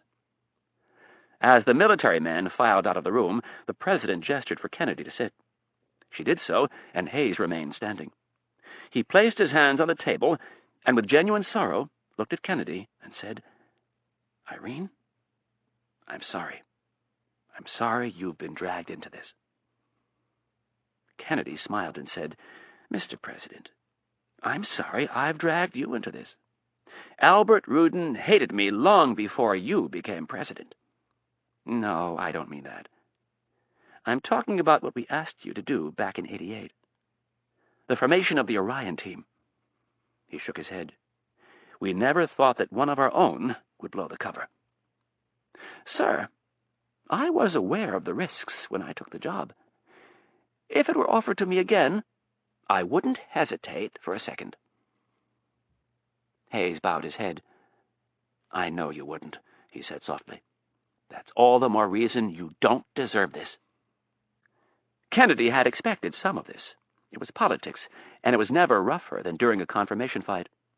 She'd spent much of the day analyzing her future, and it didn't look so good, especially in regard to becoming the first female director of the CIA. The pressure on President Hayes to pull her nomination would be immense. Kennedy wouldn't make him do it. She would withdraw her name from consideration before it came to that. But she didn't think it would. She guessed from the president's beaten posture that he thought it was over. He didn't know what she did, though. She'd lived most of the past 15 years thinking ahead of the pack, and so had Thomas Stansfield. The deceased former director had anticipated that a day might come where the Orion team's cover would be blown. The original senators and congressmen who had asked him to take the war to the terrorists had demanded that Stansfield act as a firewall. If word ever got out that the CIA was assassinating people in the Middle East, the agreement was that Stansfield would take full blame, and would make no mention of the senators' and congressmen's involvement. This had been the initial agreement. Without telling the senators and congressmen, Stansfield had decided to amend that agreement over the years. He had created a series of dummy files that he kept in the safe in the director's office. The files contained letters of notification to the House and Senate leadership, all of them dated within 24 hours of the start of covert operations run by the Orion team. This was what was required by law, and ultimately what Congressman Ruden was so irate about. In addition to the dummy files, Stansfield had passed along a wealth of information about a number of influential lawmakers on the Hill. The type of information they would like kept secret. Kennedy saw a chance in what, just hours earlier, had looked like a hopeless situation. Hayes brought his gaze up and asked, "How in God's name are you going to testify tomorrow?" "I am not sure I'm going to, sir." There was a brief pause while the president wondered if she would withdraw her name. "I wish there was a way we could fight this, Irene." "Oh, there is," Kennedy replied, with an understated confidence. "How?" "It's going to involve some risks, sir, but I think it will work." The president studied her, wondering how she could possibly get out from under Ruden's sights. "I'm listening." "Whatever Congressman Ruden has in that file that he was waving around today, it is classified material." "And?" "It is classified material that he received from an employee of the CIA. Someone, sir, has committed a crime by passing along that information." "How?" "If they are an employee of the CIA, they have signed a national security non-disclosure document, sir." The president looked skeptical. "It's bigger than all that, Irene. The press is involved. Please, hear me out, sir. Much of what the Orion team did originally was handled outside the CIA. Over the last year, Director Stansfield went to great lengths to legitimize the actions of the team. Giving Mitch a legitimate personnel file was just part of what he was up to. He created a real paper trail of classified documents documenting what the team has done. He has a list of senators and congressmen who were informed every time the team was sent into action." The president was frowning. "How legitimate is this?" "It's not a question of legitimacy, sir." "Sure it is. What if they deny ever signing such a document?" "They won't," Kennedy said with a steady voice. Hayes took the hint. The rumors about Stansfield keeping files on people were true. "You mean they might be afraid of what would come out if they didn't go along?" "Maybe." Kennedy stayed evasive, but got her point across. The president seemed ill at ease with this course of action.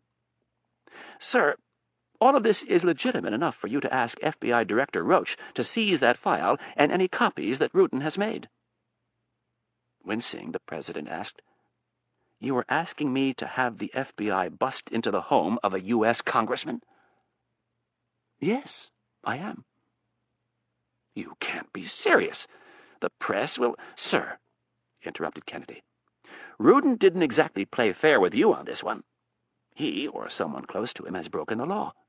Normally, we would gladly turn a blind eye to it, but he has forced our hand by purging top-secret information on national TV." The president stubbornly crossed his arms. "Where is this whole thing going to take us, Irene?" "If I go up to the Hill tomorrow and answer questions, I'll be crucified. If I withdraw my name from the process, Ruden will hold hearings within a week, and I'll be crucified. Either way it's going to happen. And under both scenarios, sir, your presidency will be guilty by association." "We're screwed." Hayes stood tall as if he needed a full breath of air. He placed his hands on his hips and continued, And of all the times for it to happen, it has to come along right now when this whole Iraqi thing is about to heat up. There is a third way, sir, she suggested. I'm all ears. Kennedy began carefully laying out her plan. They would need the FBI to raid Ruden's home and office. The uproar from the other politicians and the press would be unavoidable, but predictable and ultimately short-lived. For Kennedy had something very bold planned for Albert Ruden, something that would in all likelihood end his career. Chapter 40. Oval Office, Sunday evening. Clark put on a suit for the meeting. It was in his plan to call the president and talk to him about the news created by Ruden. If he was going to keep the president in the dark about his involvement, it was best to act sympathetic and see if there was anything he could do to help. There wasn't, of course.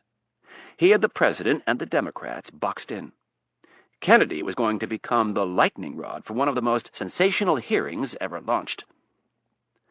The president had surprised him slightly by calling him first. He asked Clark to come over to the White House. Hayes made it known it was extremely important that they talk tonight. Clark worried briefly that his name might have somehow been dragged into the mess. If that was the case, he could handle it. But it would, of course, be much better if the president never knew of his involvement. The president's chief of staff escorted the senior senator from Arizona into the Oval Office and left. The president closed the classified documents he was looking at and set his reading glasses on his desk. Hayes had also put on a suit. He rose to greet the man whom he thought was his ally. "Hank, thanks for coming in." He stuck out his hand. "No problem, Bob." The two men had served in the Senate together, and Hayes preferred to be called by his first name when no one else was around. "Let's take a seat over here." Hayes gestured to the couches by the fireplace. "Can I get you anything to drink?" "No, I'm fine, thank you." Clark unbuttoned his suit coat and sat. The president took the opposite couch and said, "Well, your old buddy Al Ruden has created one hell of a mess for us." Clark was very conscious of the president's tone. He worried briefly that he might know more than he was showing. Clark let out a sigh and said, "Tomorrow is going to be a circus." "There's no doubt about that." The president leaned back and draped his right arm over the back of the couch. "How are you going to handle it?" "That's a good question. As you might imagine, my phone hasn't stopped ringing since this morning. Every reporter in town wants to know what's going to happen tomorrow. Practically every member of my committee is called. Most of them are furious. They all pretty much feel the same way. If there is any truth to what Albert said on TV this morning, Dr. Kennedy is toast." This was no great revelation to the president. His chief of staff had already talked to several of the Democratic senators on the committee, and they were already trying to distance themselves from the president and his nominee. The president used the moment of frankness to ask a question that he normally would not. With a sly grin, he asked, "And just what is your party leadership saying?" Clark stared unwaveringly at the president. "They want your balls, and they want me to serve them up on a silver platter." Hayes stared back. "Are you going to?" Clark blinked and looked away. "You know I don't like this crap, Bob." "You didn't answer my question." Clark kept up his act of looking torn. "I'm not going to call your capabilities into question." "But someone else on your committee will." The president moved his head in an effort to get Clark to look him in the eye. "Senator Jetlin, perhaps?" "Bob, this is beyond us." "I have a tremendous amount of respect for you, but you know how this works. There's blood in the water, and the sharks are circling." "I'm sure they are." There was a trace of amusement in his voice. Hayes was silent for a while, and then said, "Hank, you've been a good colleague over the years, so I'm going to give you a warning. Do yourself a favor and delay the hearings for a day or two." "There's no way I can do that." Clark shook his head vigorously. The president wondered how far he should go, and after brief reflection decided that he didn't have to go far. The battle lines had been drawn. It was Republican against Democrat, with Albert Ruden in the middle. A very dangerous place to be in Washington. From one friend to another, Dr. Kennedy is going to be very tight-lipped tomorrow. Do yourself a favor and go easy on her. How tight-lipped? Invoking the national security non-disclosure document that she signed when she went to work for the CIA. She is going to refuse to answer any questions in an open hearing. I have a lot of respect for Dr. Kennedy, but this is beyond that. If she cops that kind of an attitude, she's going to give me no other choice but to go after her. Don't, warned the president. Clark frowned. You remember the deal. If the Orion team was ever found out, Stansfield and she were to fall on their swords. He paused to let the weight of his words sink in. She needs to do the right thing and come before my committee and admit fault. I'll do everything I can to protect her. Well, she's not going to do it tomorrow, so be smart and go easy on her. The president stood. As one friend to another, Hank, I'm giving you fair warning. Take the high road tomorrow. Clark looked up at the president and wondered what he could possibly have up his sleeve. The man was clearly checkmated, and he had the gall to bring him into the Oval Office and think that he could intimidate him. Inwardly, Clark wanted to laugh in his face, but outwardly, he acted as if he was carefully considering the president's words. Clark stood and said, I'll take your warning under advisement. Situation Room, Sunday evening. The president left his meeting with Clark and went back downstairs where the Secretary of Defense, the National Security Advisor, Irene Kennedy, and the Joint Chiefs awaited him. The Secretary of Defense, Rick Culbertson, had returned from Columbia just that morning, and was briefed personally by the president on the situation in Iraq. Security was so tight around the ultimate target that the president had made the decision to keep the inner circle very small. The only member of the Joint Chiefs who knew was General Flood. To the individual heads of each branch, there was to be no mention of the Al-Hussein Hospital and what lay beneath it. The president entered the room, and before anybody could stand, he said, Stay seated, please. Hayes took his chair at the head of the table and looked at General Flood at the opposite end. He nodded once. The chairman of the Joint Chiefs proceeded to distribute a briefing to each person at the table. Gentlemen, Flood was speaking mainly to the Joint Chiefs. You will be happy to know that in light of the recent aggressive behavior of the Iraqi air defenses, the President has given the green light to go in and clear them out. If you'll open your briefings, you will see a target list.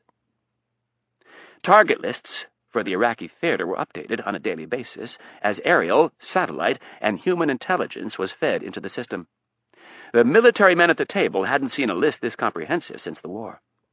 Eyes bulged, and murmurs could be heard as the warriors flipped through over a dozen pages of targets. Each target was given a designation, a description, a GPS number identifying the exact location and the type of ordnance and delivery vehicle that would be used against it. General Flood continued. At 2100 tomorrow evening, Saudi time, we will commence operations against Iraq. The attack will proceed as follows. The first wave will consist of A-10s, Apache attack helicopters, F-117 stealth fighters, and cruise missiles. Flood did not need to go into detail.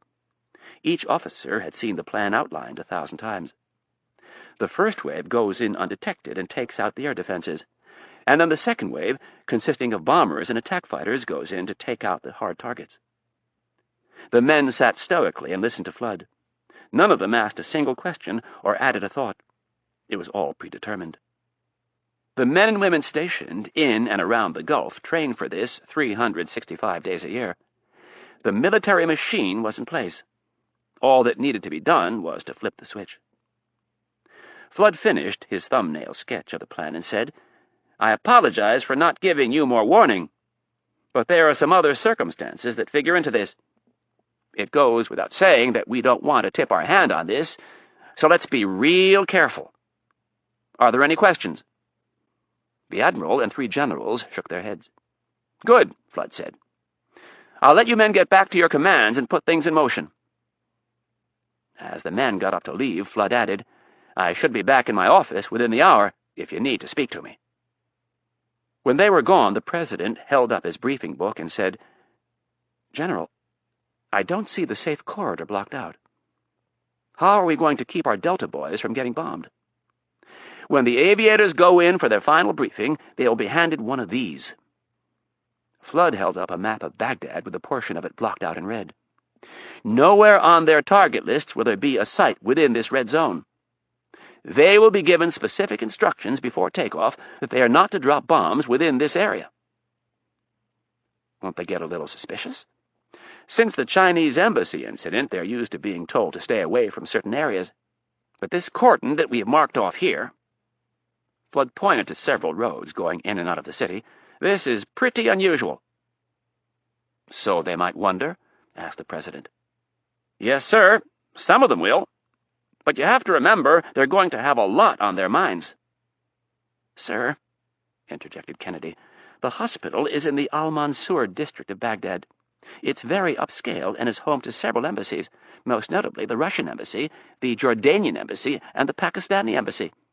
It also happens to be where the Iraqi intelligence service and the Republican Guard are headquartered.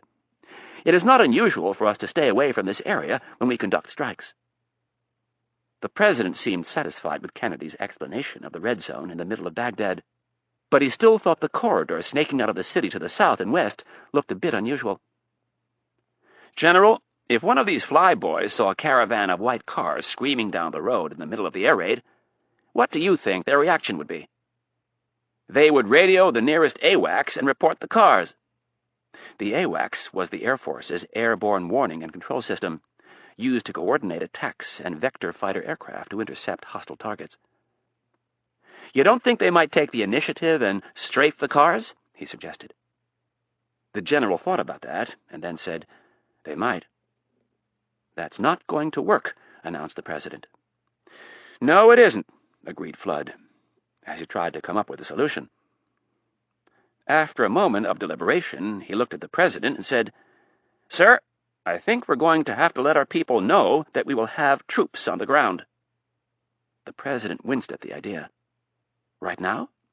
"No. We can wait until the last possible moment, and at no point do we have to mention a thing about the nukes." This sounded better to the President. "What about the white cars?" He looked at Kennedy for an opinion. She kept her face expressionless while she thought about it. "I think we have to tell the pilots about the cars. They simply offer too much of a temptation. I respect their training, and I respect the command and control that the military has in place. But the bottom line is, these fighter jocks are cowboys. They're taught to push the envelope and take risks. Those white cars represent the same thing to our pilots that they represent to the Iraqi people. They are Saddam, or at least the possibility of Saddam." She paused to give the President a chance to absorb what she'd said. "I know if I were one of those guys, and I thought I had a chance to take out Saddam, there's a good chance I wouldn't wait around for some AWACS controller to give me the green light." The President leaned back in his chair and stubbornly folded his arms across his chest. Kennedy could see that he was struggling with the idea of letting too many people in on the secret. History was replete with stories of advantages that had been lost because someone had talked. Having worked in the CIA for more than 15 years, she was acutely aware of the importance of guarding knowledge. Conversely, though, history also had many examples of knowledge that was too protected. The CIA's own James Angleton had practically incapacitated the entire agency with his paranoia. Thousands of U.S. sailors and airmen died at Pearl Harbor because the powers that be in Washington were too afraid to disseminate intercepted Japanese messages that made their intentions very clear. At some point, you had to let go and trust your people. "Sir, if we alert the aviators and AWACS controllers an hour prior to the start of the bombing, I'm confident we won't compromise the mission. Even if, and it's a big if, Iraqi intelligence can intercept and decipher our communications, they can't move that fast. An intercepted message like this has to get kicked up the chain of command. And right about the time it would get to anybody who may or may not do something about it, the bombs will start falling." The President finally relented. "All right. We tell the troops 1 hour before the bombing starts, but that's it. No earlier." Chapter 41. Capitol Hill, Monday afternoon. The nation's capital was in a state of frenzy that could only be brought about by scandal. And this wasn't just any scandal. This one involved the CIA, lying to Congress, diverted funds, and the assassination of foreigners. Normally, this would be more than enough to cause a media storm, but an early morning development had upgraded the story to a full-blown hurricane. At the crack of dawn, with search warrants in hand, special agents from the FBI had raided the home and office of Congressman Ruden. The congressman had spent the entire morning ranting and raving in front of every camera and microphone he could find. Like all seasoned politicians, he stayed on message, and his message was constitutional crisis. On the Today Show, Ruden had complained bitterly that the executive branch was trying to bully the legislative branch with jackboot tactics that were reminiscent of 1930s Germany. He protested to anyone who would listen that the bedrock of the Constitution was being cracked asunder, that the separation of powers was being trampled on, and that the congressman from Connecticut wasn't alone. In the new age of 24-hour cable news, scandal ruled the day. There wasn't time to check facts or sources. There was barely time to think. Though there were a few wise politicians who stayed on the sidelines, waiting to see what was what. By and large, this was a group with a very healthy set of egos. It was almost impossible for them to turn down an opportunity to be seen and heard. So, with 100 senators and 435 congressmen, the media had no shortage of opinions, almost all of them in the defense of Congressman Ruden. The thought of federal agents seizing files from their offices and homes was enough to rally most of his colleagues soundly behind the legislative branch. Despite his obnoxious personality, Ruden was winning. Pundits and politicians alike agreed that President Hayes had miscalculated. Whatever he'd hoped to accomplish by raiding the congressman's home and office had backfired. Public sentiment was firmly in Ruden's corner. This was the mood Kennedy faced as her motorcade approached the Hart Senate office building shortly before 1 p.m. Her security detail was planning on bringing their charge around the back of the building and through the loading dock, but Kennedy had shot down the idea. Despite their vehement protests, she informed them that they would be dropping her off in front of the building, where no less than 10 news trucks with large satellite dishes were parked, and several hundred protesters were loudly exercising their First Amendment rights. Kennedy understood media manipulation as well as anyone in Washington, and she was not going to be seen slinking into the back of the Senate building between two dumpsters, surrounded by a cordon of stocky armed men. She would walk right through the mass of screaming protesters and pushy cameramen, and she would look like she had nothing to hide. There was too much going on when the 3 cars pulled around the corner for the protesters and media types to notice. The caravan came to a quick stop, and the car doors flew open. Kennedy was on the curb surrounded by 4 of her bodyguards before the mob knew she was there. The Capitol Hill police had been kind enough to keep the walkway and entrance clear. They were halfway to the door before anyone noticed, and inside the building before the screaming started. They were waved through the security checkpoint and metal detectors and picked up an additional escort of 4 Capitol Hill police officers for the trip up to the committee room. Set up in the broad hallway outside room 216 were correspondents from every network, plus the cable news shows. One correspondent, who worked for one of the more sensational cable news shows, announced that Dr. Kennedy's cortege had arrived. The not-so-subtle implication was that she was on the way to her own funeral. They continued up the sloped ramp and into the hearing room. At the door, Kennedy shed the wall of muscle and steel and continued down the center aisle by herself. All of the senators were already seated and looking down at her from on high, atop a U-shaped bench draped in front with crimson bunting. Kennedy's small witness table was covered with a simple green tablecloth, and a chair was blue-molded plastic with metal legs. It was the same style that the members of the gallery were sitting in. The wall of marble behind the senators looked like a Rorschach test gone bad. Kennedy took a moment to study the seal mounted in the middle of the marble monstrosity. She had an overwhelming sense of calm as the flashes erupted around her. Her strength came from knowledge. One of the tenets of the intelligence business was to deceive your enemy, to get them thinking one thing while you're planning something else. That's what this was about. It was her last gambit. The upper galleries were bristling with black camera lenses and microphones. The room was packed, and the entire event was being carried live on national television. The senators on the dais, with their phalanx of staffers behind them, were peering down at her as if she were a mass murderer. Today Kennedy was the wounded animal. The vultures were circling, and the hyenas were closing in, and they all had their eyes on the diminutive Irene Kennedy. With a national TV audience, the stakes were high. Political careers would be made today. And for them to do that, they would have to destroy the career of a public servant who, for 15 years, had worked tirelessly for the cause against terrorism.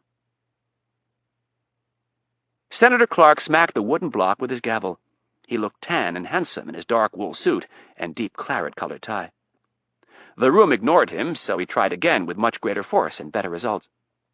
The talking trickled to a drip, and then there was silence.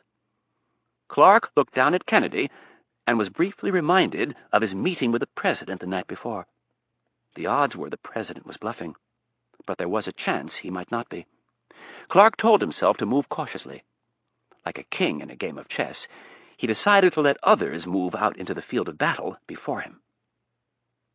"Dr. Kennedy," Clark started in a deep, somber tone, "I'd like to remind you that you are still under oath."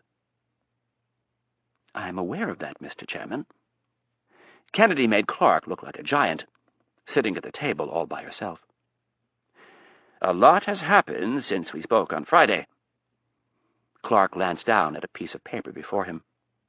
It was a predetermined gesture that he thought would look good on TV. "I was wondering if before we resumed with our questions, you would care to respond to the accusations that were made against you yesterday by Congressman Ruden." Kennedy opened her mouth, but she never got the words out. Despite outnumbering her significantly, the other senators on the dais were not about to let Kennedy go on the offensive and set the agenda. 5 of them instantly began vying for Clark's attention. "Excuse me, Mr. Chairman," bellowed Senator Jetland. He repeated himself 4 more times until he drowned out the others. Having silenced his colleagues, he didn't bother to wait for the chair to recognize him. "I think our purposes would be better served today if we were allowed to ask the nominee some very pointed questions." The senator from New Mexico gave Kennedy a sidelong glance and continued, saying, "Now, we were supposed to start at 10 this morning, but things were pushed back to 1. And it's now," Jetland glanced at his watch, 10 minutes past. I would suggest that if Dr. Kennedy has a statement, it can either be entered into the record, or if there is enough time left over at the end of the day, she can read it then." Despite the lust for blood, several of the senators wanted to hear what Kennedy had to say. They recognized what Jetland was up to, and did not want to look like bullies. They began to intervene on Kennedy's behalf, but were interrupted. The surprise came from the witness table. "If that's what Senator Jetland would prefer, that's fine with me." Kennedy was calling him out. Jetland was a showboat who'd been an undependable ally of the CIA for some time. He also served on the Judiciary Committee, to which he devoted the bulk of his time. The only time he got involved in intelligence issues was when it meant that he might get some headlines. He also happened to be one of President Hayes's harshest critics. Again, not waiting to be recognized by the chair, Senator Jetland grabbed the pedestal of his microphone and said, "That is very kind of you, Dr. Kennedy. I would like to start out by asking you, what was the extent of your involvement in the raids that were conducted at the office and home of Congressman Ruden this morning?" "Could you be a little more specific, please?" A faint smile spread across Jetland's face, and he asked, "Did you advise the President or Director Roach of the FBI, or anyone at the FBI for that matter, that they should launch this raid against Congressman Ruden?" All eyes turned to Kennedy. She leaned forward and said, "Yes, I did." Shocked whispers rustled through the gallery. Senator Clark banged the gavel twice before the room fell silent. Kennedy added, "I advised both the President and Director Roach that they should serve Congressman Ruden with a search warrant." Senator Jetland placed both elbows on the table and said, "I find it very disturbing that you would launch a vendetta against a member of the House of Representatives after he went public with certain allegations that might be damaging to your career." He glared at Kennedy. Unfazed, Kennedy sat silent for a moment, and then asked, "Is that a question or a statement, Senator Jetland?" Jetland was not amused. "You can treat it as either. Just please respond to it in a truthful manner." "The only thing I'd like to respond to is your choice of the word vendetta." Kennedy spoke in her trademark clinical fashion. Her tone was even and respectful. "I have no vendetta against Congressman Ruden. I think the record would show that it is the congressman who has a vendetta against the CIA." "So that excuses you ordering the president to have Congressman Ruden treated like a criminal?" "Senator, one does not order the president to do anything, especially not this president. President Hayes is—" Jetland cut her off. "Have any federal agents broken down your door lately to rifle through your personal effects?" "I wasn't aware that they broke down the congressman's door." Kennedy knew they hadn't, and wasn't about to let Jetland get away with the implication. "You didn't answer my question, Dr. Kennedy. Let me rephrase it. Have any federal agents seized your files at the behest of Congressman Ruden?" "No, they haven't, sir." Jetland treated this admission as a victory, and took the chance to look around the bench at his colleagues. "I find it to be just a bit of a coincidence that after Congressman Ruden goes on TV and accuses you of some very serious violations, you in turn advise the President and the Director of the FBI that they should conduct a raid on the congressman." Kennedy looked up with her doe-like eyes and said, "It is my job to advise the President." "Thank you, Dr. Kennedy," said Jetland in a patronizing tone. "I appreciate the remedial civics lesson. Now, let's get to the heart of the matter. What was your reason for advising President Hayes to treat Congressman Ruden like he was a criminal?" Kennedy took quite a long time to answer the question, so long that it was obvious that she did not want to.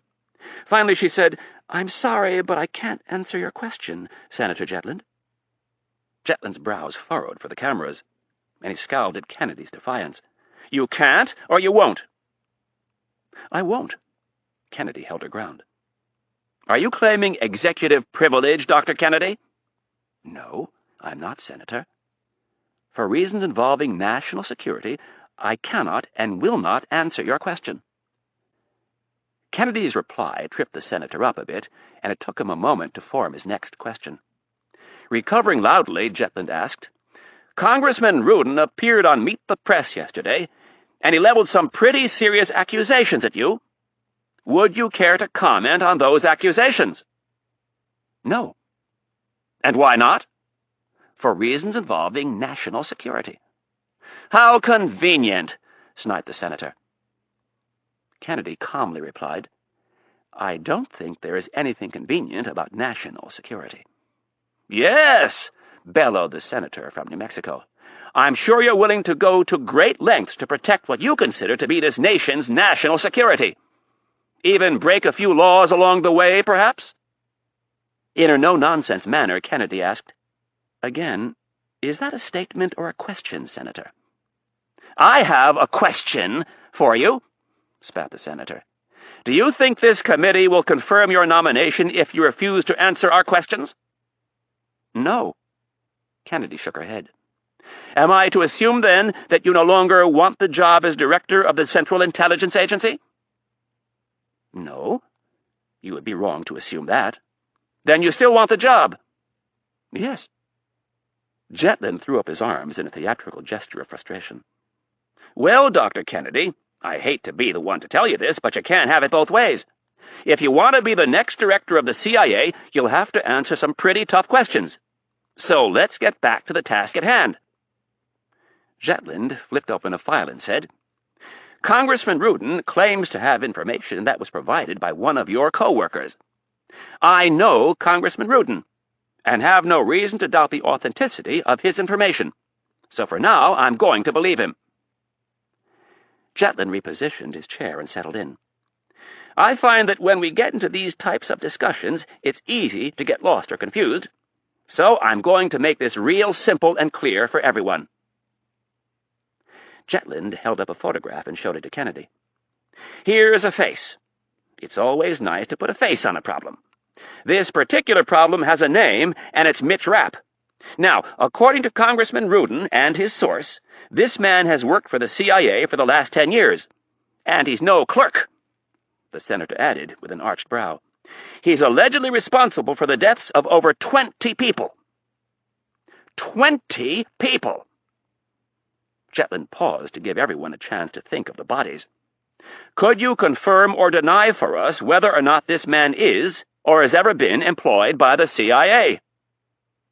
Kennedy looked at the photograph and thought it was very fortunate that Mitch was far away from a TV in the middle of a desert right now. With great concern on her face, she replied, "Senator, for reasons of national security, I cannot answer your question."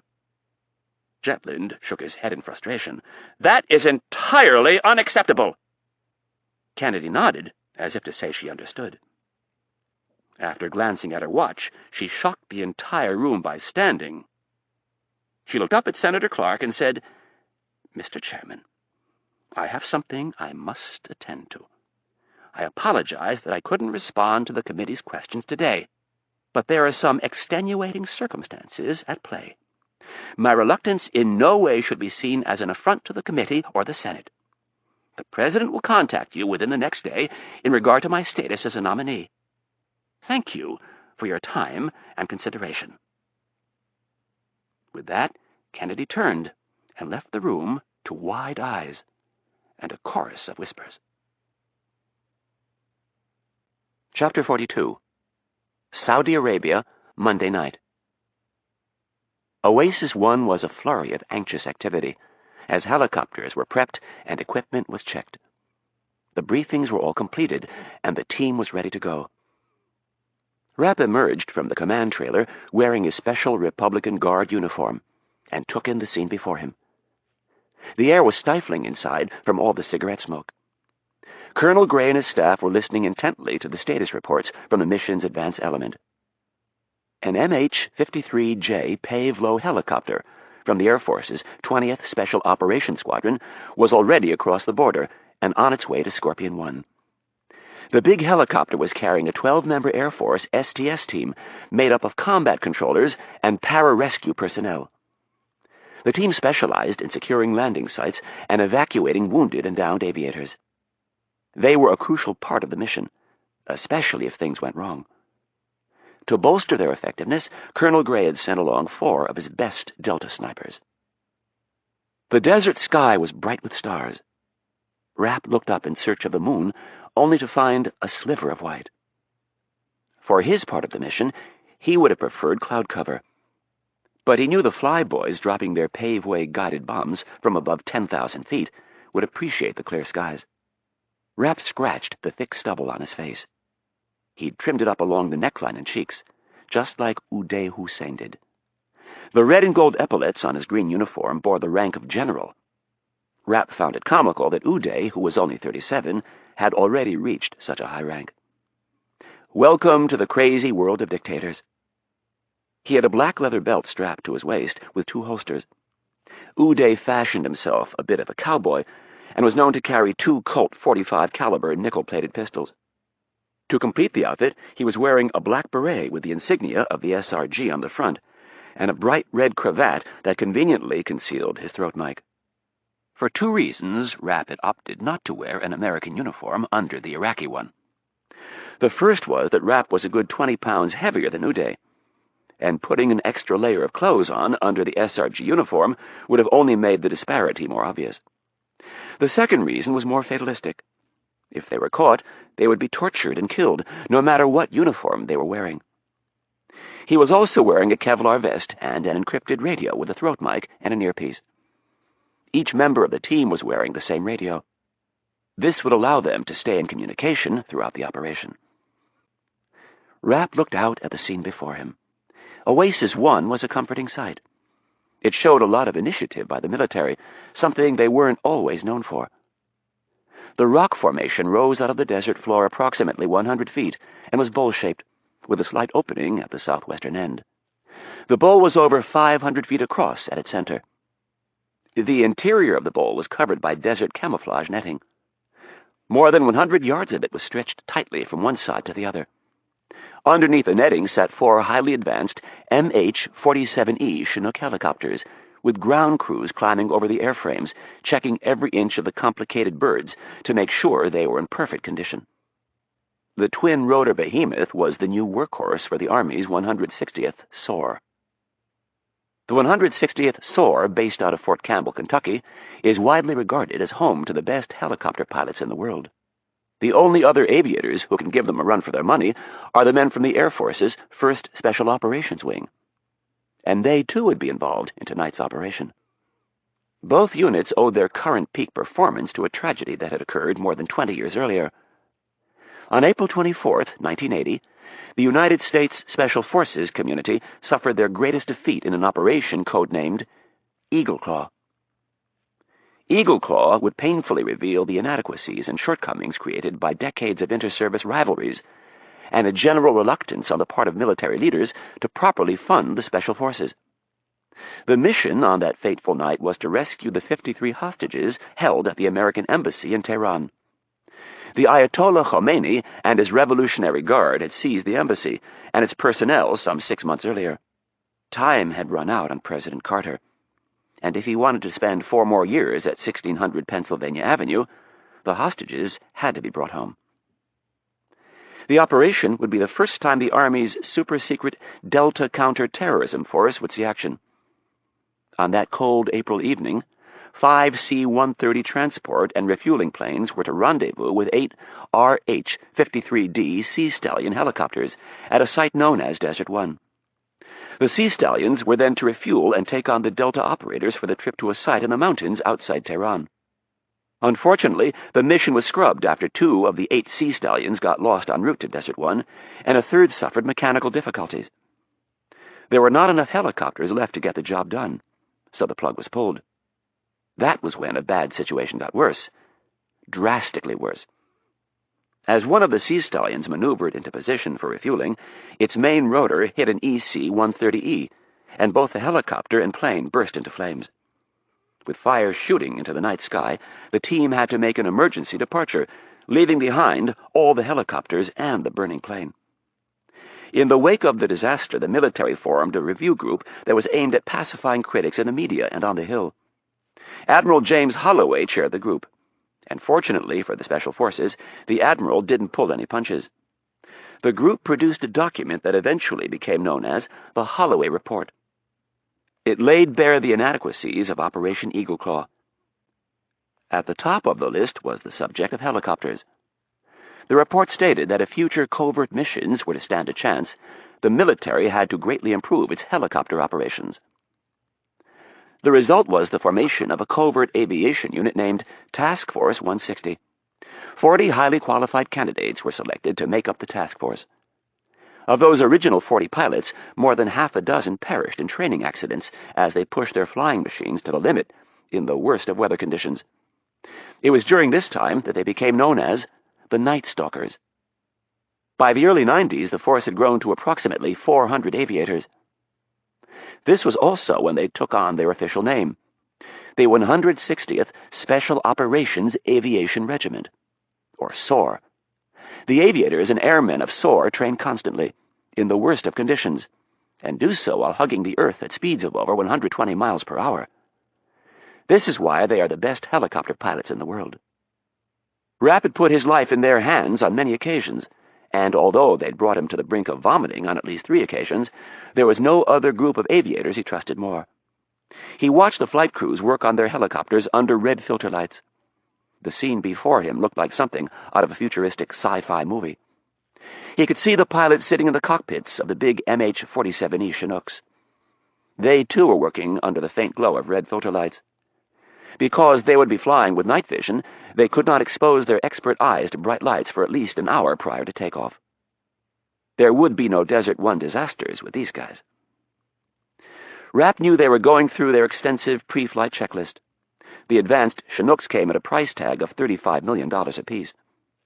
Each bird was capable of carrying 30 troops or a variety of other payloads. They were equipped with the Enhanced Navigation Systems, or ENS.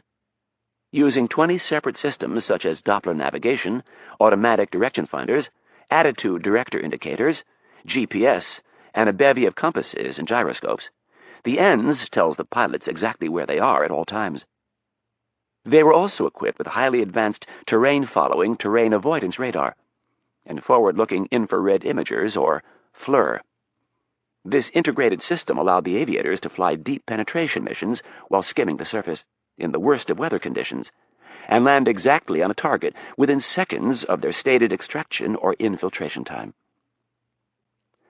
3 of the 4 Chinooks were loaded with the white Mercedes sedans. The team would split up and ride with their vehicles, 4 Delta operators in each chopper, plus Rapp in the middle helicopter. The 4th Chinook was there as a backup in case something went wrong with any of the others. His detached solitude was broken by the door to the command trailer opening and Colonel Gray's gruff voice loudly barking out orders. A second later, Major Berg, the commander of the assault team, appeared at Rapp's side. In Arabic, the major asked, "Are you ready, Uday Hussein?" Rapp grinned. Looking at the choppers, he replied in Arabic, "Yep. Let's go win one for the Gipper.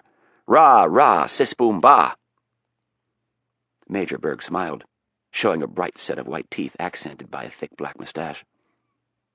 "The advance team is halfway there. No problem so far. I suppose it's time to saddle up?" "Yep. Dust off in 5 minutes." Berg stood silent for a moment and then added, "Last chance to back out." "You couldn't pay me enough to miss this one." The door to the command trailer flew open and Colonel Gray appeared in the doorway. "Major Berg, get your men and load 'em up." The colonel approached Rapp and stuck out his hand. "Good luck, Mitch. I wish I was going with you." Rapp knew he meant it. He took Gray's hand, and over the roar of the big Chinook's engines coming to life, he thought about giving the colonel a message for Anna in case something went wrong. After a moment of hesitation, he decided against it. He thanked the colonel and then headed off to grab the rest of his equipment. Situation Room, Monday afternoon. Kennedy went straight from Capitol Hill to the White House. Her testimony had ended so abruptly that it had caught the media off guard. They'd settled in for the afternoon expecting hours of cantankerous questions and evasive testimony. When she'd left the Hart Senate office building just 30 minutes after she'd arrived, the majority of the cameras out in front of the building were unmanned. There were still a number of photographers who tried to hold her up as she left the building, jumping in front of her bodyguards as they escorted her to the director's limousine. The beefy security detail pushed the photographers aside like blockers on a kick return. Kennedy was safely tucked away in her limo 20 seconds after walking out on the committee. When she arrived at the White House, her blockers stayed outside with the vehicles, which was unfortunate because between the entrance on West Executive Avenue and the Situation Room, she was practically tackled by Michelle Bernard, the president's press secretary. "Irene, would you mind telling me what in the hell that was all about?" Bernard had one of the most stressful jobs in Washington. Kennedy sidestepped her and motioned for Bernard to follow. Kennedy liked her, and didn't envy the position she was in. "What has the president told you?" "Nothing," she half-snapped. "That's the problem." Bernard looked over both shoulders to make sure no one from the press was within earshot. "The jackals are all over me, and I look like an idiot. I can't confirm or deny a thing. I look like I'm completely out of the loop." "That's not such a bad spot to be in, Michelle." Bernard ignored the advice and asked, "How bad is it?" As they rounded the corner, Kennedy waited for 2 White House staffers to pass and then said, "Get ready for a long night." "It's that bad?" "I didn't say that. I just said it's going to be a long night." Bernard gave her a wary glance and then asked, "How the hell can you be so calm? I mean, for Christ's sake, Irene, they're getting ready to burn you at the stake." Stopping at the outer door to the Situation Room, Kennedy punched her code into the cipher lock and said, "Don't worry. No one's going to be burned at the stake." Kennedy pulled open the heavy door and said, "I promise I'll be able to tell you something by tonight. And trust me, until then, it's better that you don't know what's going on." Kennedy let the door close behind her and opened the first door on her left. The secure conference room was packed. General Flood was there with 4 of his aides. Secretary of Defense Culbertson was present. Casey Byrne, the Deputy Secretary of State, was there, as well as Michael Hake, the NSA. The President was at the head of the table in his usual spot. He looked over his shoulder to see who had entered the room. When he saw it was Kennedy, he immediately stood. "Irene, great job. You handled Jetland like a pro." "Thank you, sir. We've bought ourselves a little time, but I'm afraid not much. What's the status on the operation?" "Take a seat here." The President grabbed a chair and wheeled it over to the corner of the table. They both sat. Kennedy was seated between General Flood and the President. Flood had a phone in each hand, one to his left ear and the other poised to be held against his right. The President pointed to one of 3 large screens on the wall. "That's a live image from an AWACS patrolling over northern Saudi Arabia." The screen showed most of Iraq, Kuwait, the northern part of the Persian Gulf, and the northern and eastern part of Saudi Arabia.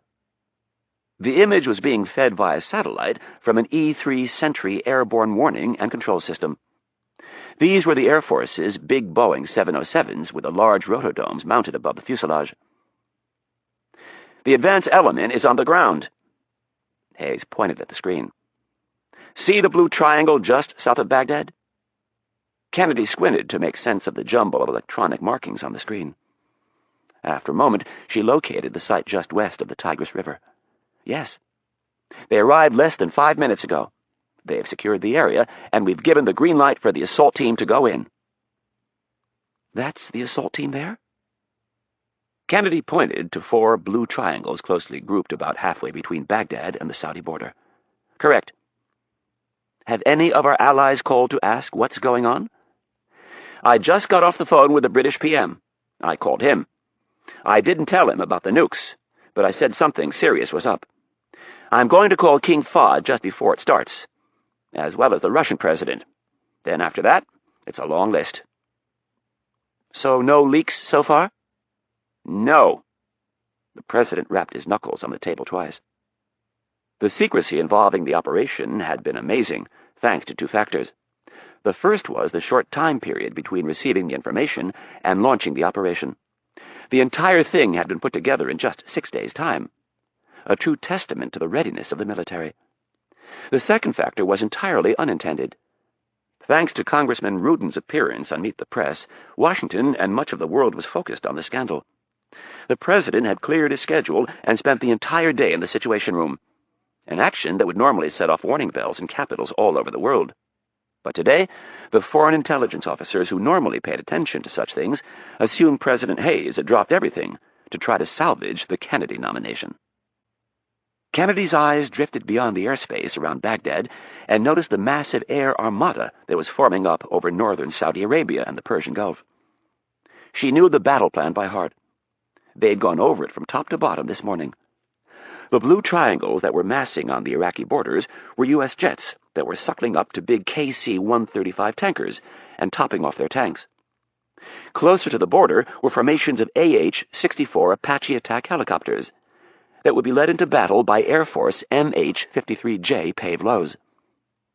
Air Force J-Star ground surveillance radar planes had given them pinpoint locations of surface-to-air missile sites that the Iraqis had hidden throughout the desolate terrain south and west of Baghdad.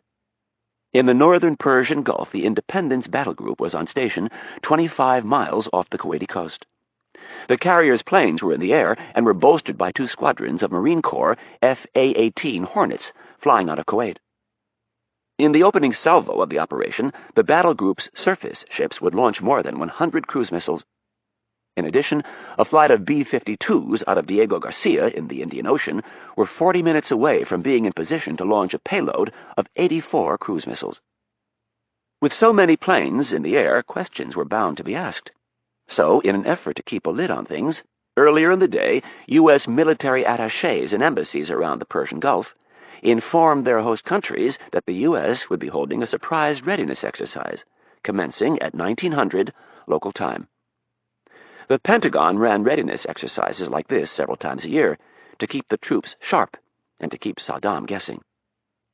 General Flood hung up both phones and said, "Mr. President, the flight of F-111s are airborne, refueled, and can be over the target 20 minutes after you give the word." The military planners had decided that 8 F-111s would create enough redundancy to ensure the destruction of the target.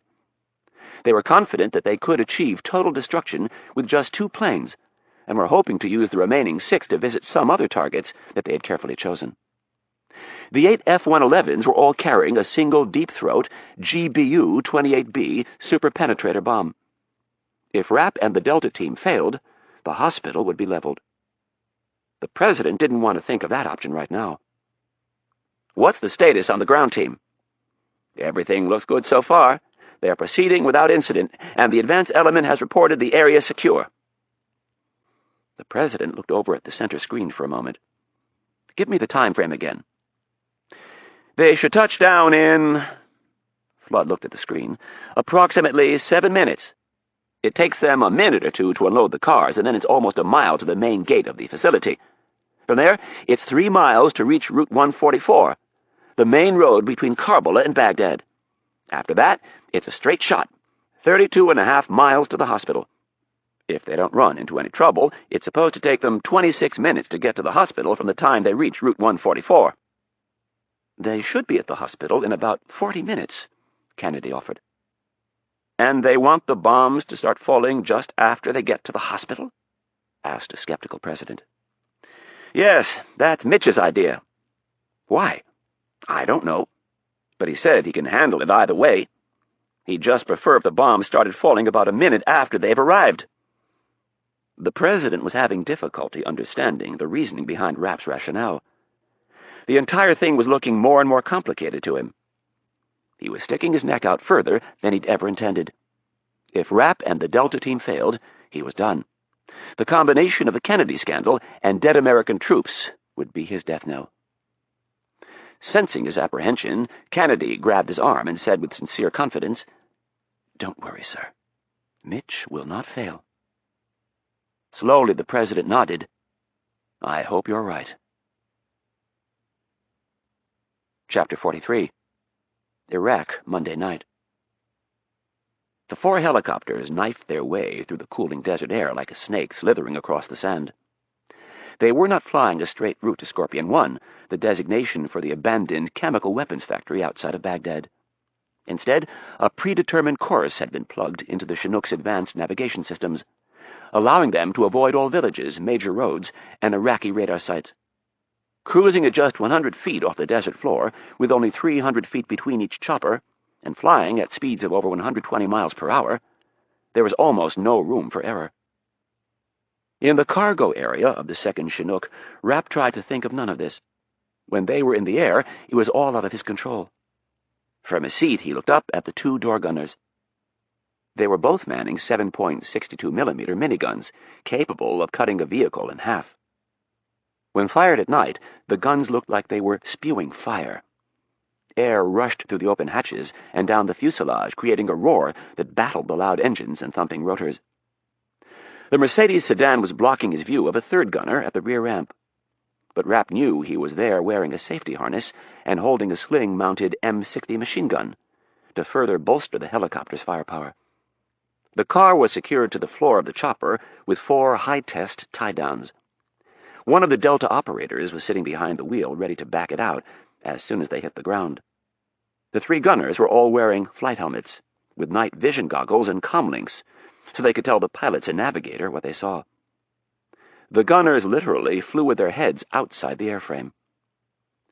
The big helicopter bucked, banked, and dove its way through the air. There was nothing smooth and steady about the ride. Most people could handle it for a few minutes, like a ride at an amusement park, but to suffer through it for an hour or more could be incapacitating, throwing one's senses into such a jumble that the slightest touch or movement brought on nausea and vomiting. Rapp was used to it, as were the Delta operators. One of the door gunners suddenly left his post and went to each man, grabbing their shoulder and holding up 5 fingers. They were almost there, and when they hit the ground, Rapp's chief responsibility would be to stay out of the way and let the Delta boys do their thing. Rapp went down his mental checklist one more time. He visualized how everything would go once they got to the hospital. He knew exactly what to do to get the team in, and it had nothing to do with firepower. A few minutes later, Rapp felt the helicopter begin to slow. They were close. Suddenly, the big bird banked hard to port and flared out, dropping its ass end toward the ground. The harsh maneuver didn't worry Rapp. He couldn't see out the window, but he knew what was going on. It had all been covered in the briefing. The Air Force STS team had prepped the landing strip in the parking lot of the abandoned factory and set up 4 equally spaced infrared strobe lights that could not be seen by the naked eye. But through night vision goggles, they were as bright as a lighthouse's beacon. All 4 of the behemoths would touch down within seconds of each other, directly on top of their strobes. They hit with a thud, and the Delta boys were instantly on their feet. The engine on the Mercedes purred to life, and the straps were snapped free. Less than 5 seconds after hitting the ground, the car was back down the ramp and clear of the helicopter. Rapp exited the chopper on the heels of the Delta boys and jumped into the front passenger seat. The 3 cars sped away instantly into the pitch-black night. Rapp didn't hesitate to put on a seatbelt. The car's automatic headlights had been disabled and wouldn't be turned on until they reached the main road. Rapp could barely make out the car in front of them. Fortunately, the sergeant driving the vehicle was wearing night vision goggles. The cars sped down the drive, and 45 seconds later they reached the main gate. As they motored through, Rapp glimpsed a man holding the gate open.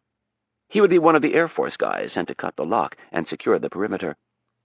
About a quarter-mile down the road, Major Berg's voice came over their secure radios.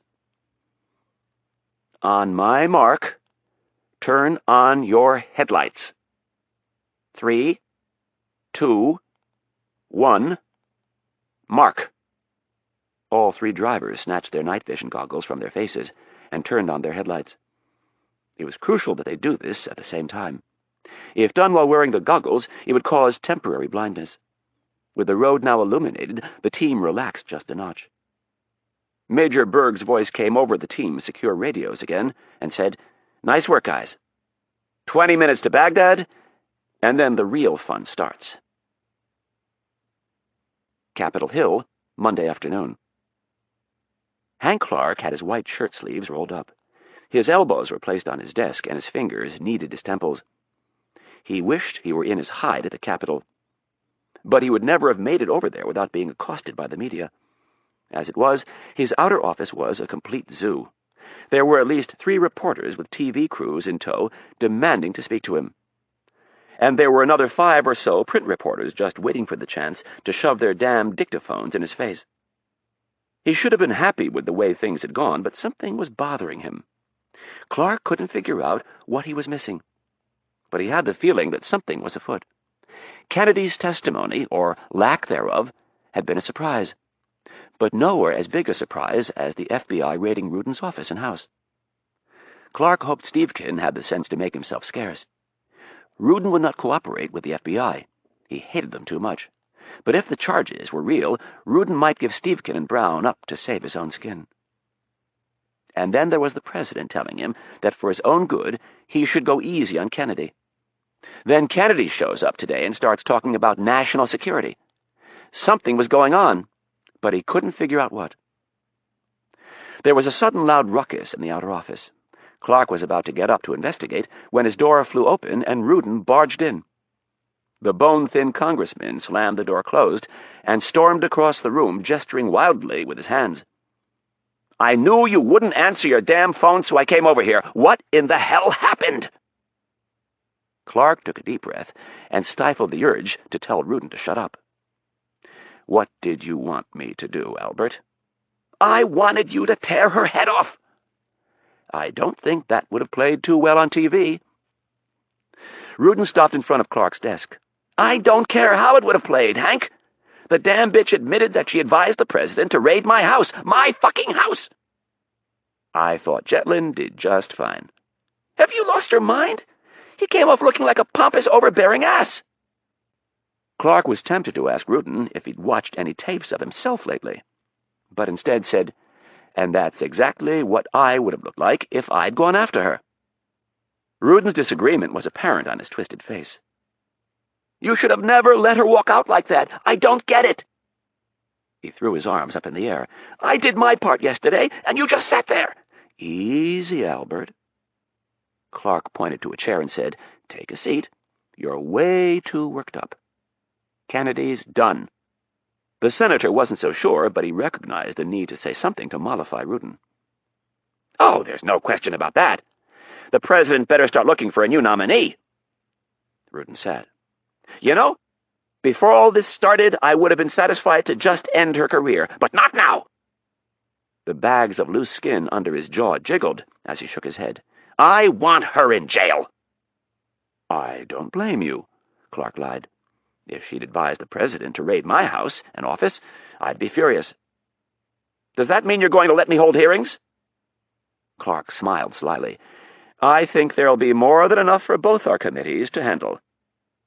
The two men took a moment to gloat over the destruction of Kennedy. It was cut short by the voice of Clark's personal secretary emanating from the phone.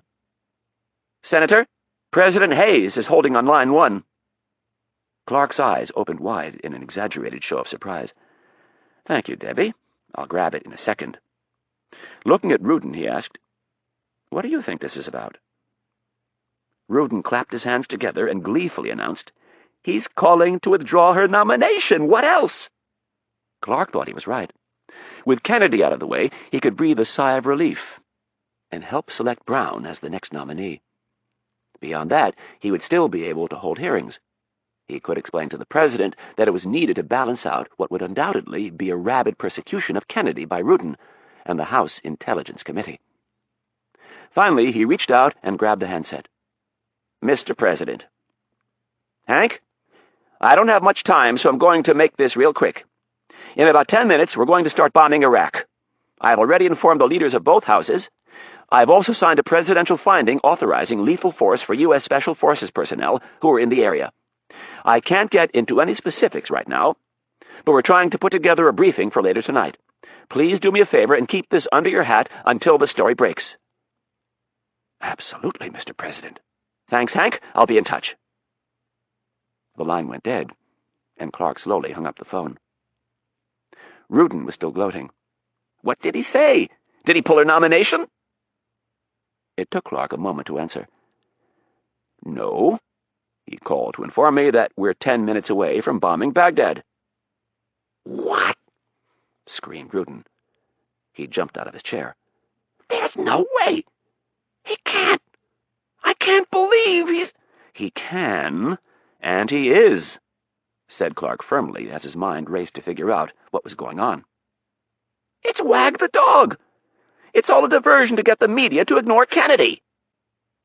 The congressman's words gave Clark pause. He thought about it for a moment as Ruden paced back and forth in front of his desk, spewing obscenities. Clark knew Robert Hayes pretty well, and he didn't take him for the type to put soldiers and airmen into harm's way, just to divert attention from a political crisis. But the presidency did funny things to people's morals. Looking at the red-faced Ruden, Clark decided to bait him a bit. "Do you really think he'd do that?" "You're damn right he would! He'd sell my fucking party down the river to save his own ass!" Ruden stopped and jabbed his thumb into his chest. "And I'll be damned if I'm going to let him do it! I'm going to go tell every reporter who'll listen that this is a farce!" "You do what you need to do, Albert. But you're going to wait until the bombs start falling before you say a word." Chapter 44. Baghdad, Monday night. Rapp had given the members of the Delta team one piece of serious advice. They were true professionals, men who did not take well to outsiders telling them what to do. So he was careful how he said it, but he was firm. He told them, be bold, be arrogant, and if anybody gets in the way, threaten to kill them. This was the way of Uday Hussein. He had learned it from his father, and young Uday had bested him. Saddam had no heart, but it seemed at least that there was some logic to his use of force. It was used to rule, to keep his subjects cowering. If the people cowered, they couldn't look up long enough to strike back. Uday, on the other hand, seemed to take perverse pleasure in maiming and killing innocent people in the most random of ways. Saddam tolerated Uday's brutal behavior for 3 reasons. The first was that Saddam himself was no saint. The second was that Uday was his son. And the third was that Uday's sadistic behavior served a purpose. It helped to spread fear among even Saddam's most senior people. The message was clear. Don't screw up, or you'll end up as Uday's evening entertainment. The stories were well known throughout Iraq and in the Western intelligence agencies. In 1995, Saddam's two sons-in-law, Hussein Kamel and Saddam Kamel, defected to Jordan with Saddam's daughters.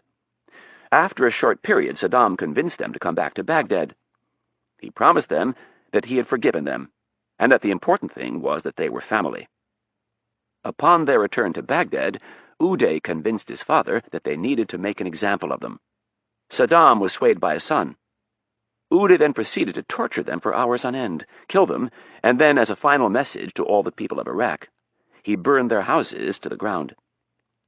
He did it all in front of his sisters, who were allowed to live. Then there was the story of a friend who had dared to criticize the son of Saddam. Uday had a string tied around the man's penis, and then forced 3 bottles of gin down his throat. The man died an excruciating death. Just a year earlier, his father had sent one of his top advisors to talk to Uday about certain affairs of state. Uday felt the man was too condescending, so he had his testicles cut off and fed to his dogs. The man was allowed to live as a reminder to all that Uday was to be treated with absolute respect. Rapp had told all these stories and more to the Delta boys so they could understand the real fear that Uday Hussein strikes into the hearts of all Iraqis. It was this fear that they were depending on to get them into the facility. The cars had proceeded without difficulty up Route 144. The 6-lane highway was very modern and relatively quiet as the clock approached 11 p.m. The few cars and trucks that they encountered moved quickly out of the way as the caravan of 3 white Mercedes sedans rolled past at 75 miles per hour. When they reached the city limits, they turned onto the Abu Ghuraib Expressway, another 6-lane thoroughfare that would carry them into the heart of Baghdad and right through the very teeth of the enemy. On the left was the sprawling Abu Ghuraib munitions factory, and on the right was the main barracks for the Republican Guard. Over 10,000 shock troops, ready to put down any revolt launched against Saddam. Suddenly Rapp noticed the lead car begin to slow a bit. Looking ahead, he saw a police cruiser in the middle lane. He spoke decisively over the team's comnet. "Don't slow down. There isn't a cop in this country who'd pull over one of these caravans. Speed right past him." The Mercedes all had deeply tinted windows, so it was impossible to see in. As they passed the police cruiser, Rapp looked over at the officer. Just as he thought, the man didn't dare to even glance at the speeding luxury sedans. The computer mapping in the car was very nice. The system was uplinked to the global positioning system and showed them their exact location on a map of the city. Their course to the hospital was also clearly marked in green. As an extra precaution, each member had also memorized the location of the hospital and the streets leading to and from it. The lead car hit its right turn signal and began to move over. Their exit for the hospital was coming up. As they reached the top of the ramp and prepared to turn onto Shari Arba'at, Rapp saw a flash off in the distance. For a split second he thought it was lightning, but it was quickly followed by 3 more. The strikes were not coming from the sky. They were erupting from the ground. Suddenly fiery streaks appeared in the night sky, and Rapp realized they were cruise missiles. It was an amazing sight, like a low-level meteor storm. Bright flashes began popping to the south of them, each one moving closer until they could hear the explosions. The drivers kept moving toward the hospital. When they reached Shadi al-Mansur, they took a left and sped down the road. Several blocks later, they passed the Russian embassy and had to race around cars that were stopped in the middle of the road. At that exact moment, a block in front of them, a blur of fire-breathing cruise missiles screamed overhead less than 100 feet off the ground. The cars shook from the noise, but continued on even faster. The hospital was only blocks away. Over the comnet, Rapp said, "Major, did you see the crowd gathering in front of the Russian embassy?" "Affirmative. The locals know it's safe to go there during an air raid. The street might be blocked by the time we get out of here." "Roger. We'll go with the secondary route. Did everybody get that? On the way out, we're switching to the secondary route." The drivers all confirmed that they'd received the order, and the group pressed on. The explosions started occurring closer by the second, and Rapp briefly wondered if they'd all lost their minds to volunteer for this operation. He'd specifically asked that the bombing start minutes after they'd arrived at the hospital, not before. His greatest fear was that the underground facility would go through a standard lockdown procedure when the bombing started. They made one last turn, all three vehicles skidding around the corner. The side entrance to the hospital was up ahead on the left, and the street was empty. Rapp didn't know if this was a good sign or a bad one. The cars skidded to a halt, and 12 doors instantly flew open. Each man had a job.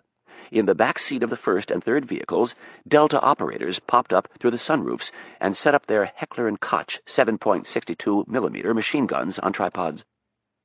The heavy weapons would eviscerate anything short of an armored personnel carrier. And if one of those, or, God forbid, a tank showed up, they had 3 Law 80 anti-tank guided missiles. The 3 drivers stood next to their vehicles, leaving the engines running. Each carried an M4A1 carbine with an advanced combat optical gun sight, and an M203 40mm grenade launcher affixed under the barrel grip. The driver from the middle car would cover the door after the entry team went in. The remaining 7 Delta operators and Rapp moved quickly toward the door. Each man with the exception of Rapp carried a Heckler & Koch MP-10 suppressed submachine gun. The weapons were silent 9mm close-quarter killing machines.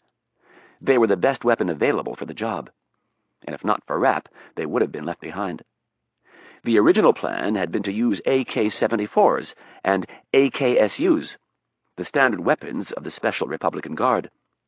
But Rapp had intervened, explaining that Uday was a gun nut, and the men on his personal detail carried the best weapons money could buy. The Delta operators and Rapp moved toward the nondescript metal door en masse. None of them knew what to expect on the other side. The lead man shoved open the door just as an earth-shaking explosion occurred from a bomb strike nearby. The Iraqi soldier standing in the small room had a wall phone to his ear and a machine gun slung over his shoulder.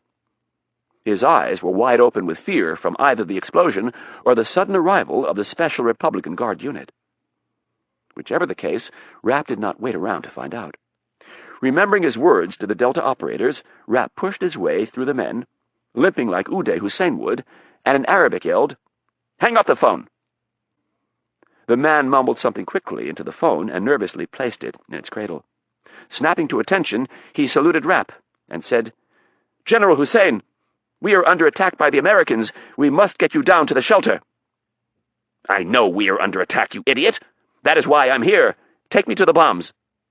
Without hesitation, the guard turned and inserted a key into a riveted steel door. He yanked it open and gestured for the man he thought to be Uday Hussein to enter. Rapp did so and stepped into a slightly larger room. The guard nervously inserted another key into a box on the wall.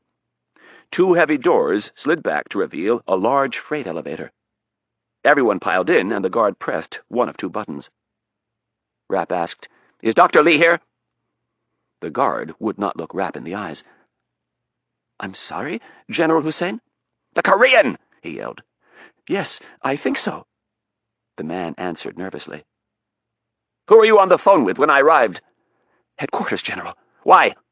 "They are sending more men over just in case." The Delta operators on the street could not hear what the Iraqi soldier was saying, so Rapp said, "Headquarters is sending men, those idiots! All they'll do is attract attention to this place." The elevator stopped and the doors opened.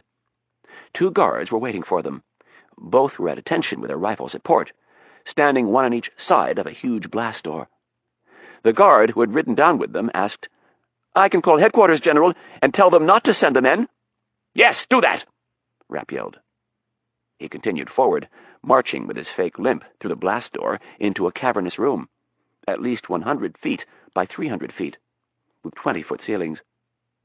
Major Berg appeared at Rapp's side and in Arabic whispered, "Cameras." Rapp looked up and in one sweep found 4 of them. He pulled the major close and said, "Deploy your men. Leave 2 of them here to take care of the guards."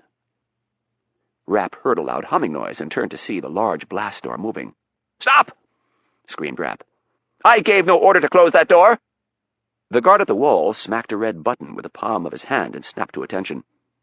Rapp barked at him. "Call headquarters and tell them I'm going to cut the balls off the idiot who decided to draw attention to this place." A guard ran for the nearest phone and snatched the handset from its cradle. Rapp looked the length of the chamber and spotted a clean room against the far wall. Inside the glass-walled, environmentally controlled room, he could see several people in white lab coats and hairnets. Rapp set out for the room with Major Berg and 4 of the operators. Rapp burst into the room and looked at the 5 Korean men covered from head to toe in surgical garb. "Dr. Lee!" One of the men came toward them, waving his arms. Rapp assumed it was Dr. Lee. In heavily accented English he said, "No! No! You can't come in here dressed like that!" Rapp drew one of the nickel-plated .45s, cocked the hammer, pointed it at the doctor's head and screamed, "No one tells me what to do!" The scientist stopped in his tracks and lowered his head. "I'm sorry." "Where are the weapons?" he yelled. Rapp had no idea if Dr. Lee had ever met Uday, but the disguise appeared to be working so far. "The weapons?" asked the Korean. "The bombs, you idiot! The Americans know about them. An air attack is underway, and one of our spies tells us they are preparing to drop one of their special bombs on this place." "But they aren't ready." "I don't care if they aren't ready." Rapp pointed to a cart on the other side of the room. "Put the crucial parts on that cart immediately. We have to get out of here fast." Dr. Lee turned and started giving orders to his people in Korean. Rapp glanced over his shoulder and looked at the 2 Delta operators who specialized in explosives and had been briefed on what to look for. With a head jerk from Rapp, the 2 men set out to keep an eye on the scientists. Rapp grabbed Major Berg by the arm and walked back out into the large chamber. "Have your men leave one of the charges in that clean room." Each member of the assault team was wearing a satchel around their waist that contained enough C4 plastic explosives to level a house. The major nodded. "Good enough. I'm going to put another satchel over by those canisters of liquid nitrogen. Make sure you save one for the elevator."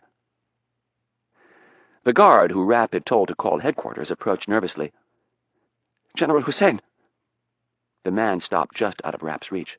"I'm sorry, but headquarters reports that your brother Kusai has given the order to secure the facility with his troops.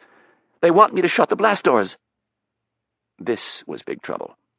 Kusai was Uday's older brother and their father's successor. "You incompetent fool!" Rapp lunged forward and slapped the man across the face. The guard dropped to his knees in a sign of submission. Rapp looked to Berg and mouthed the words, "Hurry up." Addressing the cowering guard, Rapp yelled, "Get up! You are coming with me!" Rapp marched the man back across the room and into the waiting elevator. They rode it back upstairs in silence. When the doors opened, Rapp took one of his pistols and pointed it at the man's head. "Go back down there and help my men, and don't even think about closing those blast doors. If you do, I will have your eyeballs cut out."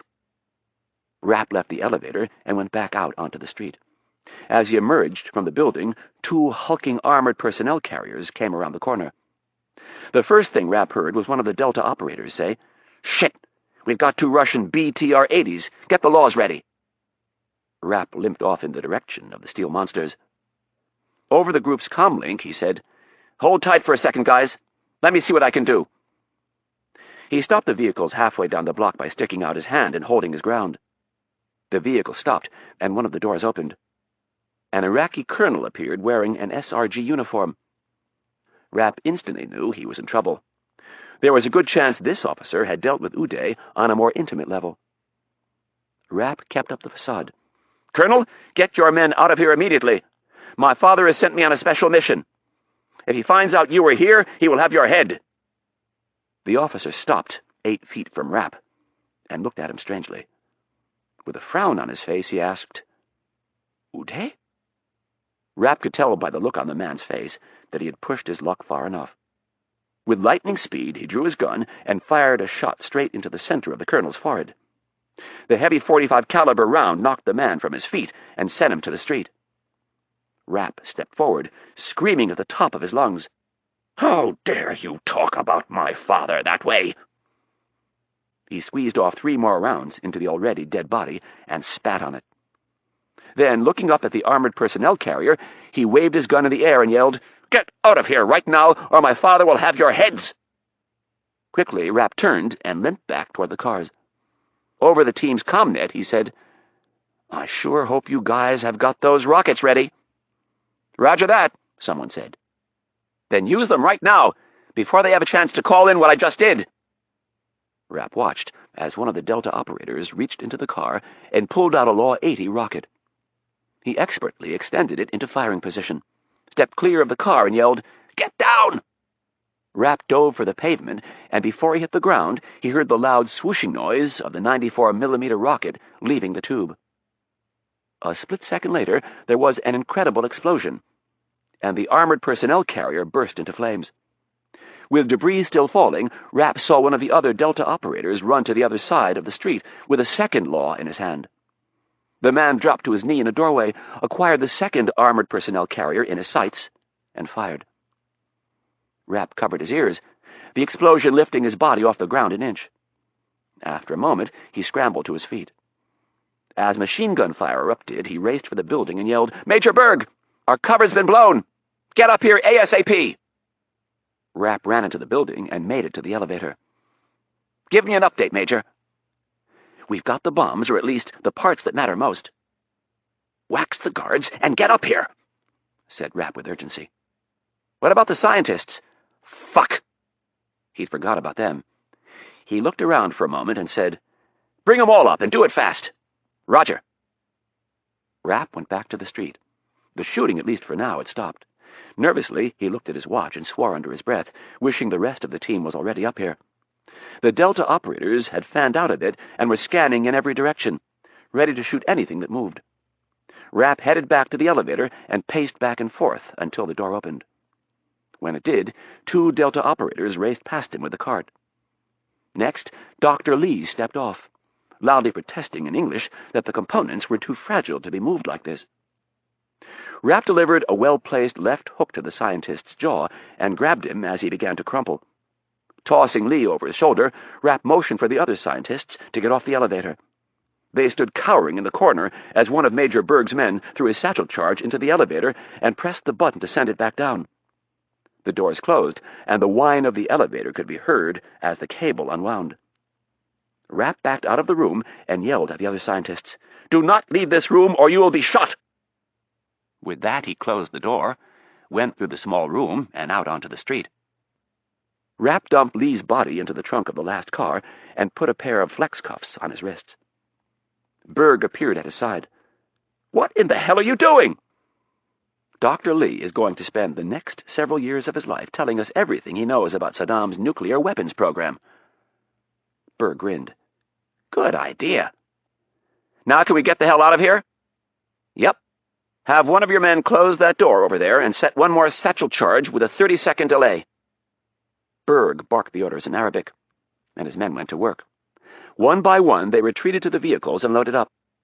The gunners standing in the sunroofs covered the withdrawal until the last man was in. Each car did a head count, and Berg gave the order to move out. The cars sped away from the burning vehicles to the sound of air raid sirens and anti-aircraft guns, punctuated by the heavy explosions of bombs. The night sky was ablaze with tracer fire, and the streets were empty. The bombing had driven people for cover. Moments later, they turned onto Shadi al-Urdun, another major thoroughfare, and punched it. Less than a mile later, the road turned into Route 10, an empty 6-lane highway. As Major Berg radioed Colonel Gray their status, the cars flew down the road at 110 miles per hour toward the waiting choppers, safety, and success. Chapter 45. Situation Room, Monday afternoon.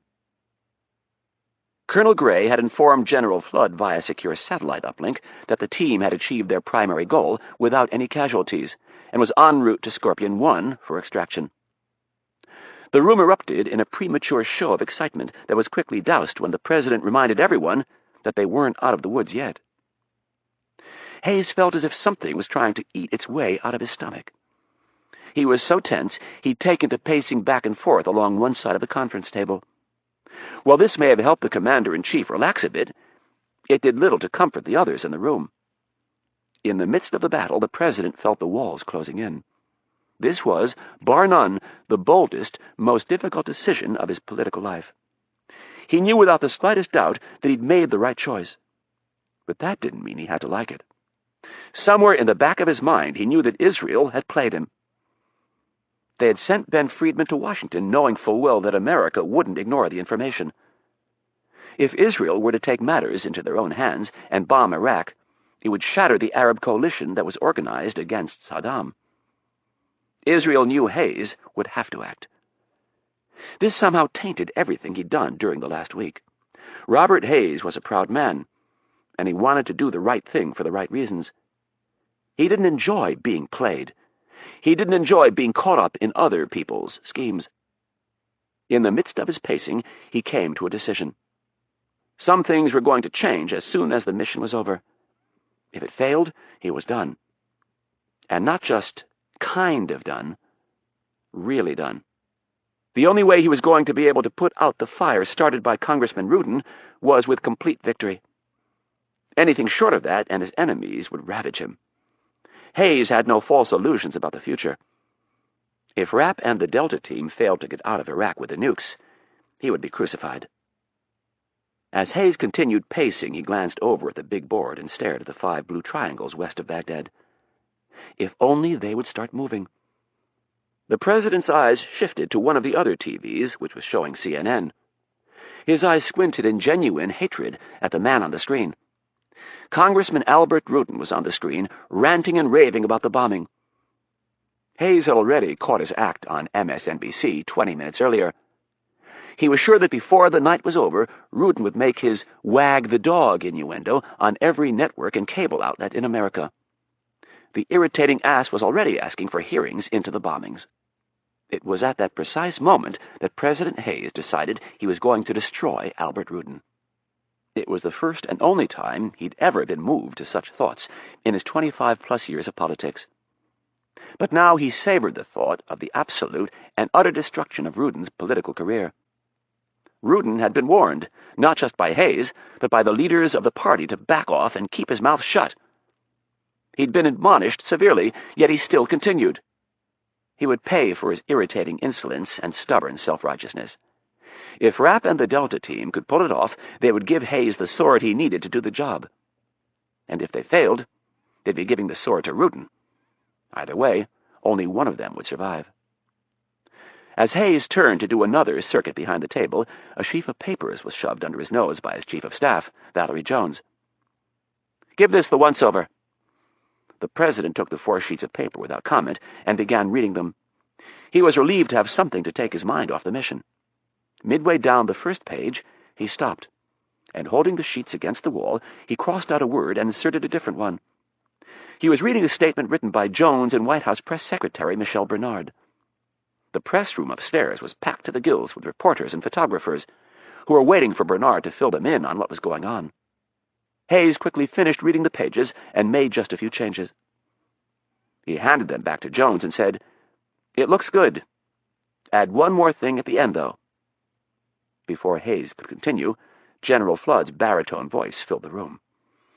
"Mr. President, the extraction has been completed, and the team is en route to Saudi Arabia." Hayes looked at Flood and then the big screen. The 5 blue triangles that he'd been so concerned about were finally moving. With a smile on his face, he looked back to the general and asked, "Every single person has been accounted for?" Flood smiled back. "Every single person." Hayes felt like screaming for joy, but kept his composure. The extraction was the easy part. Surface-to-air missile batteries in the western Iraqi desert had just been pounded mercilessly for the last hour by planes and Special Forces personnel. The AWACS had reported that the missile threat to the planes had ceased. If there were any SAM sites left, they'd be too afraid to draw any attention to themselves. Turning to Jones and Bernard, the president said, "Get upstairs and give the briefing. And when you're done, tell them I'll address the nation tonight at 9 o'clock. Jones stood first and said, "Slow down for a second. We need to discuss this." All the president could do was smile at his always cautious chief of staff. "It's all right, Valerie. I know what I'm doing." "But, sir, you don't even have a speech prepared." The president kept smiling as he ushered his 2 advisers toward the door. "Don't worry. I know what I'm going to say." When he returned to the conference table, General Flood motioned for the president to sit next to Kennedy. He leaned over and said, "Mr. President, We still have the flight of F-111s holding. What would you like to do?" Hayes glanced over at the board for a second. He knew the secondary targets well. They'd selected 4 command and control bunkers and 4 of Saddam's expansive presidential palaces. The folks over at the National Reconnaissance Office had chosen the palaces from a list of over 20. They'd done so after studying thousands of photos. The 4 that they picked were the ones deemed most likely to be hiding production facilities for weapons of mass destruction. The president knew the time would never be better to strike. He had to balance the potential loss of civilian life against the possibility of delivering a crippling blow to Saddam. The super-penetrator bombs would decimate their targets. After a brief moment of consideration, the president looked at Flood and said, "You have my authorization." Relieved by the president's decision, Flood brought the phone to his mouth and said, "It's a go." Kennedy placed a hand on the president's arm. "Sir, we need to make some calls." Hayes sighed. The list was long, and he had a lot of explaining to do. Kennedy suggested that they should call Prime Minister Goldberg first, and the president agreed. A moment later, the 2 men were talking via a secure satellite uplink. "Prime Minister Goldberg?" started the president. "I've been waiting for your call, Mr. President," answered a slightly irritated Israeli leader. "I'm sorry I didn't let you know about the operation in advance, but for obvious reasons, security has been very tight." Goldberg, in his typical short manner, chose not to acknowledge the president's reason, and instead asked, "Do you have any news to report?" "I do," replied Hayes. "Approximately an hour ago, U.S. Special Forces personnel stormed the Al-Hussein Hospital in Baghdad and achieved their primary objective. The weapons we were after are in our possession, and the facility has been destroyed without any damage to the hospital." There was an incredibly long period of silence on the line before a heartfelt Goldberg replied, "Mr. President, the country of Israel is forever indebted to you." The president smiled at Kennedy, who was listening on an extension. "That is very kind of you to say. I'm sorry I can't talk long, but I'm looking forward to our visit next week." The Israeli Prime Minister was due in town shortly for scheduled peace talks with the Palestinians. "Are you sure my Arab neighbor will show up after what has happened tonight?" "Oh, I'm sure Yasser will be here. I'm not going to sit on our little secret. I'm going to let all the world know what Saddam was up to." There was apprehension in Goldberg's voice when he spoke. "I hope that my country's role in this will not be mentioned." "I appreciate your concern, David, but that goes without saying."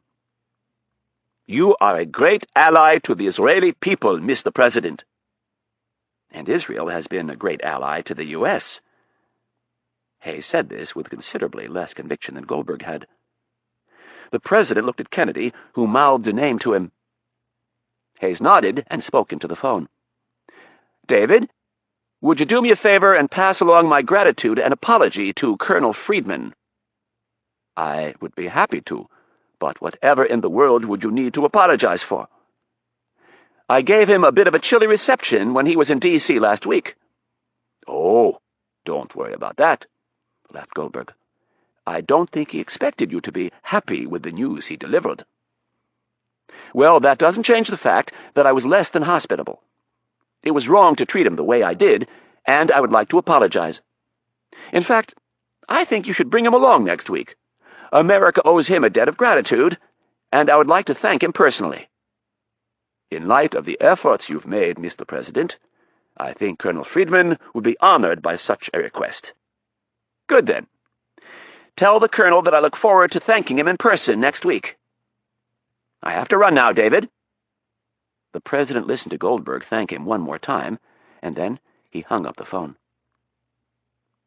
In an extremely rare show of emotion, Irene Kennedy smiled and nodded her head in a show of satisfaction. "That was perfect, sir." Chapter 46. The White House, Monday evening. The president had spent much of the last 4 hours trying to reassure his chief of staff that he was making the right decision to address the nation from the White House press room. Jones wanted him behind his desk in the Oval Office in a controlled environment. She wanted him reading a carefully scripted speech from a teleprompter, so there was no room for error. No surprises from an overzealous reporter who might be looking to make a name for her or himself. No slip-ups by the commander-in-chief on an important issue. The situation was already delicate enough, and there was little room for error. President Hayes strongly disagreed with his chief of staff. He knew that the truly great speeches, the ones that won people over, were given off the cuff from the heart, not when reading from some teleprompter. Sure, the historians with all of their diplomas would fawn over the great written speeches, but not the people, not the populace. They wanted you to act like a fellow citizen, not a robot. That's what he would do tonight. He was at his best when he just stood up and let it fly. The president was alone in the Oval Office, taking a moment to organize his thoughts before he went out in front of the cameras. On a legal pad, he scratched out his major themes. Like a loosely scripted play, he outlined the first, second, and final act. It helped immensely that victory was complete. Rapp and the Delta team were safely back in Saudi Arabia with the nukes, and every air crew and special forces soldier was accounted for. His critics, both domestically and internationally, were still spouting off, taking him to task for the bombing. Either through innuendo or direct attack, they were all saying the same thing, that he'd bombed Saddam for political cover. In a few minutes, they would all look very petty. A knock on the door interrupted the conclusion he was working on, and then he remembered that he needed to speak to someone before the briefing started. "Come in." The president stood and walked around his desk. Kennedy entered the room with a very nervous-looking Anna Riley. The president met them halfway and directed them toward the couches by the fireplace. Hayes imagined that NBC was wondering why the president had asked for a private meeting with their White House correspondent just minutes prior to addressing the nation. "Ladies, please sit." Hayes sat on one couch and Kennedy and Riley the other.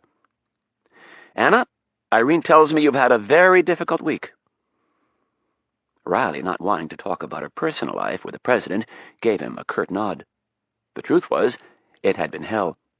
If the entire matter in Milan hadn't been bad enough, she'd had to deal with a deluge of phone calls from family, friends, and co-workers after Congressman Ruden had showed Mitch's photograph on national TV. The whole world now thought of him as an assassin. "Well," continued the president, "after all you've been through, I thought you deserved to know a few things before I go out there and address your colleagues." The president paused briefly, and then began explaining the events of the last week to a shocked Riley. The White House press room Monday night. President Hayes bounded onto the platform at the front of the room like the young man he once was. Irene Kennedy, General Flood, Secretary of Defense Culbertson, and National Security Advisor Hake stood behind him against the blue curtain backdrop. His chief of staff and press secretary stood just off to the side by the door. Hayes looked supremely confident. The president gripped the podium with both hands and took a moment to look over the gallery of reporters jammed into the small room. "This afternoon, I gave the order for our forces in the Persian Gulf to attack Iraq. I did not inform our allies prior to commencing military operations, and I informed only a few members of my cabinet and only a handful of senators and congressmen.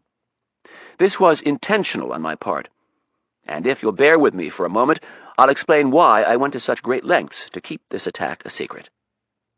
The president paused to sip from a glass of water sitting under the podium. He wanted the tension to build. It should come as no surprise to any of us that Saddam Hussein has been on a quest to develop and obtain weapons of mass destruction for some time. Well, last week I was confronted with a horrifying reality. I was informed that Saddam was less than a month away from having 3 fully operational nuclear weapons. The president stopped and looked out across the hushed room. It seems that, for the past several years, he has been developing these nuclear weapons with the help of Park Chow-Lee, a North Korean nuclear physicist. The president turned and nodded to Kennedy, who approached an easel and flipped over a piece of foam board, on which a photograph of the scientist was printed. "Dr. Lee was on loan from the North Korean government," continued the president, "along with another half-dozen scientists. In return for providing Saddam with these experts, the North Korean government was given some $40 million in crude oil. Dr. Kennedy will provide you with documentation to prove this when I'm done." Looking to Kennedy, the president said, "Next photo, please." Kennedy moved the photo of Lee out of the way and replaced it with an aerial shot of a city. One building in the middle was circled in red. Saddam went to great lengths to hide what he was up to. So much so that he placed the production facility for these weapons under the Al-Hussein Hospital in Baghdad. The president paused again. "I don't need to explain to you his motives for doing this. Let's just say they were less than noble. None of this should shock any of us." The president shook his head with sad conviction. Confronted with this untenable situation, I was left with no other alternative than to take these weapons out.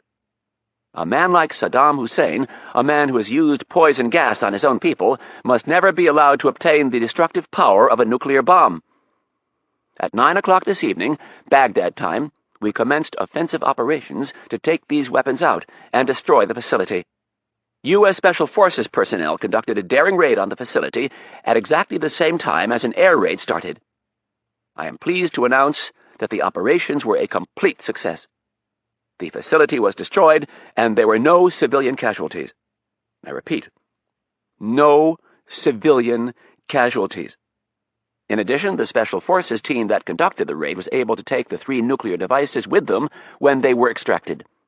Those weapons are safely out of Iraq, and we are in the process of arranging an inspection by a UN team and any U.S. senator and congressman who is still in doubt as to the integrity of their president. The comment was a well-aimed shot, but the president wasn't done. He wasn't even close. I am also pleased to announce that all U.S. personnel who were involved in tonight's operations have returned safely to their bases and ships. I apologize to our allies and our leaders on the Hill for not letting you in on this operation earlier, but I couldn't risk it for fear that the weapons would be moved. National security was paramount during every phase of this operation. And that brings me to the second reason for addressing you tonight.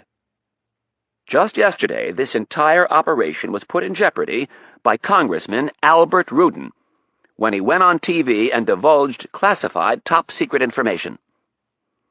The president shook his head in disgust. Congressman Ruden, blinded by his irrational hatred of the CIA and his zeal to destroy Dr. Kennedy, decided to give all the world the name and photograph of one of this country's top counter-terrorism operatives. Many of you in the press have spent the last day trying to find out who this man is. Well, for reasons of national security, I can't tell you much about him. But I will tell you that he is the man who led the raid into Baghdad tonight. Without his bravery and selfless attitude, this mission would not have been a success. His name is Mitch Rapp, and he has just completed his last mission, thanks to Congressman Ruden and his inability to put the national security of this country before his own petty vendettas. Many of you were shocked by the raids that occurred at the congressman's home and office this morning. Let me explain how they came about. Dr. Kennedy and I sat down with FBI Director Roach last night and showed him the classified files of Mr. Rapp's career with the CIA. I can assure all of you that the law was upheld by both myself and my predecessor. The file contains presidential findings authorizing the use of lethal force. In each and every case, the leadership of both the House and the Senate were notified under the laws of congressional notification. Technically speaking, Congressman Ruden, as chairman of the House Intelligence Committee, is to be notified in a timely fashion of any covert action. Myself and my predecessor argued successfully to the leadership on the Hill, both Democrats and Republicans alike, that Congressman Ruden could not be trusted with such information. They agreed, and he was kept out of the loop. This was a difficult situation. We had to balance the needs of congressional notification and national security. We felt, and so did the House and Senate leadership, that we were fulfilling our obligation on both counts. With the high stakes of this current operation hanging in the balance, we proved to Director Roach and a federal judge that laws had been broken. We moved quickly to have those files seized so the operation would not be further compromised by Congressman Ruden's brash and reckless behavior. The president stopped and looked as if even he couldn't believe Ruden's stupidity. I am sorry to say that Mr. Rapp's career in the field of counterterrorism has been damaged beyond repair. And as a consequence, so is the national security of our country. The FBI will be investigating Congressman Ruden to find out just how much damage he's done. And they will explore filing criminal charges." The president glanced over his shoulder and then said, "This was also why Dr. Kennedy was unwilling to answer questions on the Hill today. The operation in Iraq was already underway, and she did not want to lie to the committee, nor did she want to say anything that might compromise the mission. Now, before turning this over to Dr. Kennedy and General Flood, I would like to thank our allies for their understanding, patience, and loyalty. And I'd like to thank our soldiers, sailors, airmen, and Marines for their bravery and professionalism. And to Mitch Rapp for once again putting his life on the line. The world is a safer place tonight because of all of you." With a sincere smile, the president ended by saying, "Good night, and God bless all of you." Without pause, President Hayes turned and left the room. Chapter 47. U.S. Capitol, Monday evening. A promising day had turned out to be a complete disaster. Hank Clark sat in the dark in his hide on the 4th floor of the Capitol. He had a large snifter of cognac in one hand and a cigar in the other. His chair was turned toward the open window with his feet up on the sill. Cold air rushed in from the outside to battle with the century-old radiator. It was just another example of government inefficiency. Smoking was officially forbidden in any federal workplace, but the people who wrote the laws sometimes chose to ignore them. Clark took a big puff from his diamond-crowned Figurado cigar and blew it out into the cold night air. The combination of nicotine and high-octane cognac had him buzzing. His mind was nearing that place where he desperately wanted to be, the place where booze actually elicits clarity of thought. It was difficult to both achieve and maintain, and very easy to overshoot and get lost in the sluggish orbit of drunken stupidity.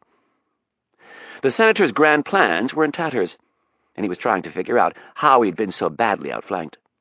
He was in full retreat, scrambling to salvage enough to fight another day. The president's move had been brilliant. His poll numbers would be near 80% by Friday, and Mitch Rapp wasn't a national hero yet, but by the time the press got finished with him, he would be.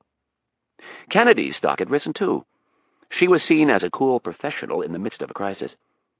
The type of person we needed running the CIA. No one on the Hill was going to risk their career trying to take either of them down at this point. Albert Ruden was all the example they needed.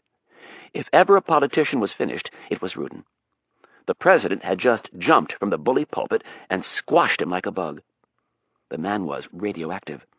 By tomorrow morning, he wouldn't be able to get a table at Burger King. He wouldn't have a single ally left in Washington. Unfortunately, Clark knew Ruden well enough to know that the stubborn old bastard would not simply slink back to Connecticut and retire quietly. Washington was his lair, and the Democratic Party was his life.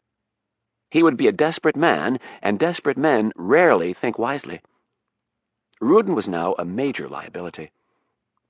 Clark took another sip of cognac and tried to assess the damage that the cantankerous congressman might cause him. It didn't look good.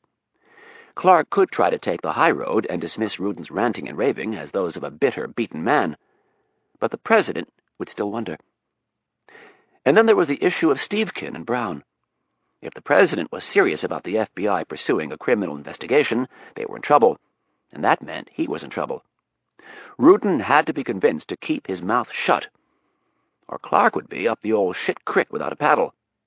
Money was the most likely way to solve things. He would approach Ruden on principle, and if that didn't work, he'd have to pay him off. Clark looked out the open window down the National Mall and puffed on his cigar. He tried to calculate his odds for success. Ruden was a cheap bastard. The money just might work. Suddenly, someone began banging loudly on the office door. Sitting alone in the darkness, Clark was so startled that he leapt to his feet. He placed a hand over his racing heart and tried to calm himself. "Open this damn door, Hank! I know you're in there!" It was Ruden. Clark wasn't so sure he wanted to talk to him yet. He stood in front of the open window, afraid to move. "I can smell your damn cigar smoke! Open this door right now!" Ruden screamed. "The FBI wants to talk to me tomorrow, and they've advised me to bring a lawyer, Hank. I need to talk to you right now." With great reluctance, Clark set his drink down and turned on a desk lamp.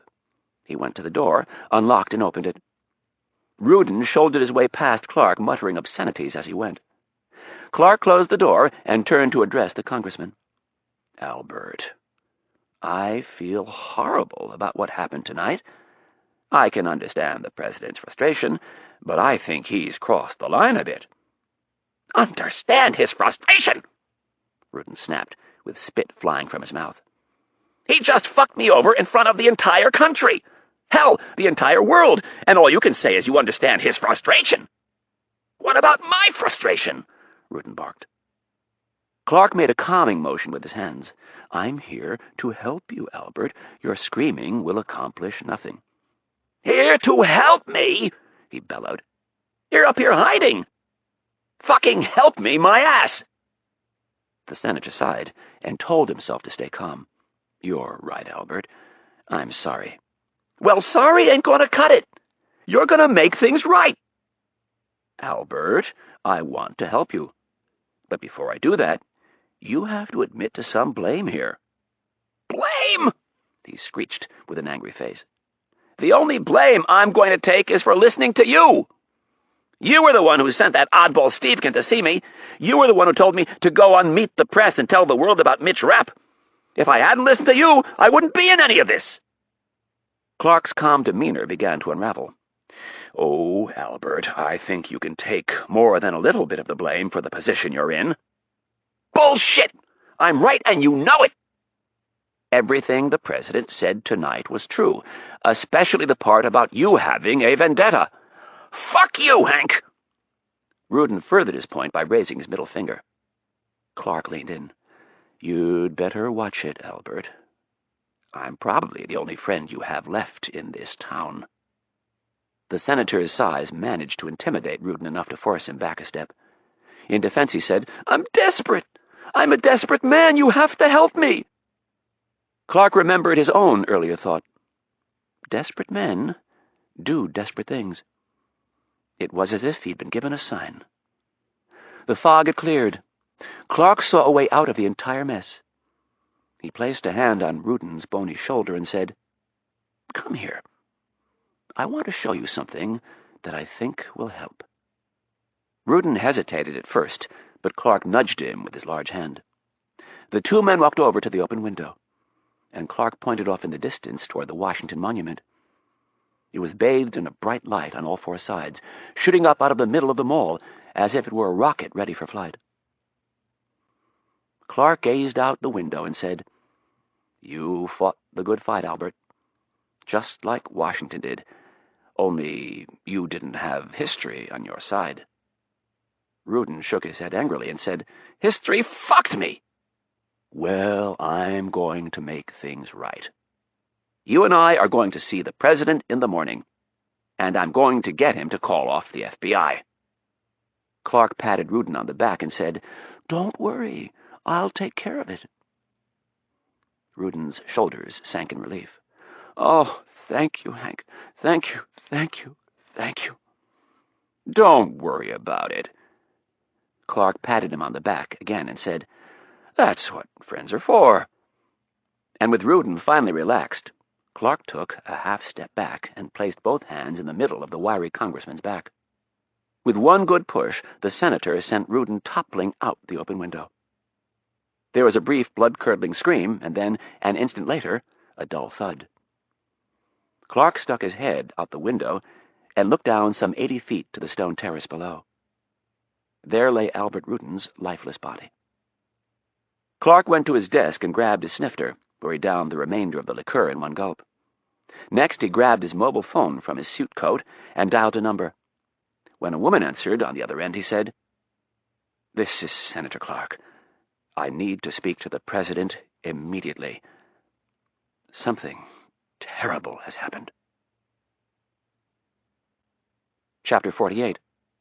Maryland, Wednesday evening. Rapp arrived stateside with a genuine mix of emotions.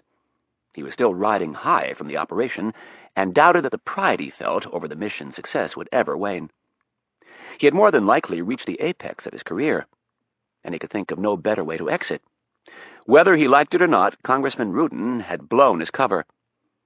He was done operating in the field. Fortunately for the congressman, he'd taken the cowardly way out and jumped. As a result, it was much easier for Rapp to deal with the problem. There was no sense in hurting a dead man. When his plane landed at Andrews, a group of geeks from the CIA and the Pentagon were waiting to debrief him. Rapp told them it would have to wait, but they continued to press the point, so he told them to go to hell. Before leaving, he spent a few minutes alone with Kennedy. She tried to bring up Anna, but he would have none of it. He had already made the mistake of combining his professional life with his personal life, and he would never do it again. She filled him in on what had happened since the president's address on Monday night. Virtually every magazine, newspaper, and TV show had called the CIA's Office of Public Affairs and asked for an interview with America's new hero. "And what did you tell them?" asked Rapp. "That there wasn't a snowball's chance in hell that you would do an interview." "Exactly. You know me well." "Too well."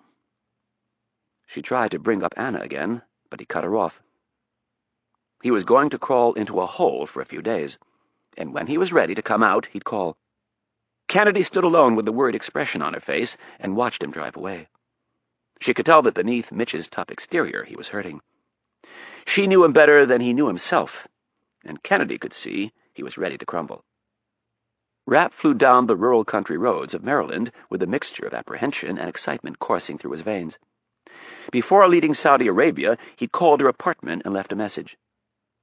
"I'll be home Wednesday night. I miss you very much.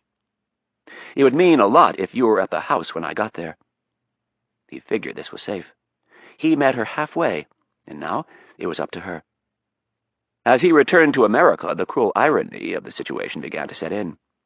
He'd been searching for that normal life, a wife, a family, true love, and now, after all these years, he was finally in a position to give it his all. Anna was that woman. Despite what had happened in Milan, he knew with all his heart that he wanted to spend the rest of his life with her. But he also knew he couldn't force it. Anna was a bit of a contrarian. She did not like being badgered. She needed to come to certain conclusions of her own free will. Rapp was not well versed in the affairs of the heart, and he was entirely unaccustomed to failure. He was someone who was supremely confident in his ability to handle any situation. But on this cool November evening, there were cracks in his armor. An unfamiliar feeling was percolating just beneath the surface. It was the foreign emotion of vulnerability. He tried not to get his hopes too high, but he couldn't help it. He desperately wanted Anna to be at the house. Turning onto his road, he could no longer contain his excitement. He'd come too far, given too much, to be deprived of happiness. He knew with absolute conviction that Anna loved him. There were two sides to every story, and now, having had some time to think about Milan, he could see why she was so upset. He was bringing a lot of baggage to the relationship, and not your everyday type of baggage. Deep down inside, he knew they were meant to be together.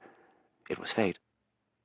As he turned into the driveway and the headlights from his car swung around across the long front yard, they hit the house and then the garage. His heart sank in disappointment, and he stopped the car. It was 11 minutes past 8, and she wasn't here. Slowly, he released the brake and rolled down the driveway. He stopped the car in front of the garage and got out. Not wanting to deal with his bags, he went straight for the front door. Rapp unlocked the door and punched in the security code. He headed for the kitchen to check the answering machine. It was full. He swore to himself, and like an addict searching for a fix, began plowing through them one at a time, skipping over each new message as soon as he heard it was someone other than Anna. With each passing message, he sank further into despair, until finally the last one had been heard. He exhaled deeply, as if part of his soul had just left his body. Turning, he went to the fridge and grabbed a beer. His nerves were dead.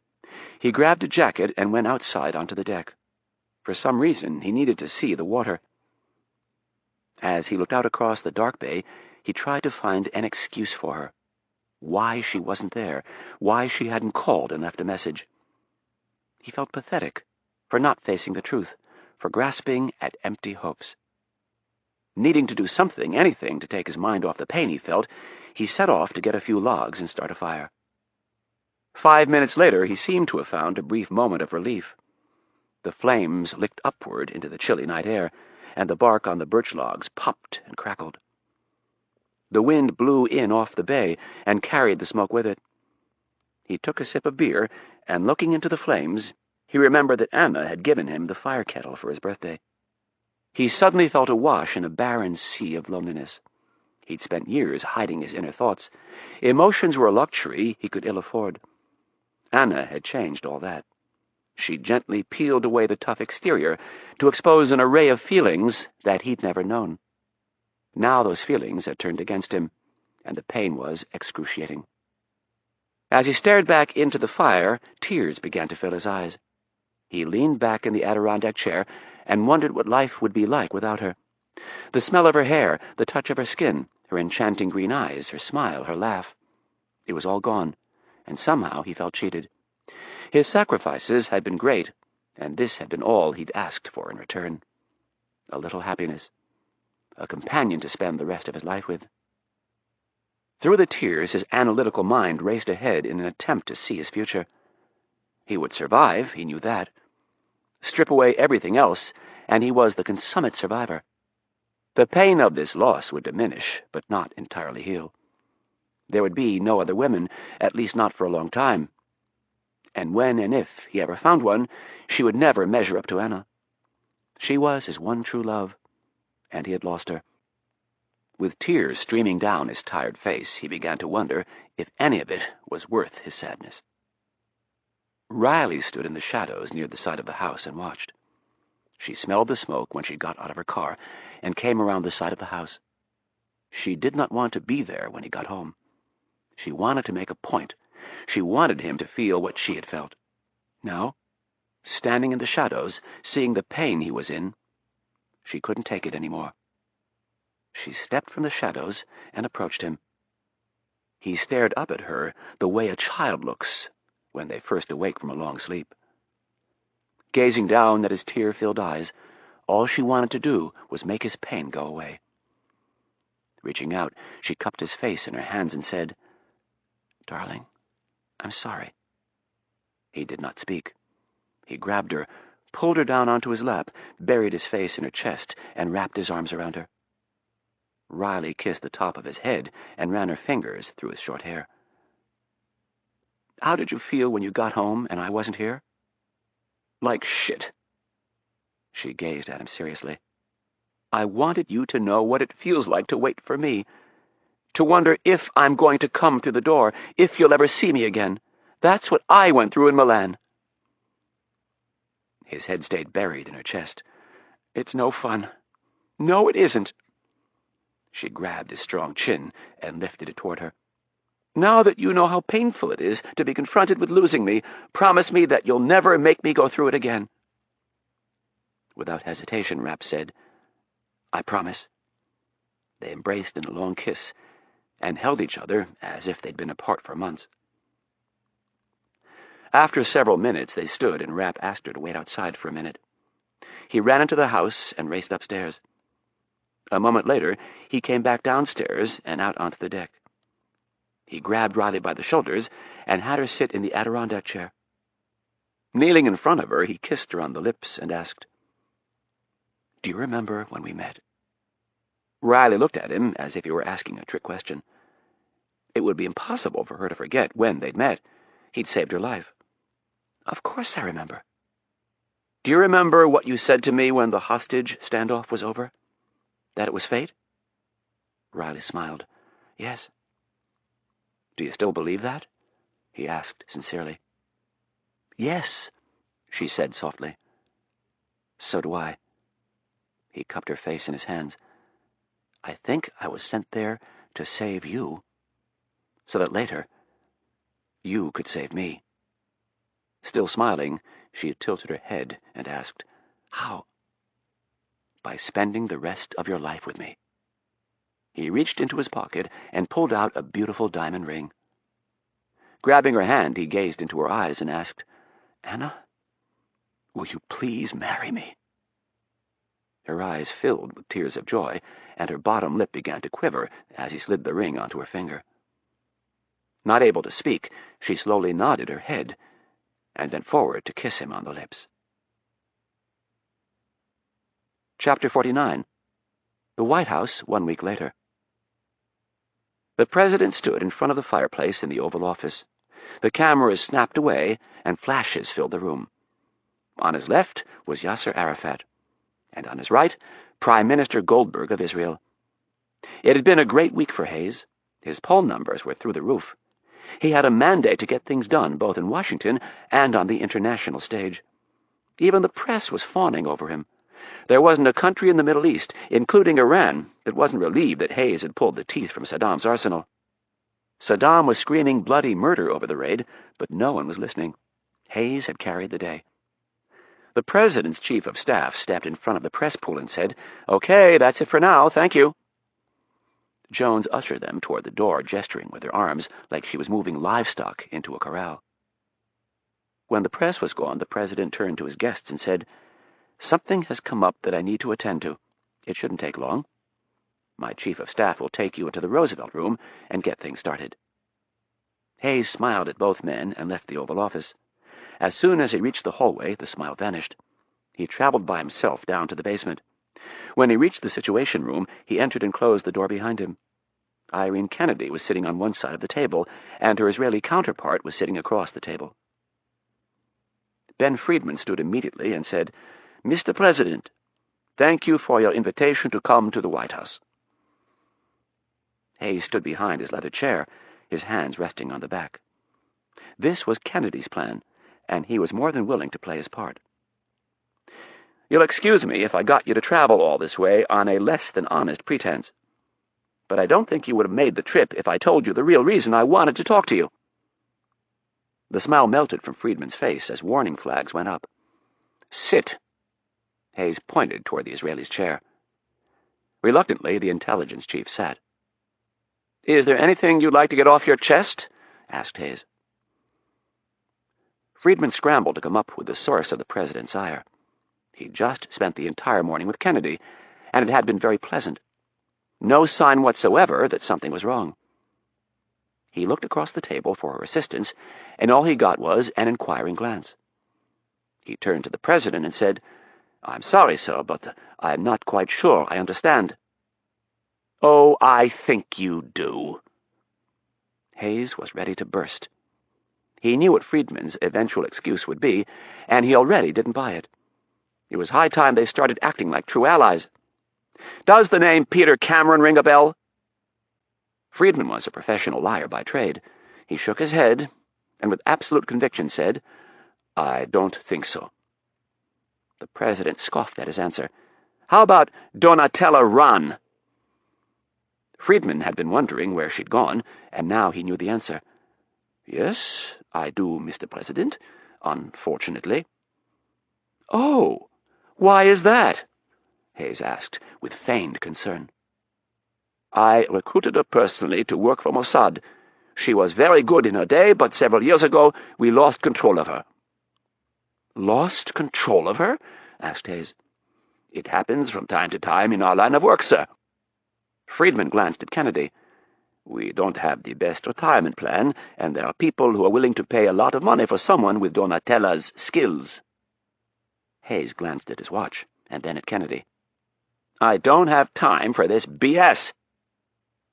Are you trying to tell us, Ben, that Donatella has not worked for you for 2 years?" "That's exactly what I'm trying to tell you." "You're a liar, and not a very good one."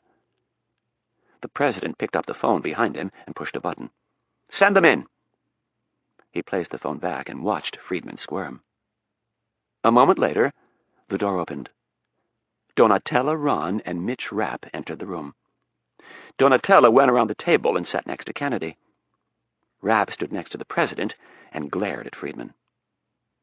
The President asked, "Would you like to amend your story now?" "I don't know what this woman has told you, but she cannot be trusted." Friedman's forehead was beginning to glisten with sweat. The President laughed. "Somehow I think it is you who can't be trusted, Mr. Friedman." "Mr. President, I beg you, you cannot listen to this woman. She has stabbed my country in the back. We have been hunting her for almost a year." "For the sake of making some progress, I'm going to at least for now ignore your comment about Ms. Ron stabbing you in the back." I would like instead to focus on something else. Explain to me why you've been paying Ms. Ron large amounts of money and hunting her at the same time." Friedman tried to act confused by the whole thing. "I have no idea what you're talking about." "Irene?" The president looked at Kennedy. Kennedy produced a file, opened it, and slid it across the table. They were the Swiss bank accounts that Friedman used to hide money from his own government. With Donatella's help, Marcus Dumond, the CIA's top hacker, had obtained this information and much more. The president asked, "Do you recognize these bank accounts?" Friedman lied. "No." "Good, then. You wouldn't mind if they were closed this morning and the money was transferred to us." Despite trying to keep his cool, Friedman was showing signs of unraveling. He chose not to respond to the president. The president looked to Rapp and nodded. Then he held out his hand and said, "Ms. Ron, it's time for us to leave." Rapp drew his Beretta from his shoulder holster and methodically twisted a thick black silencer onto the end of it. Donatella got up from her chair and took the president's hand. In response to the recent development, Friedman let out a laugh that sounded a little more nervous than he would have liked. "Mr. President, how naive do you think I am? You can't intimidate me like this." Friedman shook his head disbelievingly at Hayes. "You could never get away with killing me, especially not here in the White House."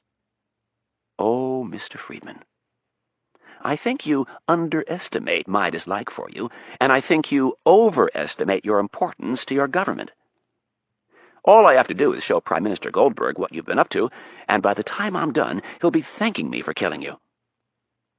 Hayes opened the door and ushered Donatella out. "Wait," said a nervous Friedman. The president motioned for Donatella to go on without him, and he closed the door. "Don't waste my time, Mr. Friedman." "What do you want to know?" Rapp asked the question.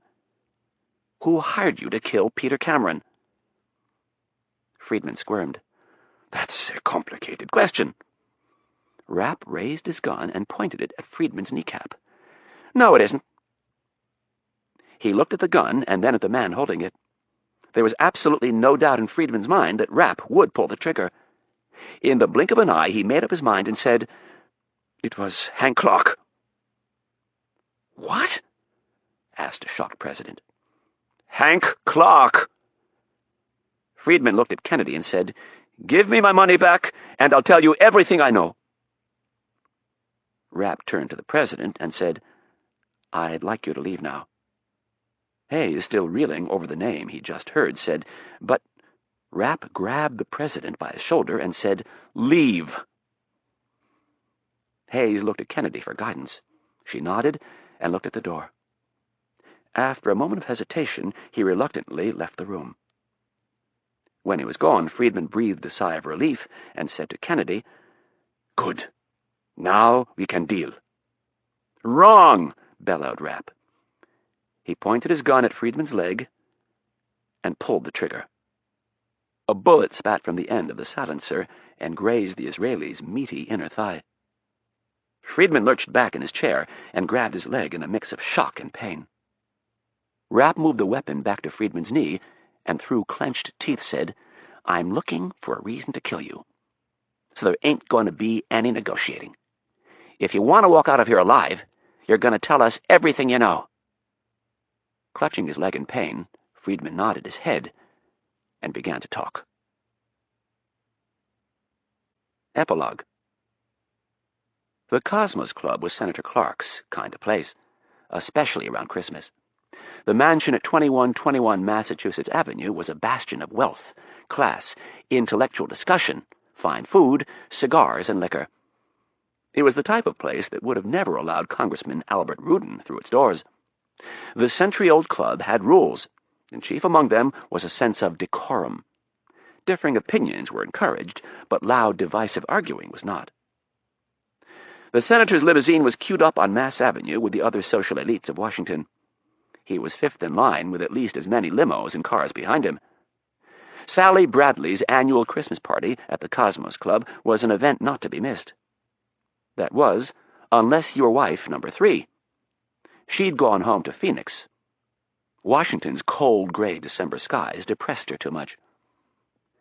Clark was more than a little surprised at the lack of remorse and guilt he felt over killing Ruden. He found it very satisfying that he was the only person who knew the truth.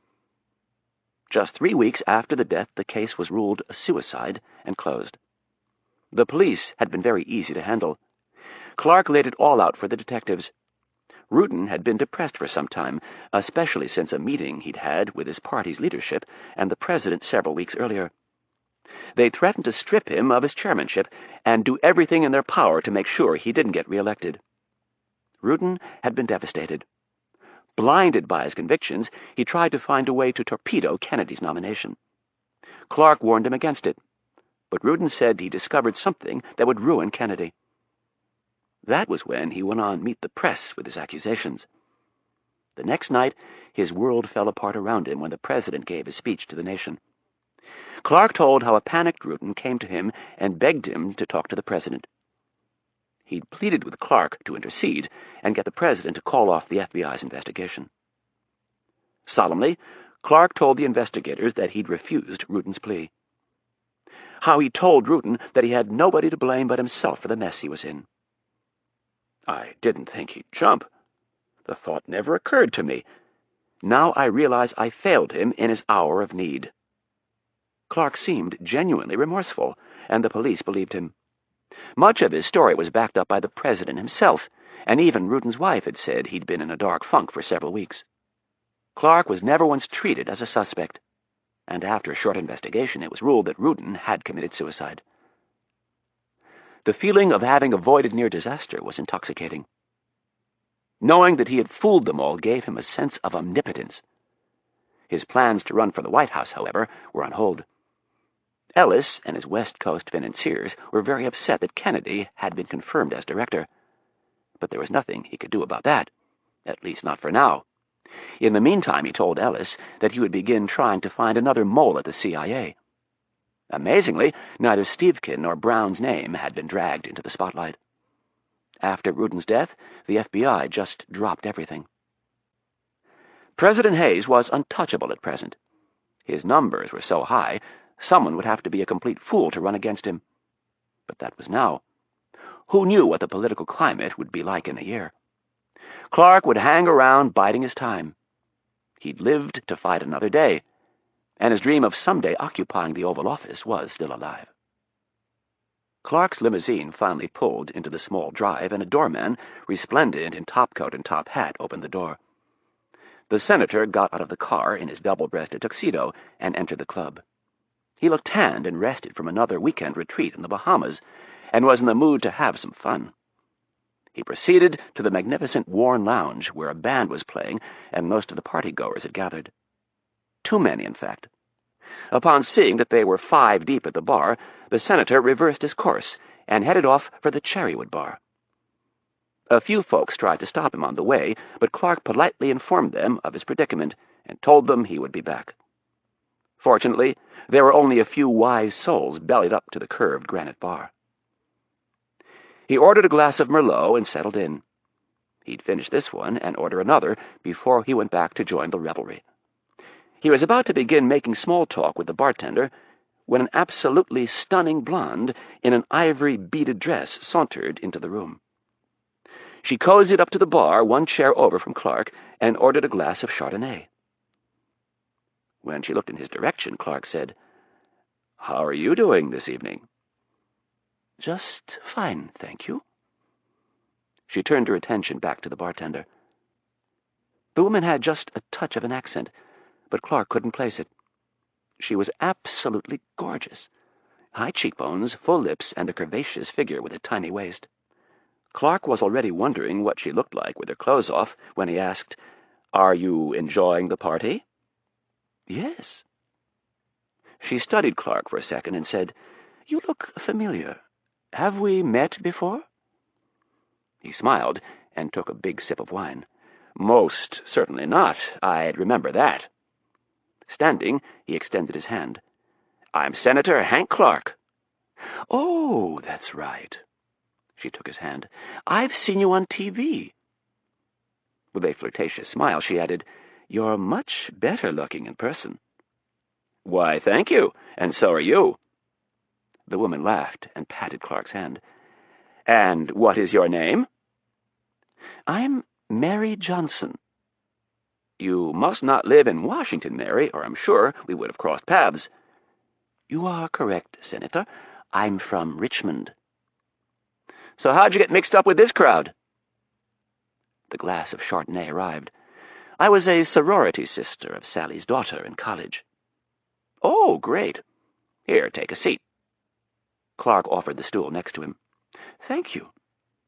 She sat and crossed her legs, the long slit in her dress revealing a healthy portion of her toned thigh. Clark noticed the exposed flesh immediately and reached for his wine. He took a large gulp and smiled. "I love your dress. It's beautiful." He looked at the wedding ring on her finger and then back down at her leg. "So, where's your husband?" She hesitated for a second and then replied, "He's down in Richmond. He doesn't like coming to these things. In fact, all he pretty much likes to do is work." Clark moved a little closer and in a quieter voice said, "If I was married to you, I'd only have one thing on my mind." "And what's that, Senator?" "You." Clark polished off his glass of wine and ordered another. The woman blushed at the compliment and reached into her handbag to retrieve a compact. She opened it and checked her makeup, applying some more powder to her nose. "So tell me, Senator, where is Mrs. Clark tonight?" "She is fortunately back in Arizona for the evening." The second glass of Merlot appeared, and the bartender scurried off to help another customer. The woman pulled some lipstick out of her handbag and asked Clark, "Is that you in that photo over there?" She pointed over Clark's shoulder at a collection of black and white photographs on the wall of the bar. When Clark turned to look, she casually moved her lipstick over the senator's glass of wine and pressed a small button on the side. Several drops of a clear, odorless liquid fell into the glass. The woman placed the lipstick back in her handbag and took a sip of her own wine. When Clark turned back around, he said, "Yes, I think that is me and some of my colleagues from the Hill." He lifted his glass of wine and took a sip. The woman nodded and then stuck her hand out. "Well, Senator Clark, I feel like dancing. What do you say?" "I'd love to." Clark took another sip and stood. He offered his hand to the woman and decided tonight was going to be a good night indeed. As he stared down at her full breasts peeking over the top of her tight dress, he once again tried to imagine what Mary Johnson would look like naked. Rapp stood alone in his tuxedo near the bar in the ballroom. His black hair had been dyed mostly gray, and he sported a salt-and-pepper goatee. He adjusted the horn-rimmed glasses he was wearing and looked out over the crowd in search of Donatella. He'd sent her to follow Clark and was waiting for her to return. For the most part, Rapp had kept Kennedy out of the loop over the last 3 weeks. She knew what he was up to, but didn't want any details. The president, he assumed, had conveniently decided not to get involved. Friedman had given them a good start on what Clark had been up to. For his help, Kennedy and the president would stay silent about what the head of Mossad had done. Friedman's money, though, would stay out of his reach for a while longer. Kennedy wanted it for leverage on some other things. With Friedman's information, they began looking into Clark's life. Rapp had done most of the surveillance and digging with the help of Donatella and a few other well-trusted specialists. He'd been inside all 3 of Clark's homes and examined his financial and medical records in detail. He had also taken the opportunity to insert certain things here and there to help explain the senator's upcoming death. Just killing Clark wasn't going to work. It would have been easy, but doing it so closely on the heels of Ruden's apparent suicide would have raised too many questions. This was why Rapp had picked tonight. The more witnesses, the better. Through the festive sea of holiday revelers, Rapp spied a blonde-haired Donatella working her way toward him with Clark in tow. Several people tried to stop the senator, but he was too focused on the bombshell in front of him to slow down. Donatella approached Rapp and whispered, "It's taken care of." Then, turning back to Clark, she said, I'd like you to meet a friend of mine." Donatella stepped out of the way and left the two men facing each other. Rapp looked at Clark's face for signs that the drug was working its way through his bloodstream. A layer of sweat was forming on his lip, and his eyes appeared to be agitated. Clark stuck out his hand and said, "Senator Hank Clark, nice to meet you." At that moment, he seemed to lose his balance for a second. Rapp grabbed his hand firmly. "My name is Mitch Cruz, Senator. I've been looking forward to meeting you for some time." "What did you say your name was?" "Mitch Cruz." Over the loud music of the band, Clark said, "I've heard that name somewhere before." Rapp shrugged. "Tell me, Senator, did Congressman Ruden jump, or was he pushed out your window?" Rapp was still holding onto Clark's hand and wasn't about to let go. Clark tried to pull away, but Rapp was too strong. "I don't find your attempt at humor very entertaining." "There's nothing humorous about it, Senator. I think you killed him." Clark tried to pull away again and swayed a bit. "I have no idea what you're talking about." Rapp noticed a heaviness in the senator's speech. "Senator, you don't look so good." Still holding Clark's hand, Rapp stepped to the side, revealing an armchair he'd been saving. "Here, sit." Rapp guided him into the chair and took his glass of wine. He handed it to Donatella, who wiped it with a napkin and set it on the bar. Clark clawed at his bow tie. "Something isn't right. I'm having a hard time breathing."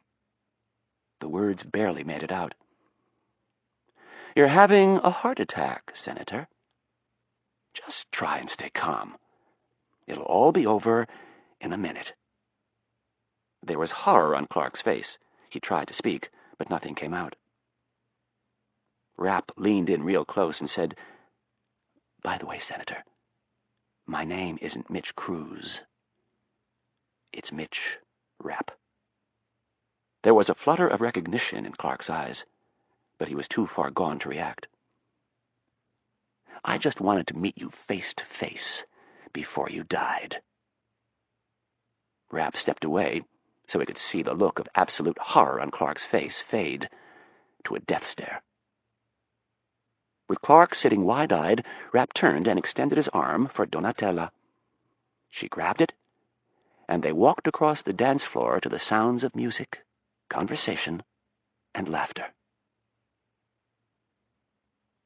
That was Separation of Power by Vince Flynn, read by Ken Kleban.